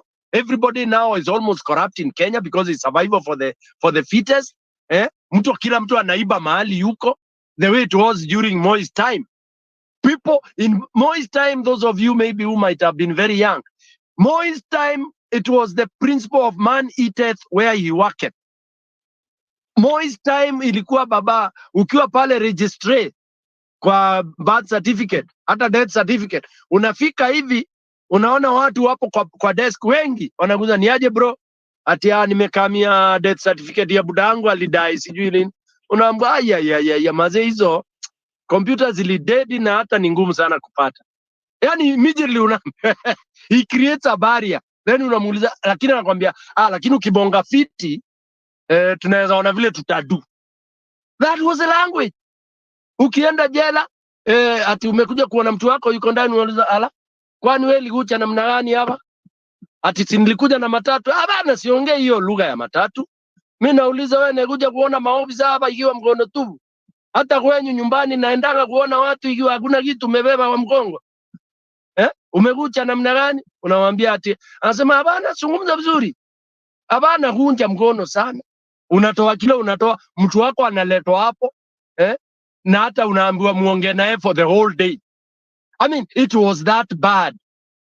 But what happened when 202, pam, corruption kaenda mpaka unaona askari sasa wakachange lugha, akikusimamisha anakuuliza vipi bro, unaenda wapi? Unamwambia anaenda nyumbani. Ati yao sawa, gari iko sasa safari huko nyuma iko mzuri haya basi wewe enda, lakini ukienda hivyo ujue watu hapa iko jua ghali, ukiachia hii chupa umeweka hapa ya maji tutashukuru. Unakuwa embarrassed. Amekuomba pesa, anakuambia maji. So they used a language. Na ukibatia mimi hapana weka mimi kwa corruption, uende kusema meonga mimi. Umeona? That was the language. Every police was afraid of, doing the wrong thing. And it worked, Alexio. So if we get this head, the mother and godfather of corruption, the prince of corruption, huyu anasimama, I swear Kenyans, we are so resilient, I agree. Tunahubiriwa corruption na Ruto, Alexio. Ruto ndiye anahubiria wa Kenya corruption. Take it back. Thank you for enlightening me. Actually, this idea of a person fighting corruption, it's not possible. Corruption is fought by Kenyans. And Kenyans are very clever. Once after Kibaki 202, 203, and then fununu ikakuja ya hiyo Anglo leasing. What happened? Watu wakaanza kujua, kumbe Kibaki mlikuwa mnatuenjoy. And then people stopped. And then the corruption was the order of the day until to now. So somebody should not come here and lecture us how he's going to fight corruption. And yet we know very well he is a product of corruption. He is in that office because of corruption. He is in that office because of corruption, not because of Kenyans voted for him. No, Kenyans did not vote for him. He is there because of corruption. He is there because alihonga Chebukati. Yes, let me say it here. Alihonga Chebukati. Hata ingine ya kuhonga Chebukati. When you decide to give the wife of the former IBC chairman a work, is that not corruption? Where on earth wenye tunaona mtu ametoka alikuwa IBC chairman and the bibi yake anapewa plump job in the government? Where on earth? Mtuonyeshe watu wenye wanasema mtuonyeshe. When you steal Muteshi's land, unanyakua Muteshi's land, and then a competent court of law in Kenya passes a judgment that yes, umeshikilia shamba ya wenyewe na inakutoza fine, and it goes on record. Is that corruption? Is that corruption? I want people to tell me. Somebody should not come here and lecture people that I'm going to. Why are you standing in the rain ukinyeshewa ukiusema mambo ya corruption? Ndio tuokuone uko so serious sana. And yet when you go back, you are involved in corruption. When you insist but Kenyans watoe pesa ya nyumba, and you know very well the court has said no. Is that not corruption? When you yourself, you have captured parliament, umeita kina Jalango, umewapetia ile nye unawapatia. Is that not corruption? You have stopped the parliament from executing its mandate given to them by the constitution, by the people of the Kenya. Parliament cannot breathe. You yourself, you have strangled the parliament. Is that not corruption? Now the thing that is remaining, the judiciary with just a few judges who are qualified and quality judges who are making, at least they can give Kenyans room to breathe. Tayari, you want to capture that. When you appointed the judges that Uhuru said these judges are tainted, when you yourself, you went there and appointed them, and you gave them the offices, When Uhuru very well said, these judges are tainted, I cannot swear them. Why did you just start by forming a tribunal to investigate these judges first? Let them be cleared. And then after they have been cleared, they can now assume their office. Why didn't you go that way? Now the file of those judges was on your table. What did you do? You went on and swear them. And now you are coming here to complain to us judiciary is corrupt. Tafuta watu wengine wa kucheza nao nani? Tafuta watu wengine wa kucheza nao. When you know very well, Gachagua aliiba pesa Bungoma County. Na koti ikamshikilia mpaka pesa yake ikapigwa ikazuiliwa 200 million. When you assume the offices you gave them. When you appointed yule waboi wa Ruto, and you know very well huyo mama ako so scandalous. Hao ndio watu waizi wanaibia gaba. Wanatuibia sisi. So what can you tell us? What are you coming here to tell us about corruption? First of all, if you want to fight corruption, you should resign and give the seat to the people that Kenyan elected. Give the seat to the person Kenyans elected. Then we shall fight corruption. Sisi wenyewe wa Kenya, we know how to fight corruption. We know best how to fight corruption. Wachilia hiyo kiti uone. So you should not come here to lecture us about fighting corruption. And you yourself, you don't want even parliament, the mandate that have been given so that they can deliberate on when the government wants to set the corporates or the parastatal. It is the mandated, the parliament goes and deliberate on it, debate on it before you sell it. You have removed that function from them. You want to be the judge, the jury, and execute everything. You one person. When tumeambiwa mafuta ya edible oils imeingizwa hapa Kenya, tumeambiwa hiyo mafuta haikuwa ina meet standards. Tumeambiwa ile sukari yenye ilikuwa imefungiwa, ile sukari mbaya ina Matiang'i ilikuja ikauzwa. Is that not corruption? And those people who did those things are in your government. You yourself, wewe ni corrupt number one from toe to kutoka kwa nywele mpaka to the top. You are corrupt to the high priest of corruption. So you should not come here to telling us about the corruption. You should stop that nonsense. We don't want to hear that. Because if you really value fight of corruption, you should be out of that office like yesterday, not even today, like yesterday. I feel embarrassed and I feel shamed. Mtu mwenye anatu lecture. We have seen what a president who wants to fight corruption did to Tanzania. We saw how Magufuli fought corruption in Tanzania. And that thing has a spiral effect until now. Tanzanians are benefiting because Magufuli stood and fought the corruption. Magufuli hakuwa ule mtu wa kutembea nje. When we have been told na Auditor General, your office, State House, spends 1 million per hour. Is that not corruption? Because tell me how a person can spend even an office can spend 1 million an hour. Where on earth? What are they doing? Wanatumia kufanya nini? 1 million per hour. Even if they are sleeping at night, they are still consuming that 1 million. Alexio,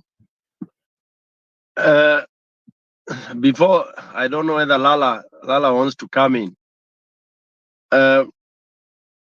When we were growing up, we used to have a song, ilikuwa inaitwa Danganya Toto Jinga Sumuni Nandu Ruru. We used to sing that. Ilikuwa ukidanganya watu na ile uongo moja nyeupe. Kabila yangu tunasemanga uongo mweupe, ambaye ukidanganya uongo mweupe na uingie box, wewe ni toto jinga. Straight away. Wewe ni toto jinga tu. Yaani uongo ile wazi tu unaambiwa na unakubali. So Ruto, and I'm trying to answer this question of admitting incompetence and all that. it is so interesting that Ruto aliona Wakenya ni toto jinga na tukakubali.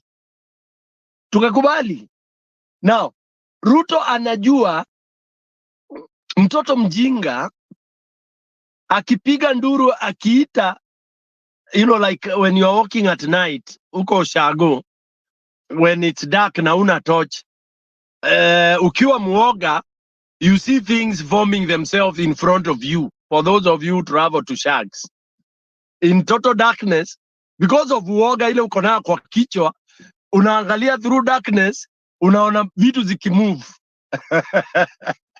Sasa hizo vitu ni imaginary, unaona ni kama kitu iko mbele yako or something like that, kumbe ni uoga inakuboil. And for watoto wajinga ilikuwa unawadanganya, unaambia maze, ukienda hapo peke yako hivyo hizo maghosts zitatokea ama malimulimu zitatokea. In our language we used to say that. So you cheat watoto in a very simple way. So Ruto anajua Wakenya the best way to do it, because he has done it many times. Every time he fooled Kenyans during elections. Wakenya walikuwa wanajaa meeting zake, the truth be told, whether he was paying them or not. But Kenyans were that foolish, unalipwa shilingi 100 ama 50, in fact 50, kuja kuattend a useless rally. So amejua that the best thing kuambia Wakenya ama to confuse Kenyans is to admit. Ana-admit Wakenya wakipiga nduru, maisha iko juu, kesho atakuja kwa platform aseme maisha iko juu kweli ama ninasema hatuelewani. Ataongea hiyo lugha yake. Maisha iko juu na unga iko juu na kila kitu iko juu, ama namna gani? Mnasema ndio, anasema si ndio. Sasa mimi ninajua maisha iko juu, gharama iko juu, na ndio nataka kupigana na hii upuzi, ndio nataka kupigana na hii corruption. Kenyans start clapping. Immediately Kenyans wanasahau huyu mwizi anakuenjoy, anakuambia hiyo maisha iko juu kwa sababu hiyo serikali ilikuwa, hawa watu ambao wananisumbua na maandamano ndio wamefanya Kenya ikuwe mahali ilipo. Immediately he covers and pushes the SHIT across and Kenyans follow. Hawaoni yeye ndio mwenyewe. It is like in mtaani what used to happen even in town. Pickpockets anakunyang'anya kitu, ukisema mwizi ana point mwingine mwizi, ana point huko mbele, ana distract everybody. You start chasing the one who doesn't have your wallet or who doesn't have your gold chain. Mwizi is a chain. Unaenda hivi umefuata, unaingizwa kwa kona, unaambiwa nyamaza ama tukuue. Unatoka ukiulizwa wewe ndio umeibiwa chain, unasema hapana, na ni wewe umeibiwa. So Ruto knows how to play around with Kenyans. Yeah, he has admitted. But Ruto is admitting what? Is he admitting what Kenyans don't know? Does it mean Kenyans don't know that Ruto has no competence, sincerely speaking? What has Ruto managed? His management and managerial skills that is successful. Usiniambie biashara. Biashara gani? Corruption za wizi. I've always said, watu wanasifingi ati kuku. Iyo kuku, why don't we here, tuende uone hizo kuku vile anazimanage and all that? Who manages them? I can acquire naiba hoteli, naiba anything. I have people running it there. It's not me who is running it. This man, when he had the ministries and all that, all what he was doing was to grab, steal things, pipeline land, bring in maize scandal and all that. That is his management. And I keep on telling people, the YK92, which most young people here don't know. And unfortunately, that will bring me to the question that Njiro had raised, which was very important, about mentorship and all that. The 65% and the 5% and all that. That is a serious disease. Because today, I was talking to one of the younger Kenyans, and I was trying to explain what is happening. Ati aliniuliza, ala, wewe unaongea ni kama upendi Ruto. Nikamwambia nimpende nifanye nini? Kwani yeye ni mwanamke? Then ananiambia, what of yours did he steal? Those are Kenyans asking. Na nilisikia hata nyumbani watu wakiuliza hivyo. Ati mnakasirika na Ruto hivyo, ni nini yako alikuibia? Can you get the picture now? This is an elderly person telling you why Ruto is not the right person to rule or lead Kenya. Then a younger guy asks you, what is it of yours that Ruto stole? So Ruto can steal anything else so long as it's not yours. This is a Kenyan, a young Kenyan, whether he has a degree or not, who is an idiot. And I'm not saying all young people are idiots. This is an idiot who thinks that Ruto must steal my 10 shillings in my pocket. Ndio akue mbaya. This is a young man who has gone through university but has not graduated in his brain, who does not even know what leadership can do, what bad leadership can do. When you have young people asking you, what is it that Ruto stole of yours? Alikuja kwa boma yako, akaiba mbuzi yako. Alikuja, and they argue strongly. So, and these are the generation that he ignores. They are the ones that when you talk about what we call it, history, that you have to know your history. You have to know your country. You have to know your location. You have to know you are up to sublocation. You have to know your MCA, your area, your village. They tell you it's irrelevant. So how will you judge a leader that is helping in community advancement? Hauna. Because umekuwa, maybe your parents lived in town in Nairobi or in Eldoret, Kisumu, umesomea huko. You have no business with the village. And you stand arguing that you think Ruto is okay. So that is the majority we have, who are very gullible. Imagine this majority wanakusifia vile Ruto anaendesha ma V8. And they are proudly saying, hey mazee, uliona hiyo V8. Yani, ama MP amekuja, uliona mazee ile suti amepigilia. Mazee uliona belt ile amevaa. What has the belt, the suit, the nini has to do with you? That is his. He's dressing that way, he's driving that way. Where is he getting money? He's eating your money. You should be bitter that you should get rid of such a person who is so corrupt. Okay? So we have a serious gap.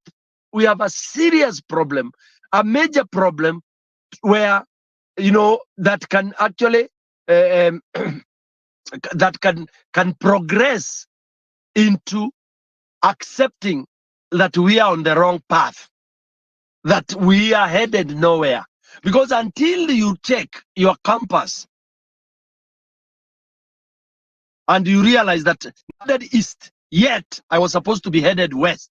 That's where my destination, my planned destination is. You will never succeed. So until Kenyans will decide where do we want to go? And as I said, and I keep repeating, we have not made that decision. Not yet. Bado. Mtu asikudanganye, wa Kenya hawajaamua wanataka kwenda wapi. Juu hawajui wanataka kwenda wapi. The moment you don't know where you want to go. Nao ambao wanatakiwa waamue ni hao wananchi wa chini kabisa. Hao wanawika na ndio wanatumiwa. Si maisha iko juu, wanapiga maisha iko juu. So maisha iko juu, itarudi chini lini? Maisha iko juu na mnapiga makofi. Anakuja anapita. I like what happened in Nyahururu. Somebody who anauza gazeti hapo chini anasema mimi siwachi kungojea hiyo shilingi 100 ya gazeti moja nikienda kusikiza mwizi. I like that. That is what now Kenyans should do. Hiyo njugu karanga yako unauza pale kwa kona. Usiache kuuza ati uende kusikiza Ruto. Unamsikiza akusaidie na nini? Somebody who is so obsessed anakuambia ati project yake, his dream yake ya manyumba, hakuna mtu atastop. Whose dream is that? Is it ya watu wa Kenya ama yake? And who is interested in his dream? Are you interested? We are not interested in your dream. We are interested in the dream of Kenyans. Yeah, and the dream of Kenyans, number one, is for Kenyans to get the leader they vote for. Hata tukichagua, tuseme tumechagua kondoo, ndio tumepigia kura, zihesabiwe na hiyo kondoo ipewe hizo kura. Ndio tujue kondoo yetu ikishindwa after 5 years ama before 5 years tunaingoa. That is what Kenyans want. That we are able to determine who we want. Not kuja kuambiwa oh, sijui western countries zinataka huyu, sijui nini. I find that a very tiring discussion. At now we have to follow vile watu na western na wapi wanafuata. We can say no. We can say no. We can put whoever we want. Then mutasema oh, you don't recognize us. Well and good. Thank you. We have countries that are not recognized because they are being under the rule of army, they are under the rule of... If we can be under the rule of army and things happen for mwananchi, what's wrong with that? Tuache mambo ya mavitabu na matheory. Oh, you can't have a military government. If military government is doing well, why can't we have it? If the military government can bring us back on track to be able to elect leaders we want, why not? I've seen 2 countries that have done so well in terms of confessions. And that this is where I want to end my statement. If somebody has confessed, ameshindwa, anatakiwa kutoka ama atolewe. Okay? It's only in Rwanda where I saw people confessing. Yes, I killed this family. Yes, I did this. Yes, I did this. And thank God, out of those confessions, they propelled Rwanda to where it is today. I know some people say, oh, Rwanda is not democratic. Democratic, hiyo ni mavia kuku. Whatever works for a country, let it work. Whatever system, you can give it whatever name you want to give it. But so long as the people are having bread on their desk, yeah, and they're able, mtu ana kioski yake ako free, is able to do that, you can call it military country. Oh, there are policemen all over. If Jesse has to be all over for mwananchi to feel safe, for mwananchi to do his business, let it be. Let it be. There's nothing wrong with having army in the streets, so long as they're in the streets, just to ensure everyone is okay. The bad boys are not robbing Mama Mboga. That's okay. It looks like a military country. Nothing wrong. Okay.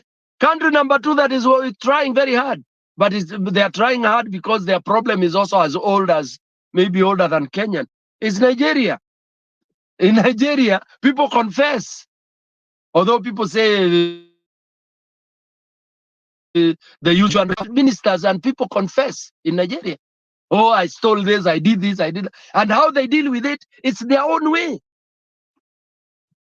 So Ruto has confessed he's a thief. He has confessed he's incompetent. He has confessed everything. I don't know what Kenyans will be waiting for.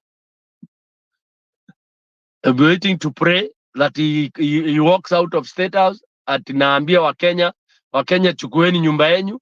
Is that what Kenyans are waiting for? Ruto atoke hapo na V8 ati aseme Kongoi missing. Ama aseme ni kama na Kiluya ama Kikisi tororane mambi. Kijaluo ati oriti obroneri kingokin adhinya kadala sugoi. Hiyo ndio tunangoja Ruto atuage akienda. Tunangoja Ruto aseme ati sasa mimi ndenya kusia ingo abandu bosi turorane sugoi. No, huyu jamani kubumburushwa. Jamani kubumburushwa. Na Wakenya kama hamwezi bumburusha, kama hatuwezi bumburusha mtu, basi tunyamaze tu bana. Tunyamaze tu, tufinywe tu kufinywa vile tunafinywa. Na hata tufinya mpaka ile noma. Ile noma. And the worst of it all is that hii ni mambo tuliona. Tumefinywa, tunaongea, every day we have a new name, new strategy. We are mutating. We are mutating. Sahi watu wanasema there will be mother of all maandamano. Organized by who? Hii maandamano ya lawyers, where did it go? What was it? These are just the window dressing. Vipindire. Vipindire. All drama, stage managed by Ruto. Yeah. Ruto has, Ruto, his dream was to have so much money that he can penetrate any system in the country. That's why it's very hard to remove Ruto. Because he has paid people properly. Properly. Watu wamelipwa vizuri sana. Look at when you have even professors defecting and going to UDA. You ask yourself, really? What is it? Ati ni nini? Yani imebadilika mpaka mi nilikuwa muuaji, nilikuwa mwizi, ulikuwa unaniita hivyo jana na leo umegeuka. Sincerely speaking, hapa iko noma. Na Kenya, it is so sad that we will see this thing happening. I feel a lot of regrets that we will live to see disaster befall this country. Because there is no other way. The path is like the Titanic ship. It started sinking and people are there in denial. Oh, this can never sink. It is you the best in the best of the best in the world. All those sorts of things. It's not possible. Even when it tilted like this. No. It's gravity behaving this way. Physicians, physical, wanaitwaje watu wa ma scientists wanakuja na mavitu wanapima. Na sasa hiyo ina sink. Wanasema hapana, is a change of current. Sijui imefanya hivi na all the nonsense until it went down under. It went down under. That is what is happening to this country, beautiful and called Kenya. Watu wanasema hapana, things will be okay. People are not even studying this obsession ya housing. I give people reference waende waone what is happening in Singapore about, let's call it almost similar program, community houses, cheap houses, not cheap but lower, affordable housing. How they approach, how they are doing it. Ethiopia, our neighbor, the program is succeeding, but they are doing it meticulously in a different approach, an approach that is candid, it's open, it's beneficial to Ethiopians. Hakuna wizi ujinga hapo, and they are not hawanyang'anyi watu land. Hawa demolish nyumba yako na wakwambii for 6 months or for 1 year ishi hapa, after that you are coming to live here. That's the program they have. Yes, if they want to bring down the single floor estates, there is the plan. Munakuwa temporarily displaced but in a decent manner. Like for example, Raila had this program where he wanted to rehabilitate and change Kibera. It's Raila who came with a program about Nyayo high rise, whether people like it or not. That was his design. He's the one who came with the high rises you find in Majengo. That there was a small estate he started there next to the St. Joseph hostel there. Okay, those flats you see, that was Raila's program. Sema next to Pumwani maternity. Yeah, next to Pumwani maternity, not Karaoke, not the other, not on the right side, but on the left side, not the city council ones, but the other ones. Yeah. And he's the one who even he had even seen where to relocate the Kibera people somewhere near the river. The Kanjo ones are called California. So California huku na high rise. California. Yeah, Exactly. Pumwani in Majengo. Yes. Yeah. And he had even allocated land in the river, whereby all those who are tenants in Mathare, was not Mathare, in Kibera, was supposed to move. Then siasa ikaletwa, oh, that is very far away. But he with his engineering and wisdom, he knew people living near the river, that's where the industries were going. Okay, they would be there. Then Kibera would be having high rise. You know, Kenyans are so blind. They were told, oh, huyu mjaluo anataka kuwatoa mahali mumeishi. And I've never seen landlords living in Kibera. Hakuna. I mean, this is how stupid sometimes we can be. The road that is still today maintenance free was Raila's example to show Kenyans we need concrete roads. Bagadi way. That road has zero maintenance almost. Almost, it has zero. Wewe ushaona ikifanywa maintenance? Hakuna. Ati kubandika lami sijui kufanya nini. Now the highways we are seeing, the interchanges.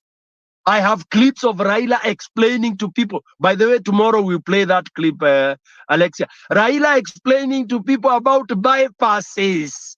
And he made a joke while he was telling Kenyans. Akasema wa Kenya, baada ya muda kidogo, hizi barabara tukimaliza, itakuwa before upande gari yako. Unapanga the journey. Otherwise, if you are going to Karen, ukikosea kidogo, utaenda Limuru. People laughed. He told people that. I have that clip. He said, it will be so interesting. Ukitaka kwenda Limuru, takes you 10 minutes. Wakenya walikuwa wanaona huyu mjaluo, because that's the way people talk in Kenya. Oh, huyu mjaluo anasema unaenda Limuru ya dakika 10 namna gani? Hao wanalia saa hii hawa. Thika highway hizo ina benefit, hao wanalia saa hii.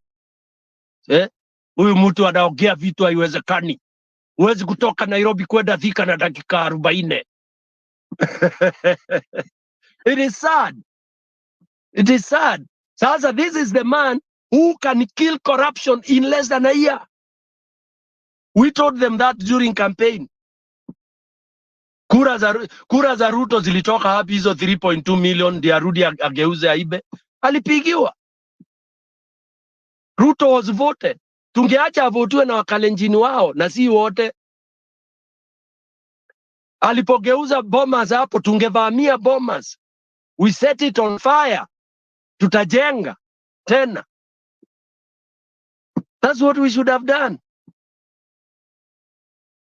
You see? So now we are lamenting. We are crying. Stony PK, because what asara yenye tunaenda saa hii inashinda hata bombas 10.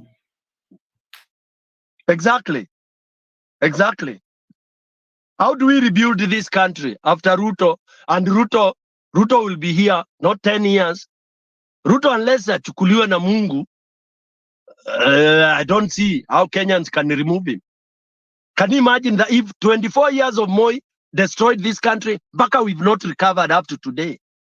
1 year, 18 months of Ruto, today, the country is in the dogs. It's in the woods. Education totally dead. Only the rich kids will go to school.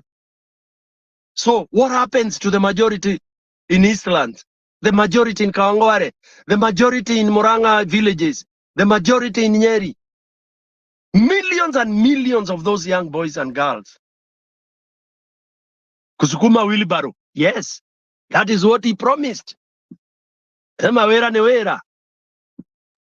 why he's not talking about what graduates should do. Anaongea juu ya mijengo. Toka na degree yako ya engineering, kuja sukuma wheelbarrow. Because contractors nani? Ma-Chinese wale wako na yeye. Wewe degree yako ya engineering na masters unakuja hapa hata kushika ile futi. Kikwetu tunaitaka kushika fiti. Ama unashika fiti, wewe shika hiyo fiti, unapima. koroga hiyo simiti. Those are the jobs he's talking about. And he promised, he said, I'll first deal with Mount Kenya. Nita deal na nyinyi proper. He deals with the majority. Wale wengi, awafinye kabisa. Kabisa mpaka you have nothing. There's nothing so demeaning like umemaliza university 4 years or 5 years, umekuja pale nyumbani, una uwezi afford sabuni, unatoka hivi unaenda unaambua kazi ni kwa mjengo. So sincerely speaking, hata kama tunasema wera ni wera, can you imagine how you feel when you are pushing that wheelbarrow as a graduate? Sincerely, which country? Ni wapi kunafanyika hivyo? Hata tunasemanga Nigeria nini na nini, ati you can push that wheelbarrow for 2, 3, 4 days to get, your extra nini, which is okay. You can even do that as intern. It's okay because umechukuliwa kibarua, there's a big construction company there. You come in, you are doing all that, umekoroga smith, umesaidia, umepanda, then you get your position. Yeah, but there is no that career path that Ruto is talking about. Let me stop there, Alexio. I see we have other guests that have come. Give them time. Thank you. Thank you, Son PK. Yes, and people, somebody has reminded me of the land at Weston Hotel. Your land in Weston Hotel imekuwa build on. It's a public land? Is that not corruption? Yeah? Is that not corruption? So asitulete hapa Jeremani, karibu.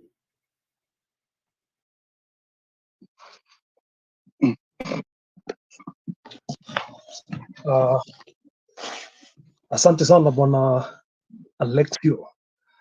Hope you can hear me. And also see Stone PK there. So asante.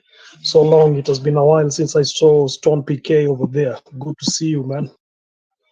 Good to see Reverend Lala there as well. It's been a while as well. Stone PK is on a roll today, so I didn't want to make contributions. I wanted to just get informed. I've been making notes on the side here. And one of the notes that I've been making, and I wanted to seek Stone PK's indulgence, is I wanted to ask, mine is question asking to be informed. So allow me, Stone PK, to ask questions and answers so that you can bring me to a higher level of information. What, in your opinion, Stone, is the reason why politicians exploit the weaknesses of Kenyans? What are the weaknesses politicians see in Kenyans?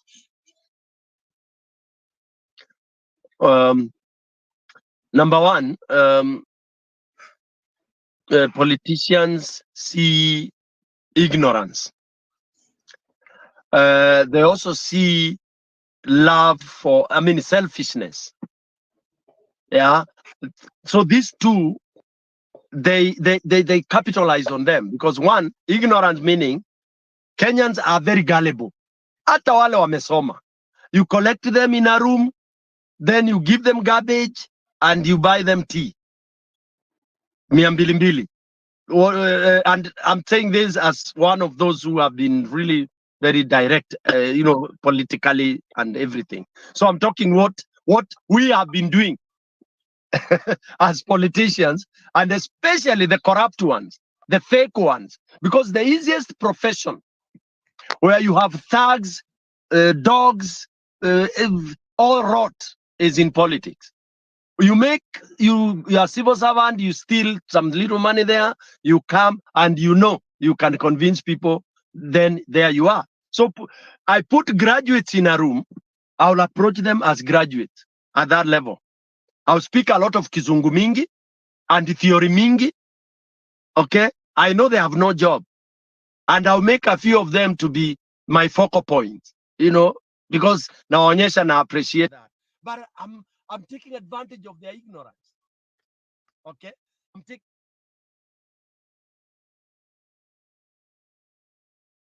I give 1,000 each and that's it. Okay? 1,000 and they feel good. wanaenda, they'll be talking, even if they know I'm lying.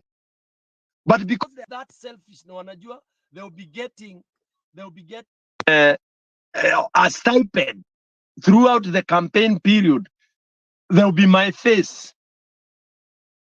Oh, Stone PK mazee ana graduate watatu ndio wako kwa komiti yake ya campaign. That is guarantee. And I take who? Bwana Jerumani, you are not here earlier when Injiru said, if I have a doctor in my committee, whether he's fake or not, you cannot doubt me, bana. And I have an engineer there. And then I have a social scientist there. Who I display every conference, every meeting I am. And I'm displaying them to akina shosho in the village. I use my language. Nasema oya adhomete dingiria kadiria. Yani huyu amesoma degrees amesmaliza. They will alert and they see their son. I'll get the votes. Okay? So that is what they capitalize on and then magnify it. That's what Ruto sees in Kenyans. Even the most, look at the Ndindis Noro, the thieves, the selfish ones. Because he put them in the system, they made their money, they have this, they will do everything possible and they'll keep on praising all the rot because they are protecting. They are ill acquired, whatever. I hope I've touched on your question. Asante, you've answered. You've given me very good information. I must thank you for that. Allow me, Bwana Alexio, to still follow up in my line of discussion. Maybe it's directed at PK, but at some point anyone is free to jump in. I was not there earlier, but I could hear the conversation with you and the rest. And you talked about maandamano, people coming out, going out for the day, then going back home usiku. And my question was, even before I make the question, the French Revolution, when it occurred way back, and everyone talks about revolution, referring to the French Revolution many times. The French deputies, when they convened at a meeting room, they said they are not leaving that place until the king comes to address them. And they stayed there continuously. They did not go home, and they called that the People's Convention.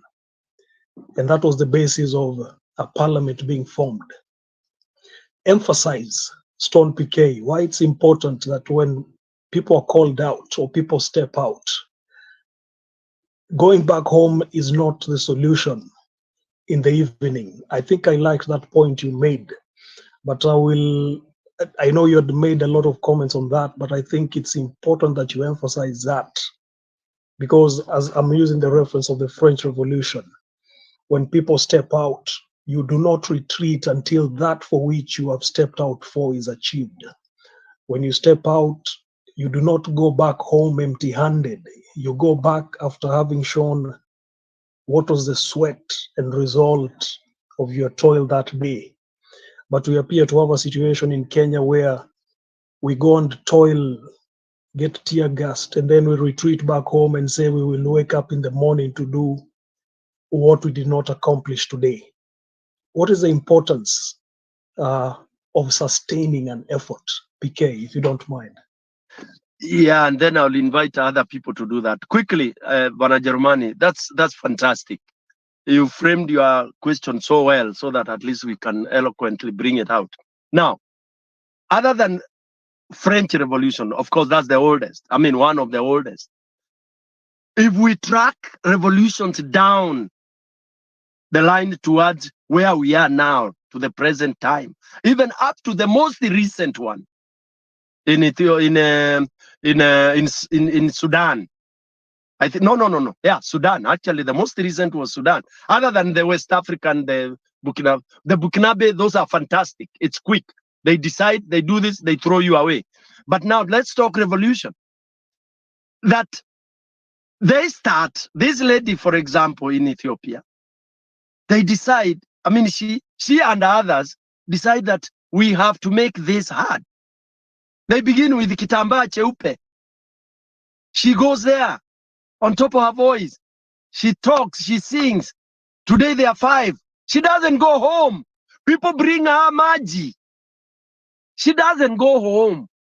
She's there the whole night, the whole morning. Ukienda job, ukipita unampata pale. You'll be convinced to stand and see what is this lady doing. She's there. People joined. It was a build-up. Quickly, let's go to the Egyptian one at the square. People went out and they even had a strategy. They said, we will do it in shift. If I do 24 hours, you come in and relieve me. And they were doing it in such a way that the crowd was not reducing. Because if we are 50,000, we are 50,000 looking and taking care of us, bringing water and the food. So they walk in, and as we relieve, they were interchanging. One of the best revolution that ever happened. So you had at one given time 50,000 people in the square. Okay, then what happened? The whole country joined, because you are not like, ala, watu wako kiwanjani, mimi nafanya nini kwa nyumba? All right, but our Kenyan style is stupid. Sorry to use that term. Ni ujinga mtupu. Tunaambiana, because okay, we were planning that. We said you have to, number one, have the volunteering heart. Angalia wewe hii revolution, hii maandamano utasupport na nini? Kama ni maji utaweza kuwa beba maji safi. Safi. Unabeba na gari yako na pickup yako. Beba, peleka. Kama ni chakula, kama ni chai utapika asubuhi, usavu watu 10. You are contributing to that thing. And then we don't go home. This is when I had a serious beef with my president Raila and everybody else, Azimio people. When they got convinced ati tunaenda ati kwanza ati every siku sorry. I saw one of the most stupid thing. Ati tunafanya ati tuna siku za maandamano, Tuesdays and Thursdays. Sincerely speaking, huyo ni upumbavu gani hiyo? Ati watu wanajua, unajua leo ni Jumanne bana. Ruto was laughing. Alafu ni maandamano, we didn't have an objective. We didn't have a goal. Even up to today when they are talking about maandamano, hakuna goal, because for me kusema maisha iko juu, that is an ambiguous goal. When I was a teacher, you write such a composition, I would just cross two red lines across the full scarf. Ati unaandamana to bring the price of the cost of living down. Which country has done that? What has caused the cost of living iende juu? That is what you address. And that is the leader. So it's the leader who is supposed to go down for the cost of living to be bearable. Get rid of the rotten leader, bring in somebody else. Things will come in place. Ile inaitwa tessellation. Yani vitu zitaingiana tu. So the biggest problem is to remove the cause of the situation we are in. Not circumventing, unazunguka, like ati maandamano, unaenda maandamano unarudi nyumbani. So quickly let me stop there by telling you, Jeremani, until the day maandamano number 1 itasema tunaenda kutoa Ruto, mitoke kwa midomo yetu that tunaenda kutoa president, we are going to overthrow, we are going to chase the president out of the office. The day Kenyans will have that in their lips, because what can be in your lips has to come from your heart. Lazima itoke kwa chest. Jerumani, be monitoring. The day utasikia Kenyans wakiongea hivyo en masse kwa meeting, the way you heard that day when they were singing yote yawezekana bila Moi, the day you will hear that chorus, Jerumani, utajua Kenya imeokoka. The day utasikia hiyo chorus, and I wish I let you unaweza cheza hiyo clip tena. When we were singing at Uhuru Park, when we sang that, I was in that crowd. I was in that crowd. That Germany, that crowd, ulikuwa unasikia wimbo You Shed Tears. Ulikuwa ukisikia hiyo chorus unalia. We were crying. Watu wazima tunalia. Tears of what? Tears of war. We were going to, tulikuwa tukule mtu na meno. That is what you do when you're mad. You are ready to skin somebody alive. That is it. And it happened. Yote yawezekana bila Moi. We sang it in his face. Have we sang that in front of Ruto? No, nothing. We are inaitwa nini jelly meandering. You know, zinaitwa nini hizi talks za ujinga tulifanya? Zinaitwa nini? Stupid talks. That's why I even took my French leave, my sabbatical. Tulikuwa mnaziita aje hizo talks zilienda into rubbish? Bipartisan. Oh, bipartisan what? So, Germany, we are still very far away indeed. But the day you hear that chorus, bro, the one we had started, RMG, Ruto must go, if that chorus had progressed properly, then we would be speaking of something different today. But 18 months down the line, we are shy. We are being told we are a constitutional country. Another stupid thing.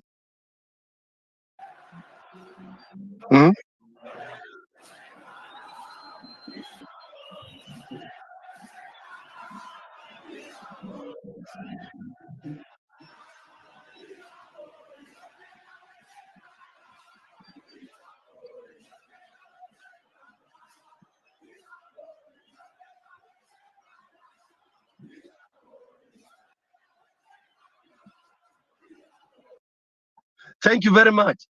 So Germany, be looking for that. And I don't want to be so pessimistic. I'm just hoping we will get there.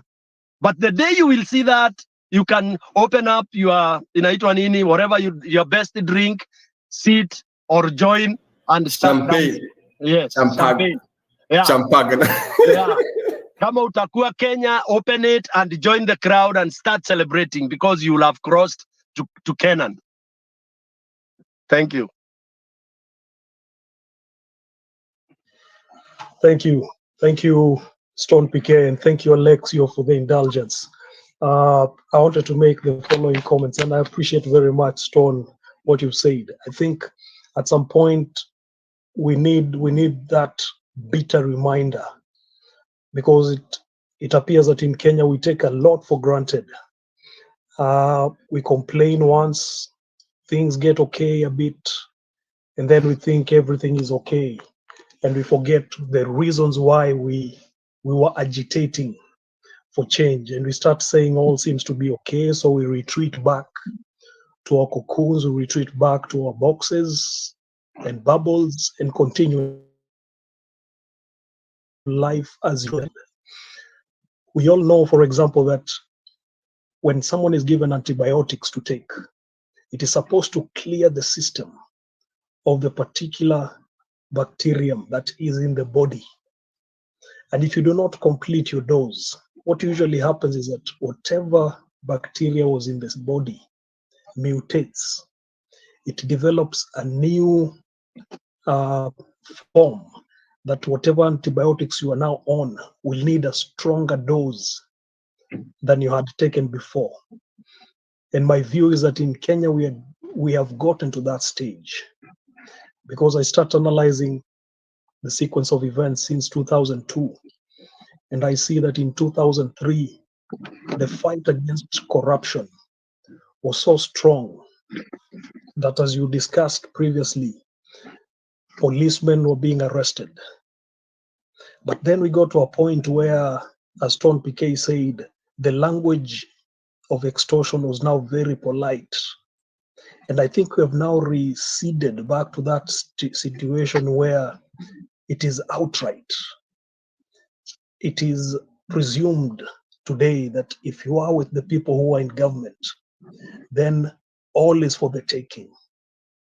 That corruption of 2001 and the years before has started to come back full force. It appears that if you are with the ruling elite now, then whatever you want, you get in whichever way. One of the other things that I still remember, and I don't know if this is one of the problems we have in Kenya, but we appear to have this romanticization of the past.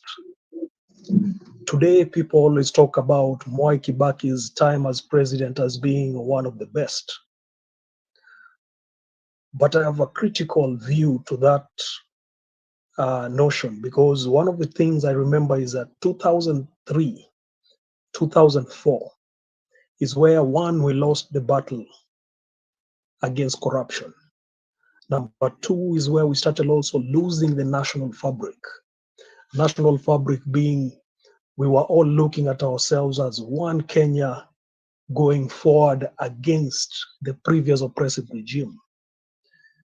But it was during Kibaki's time that we started receding back into those tribal cocoons. People trying to identify which party are you from, which tribe are you from. It happened during Kibaki's time. So that's why I'm saying we appear to romanticize certain periods. And even today, you'll find that Ruto speaks very brazenly that Kibaki was the best president. And I always want to ask the question, why does he find that persuasion? From where does it come from? And if that is the inspiration versus what we are seeing today, then there are strong questions to be asked about where the inspiration for his leadership comes from. If it comes from Mwai Kibaki's time, let us drill down very critically and ask, why does he find Kibaki's time to be the best? One of the other last things, if you allow me, Alexia, to comment on, is a question that Mama Selina raised earlier on in the conversation. And Mama Selina said there is two classes of people that enjoy this country. The ones who are in power, and then the ones who are, and maybe I'm stating it wrong, but at least that's what I picked. The ones who are the hustlers, who are getting the handouts from the government or from the people in government. And it appears to me then, using that reference, there is two classes of people that are very much invested in the Kenyan society actively. The rest are very passive. So the very first, if I may call it quote unquote, class is the rich.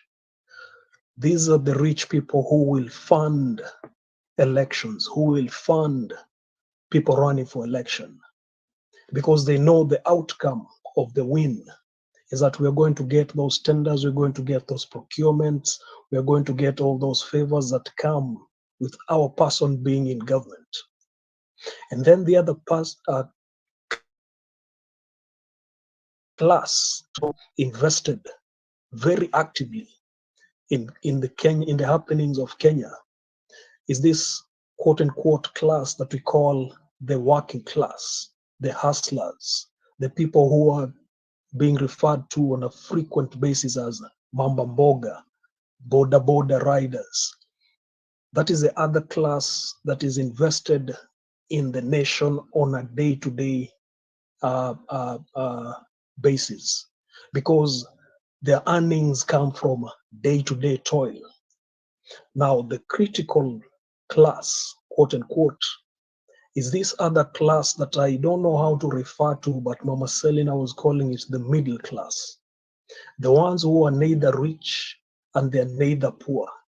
They're floating in between there.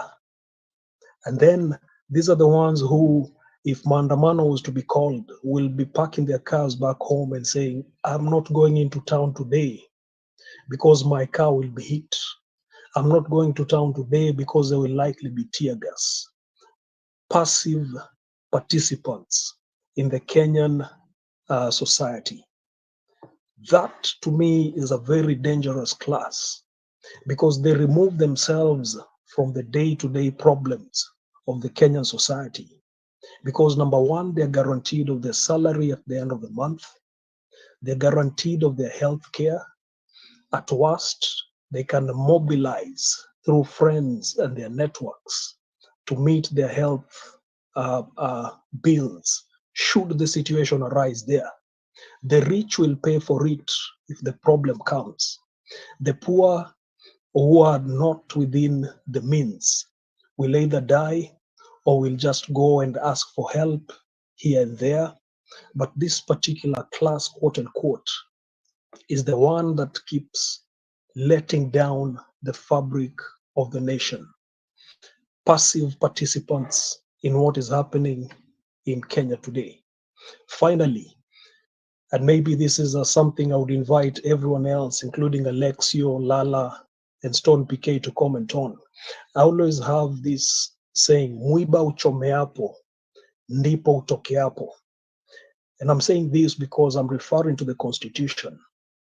You see, there is a sentiment that the Constitution seems not to be working for us. Very true. But then again, I look at what frustrations Ruto is presenting before the nation.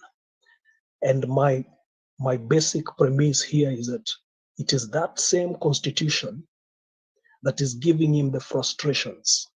He will not say exactly how it is frustrating him, but I know it is the Constitution that is holding him back from becoming an outright dictator. In the absence of this Constitution, he would be doing whatever he wants, whichever way he wants.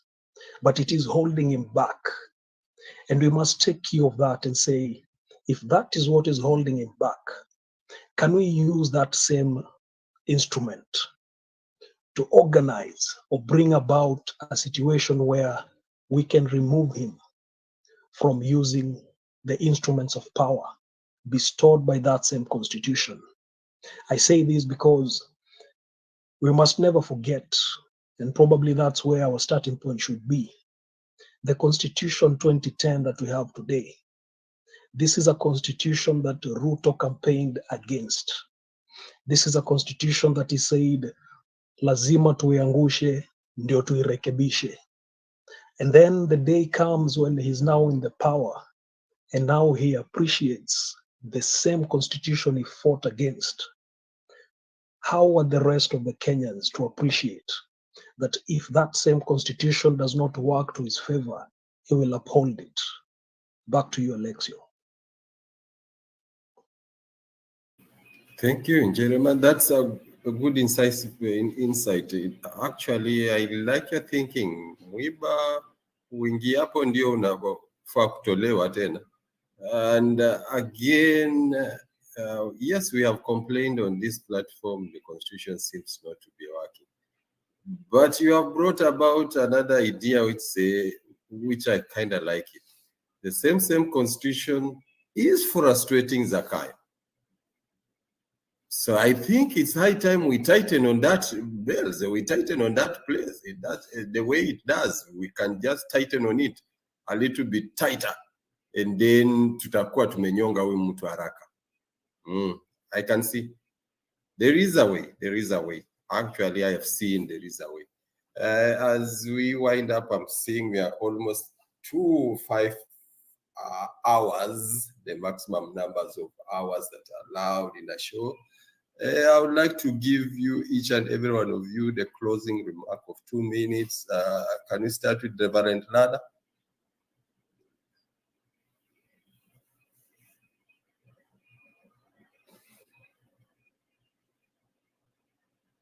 Reverend Lala, are you there?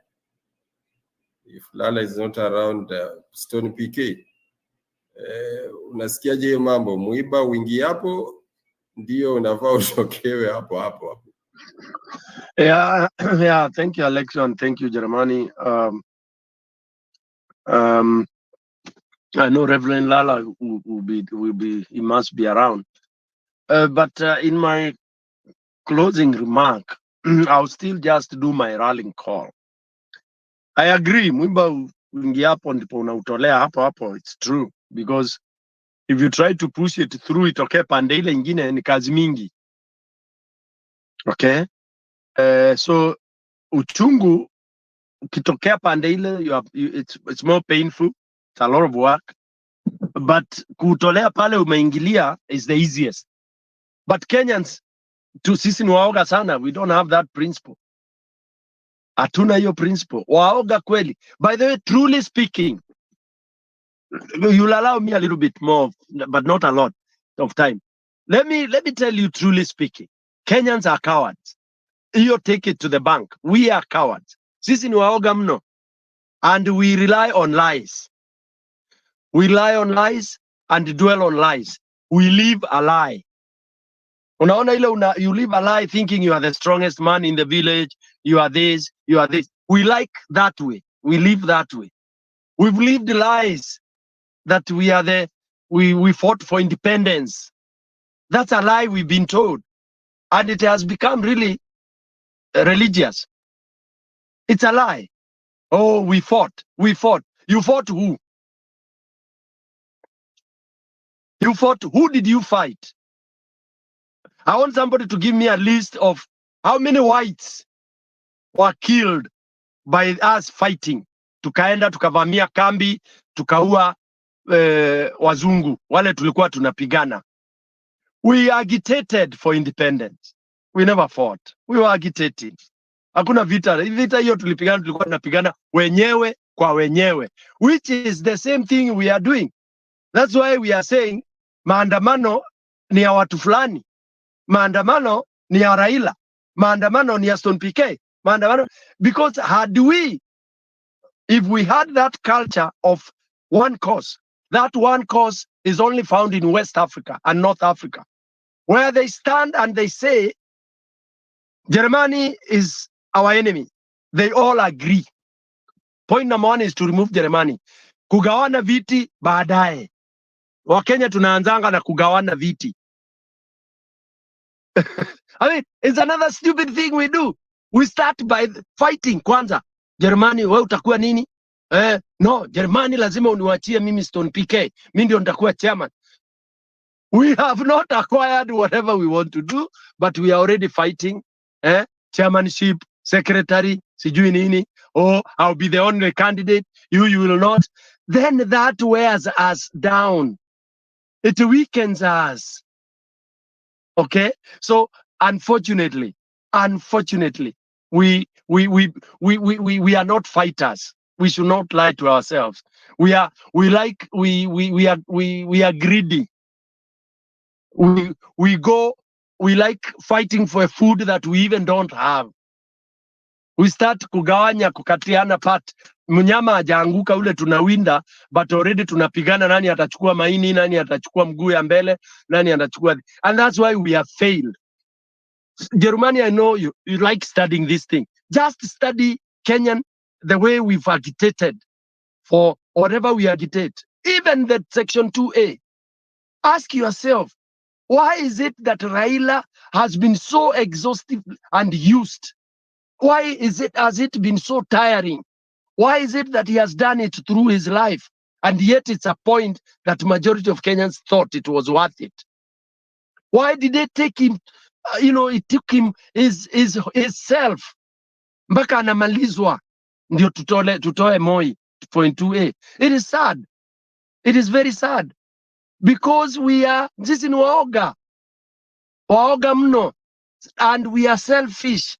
If it is Stone PK ameanzisha hiyo kitu, watu wanaanza kusema hiyo Stone PK ni mumbere, hiyo ni mambo ya mbere, achana na yeye. We don't have that focus. We are selfish, very weak, and that weakens us kabisa. We don't look at the objective. We look at who is doing it. Mount Kenya wanaulizanga no way how better.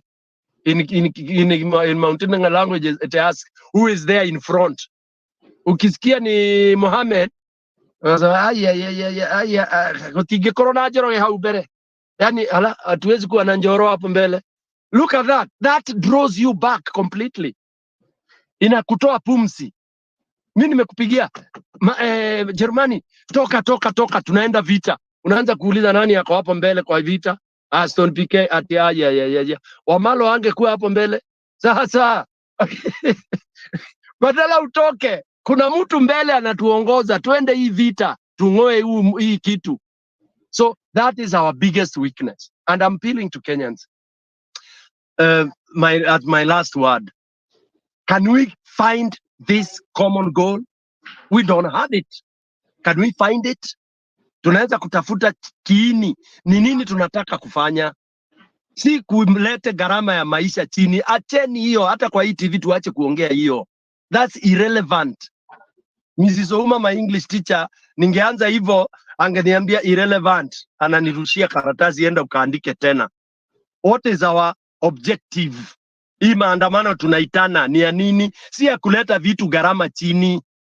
Hiyo pana kwisha completely. Hiyo hakuna kitu kama hiyo. Gharama iwezi letwa chini, jileta chini by maandamano. It's not possible. It is not possible.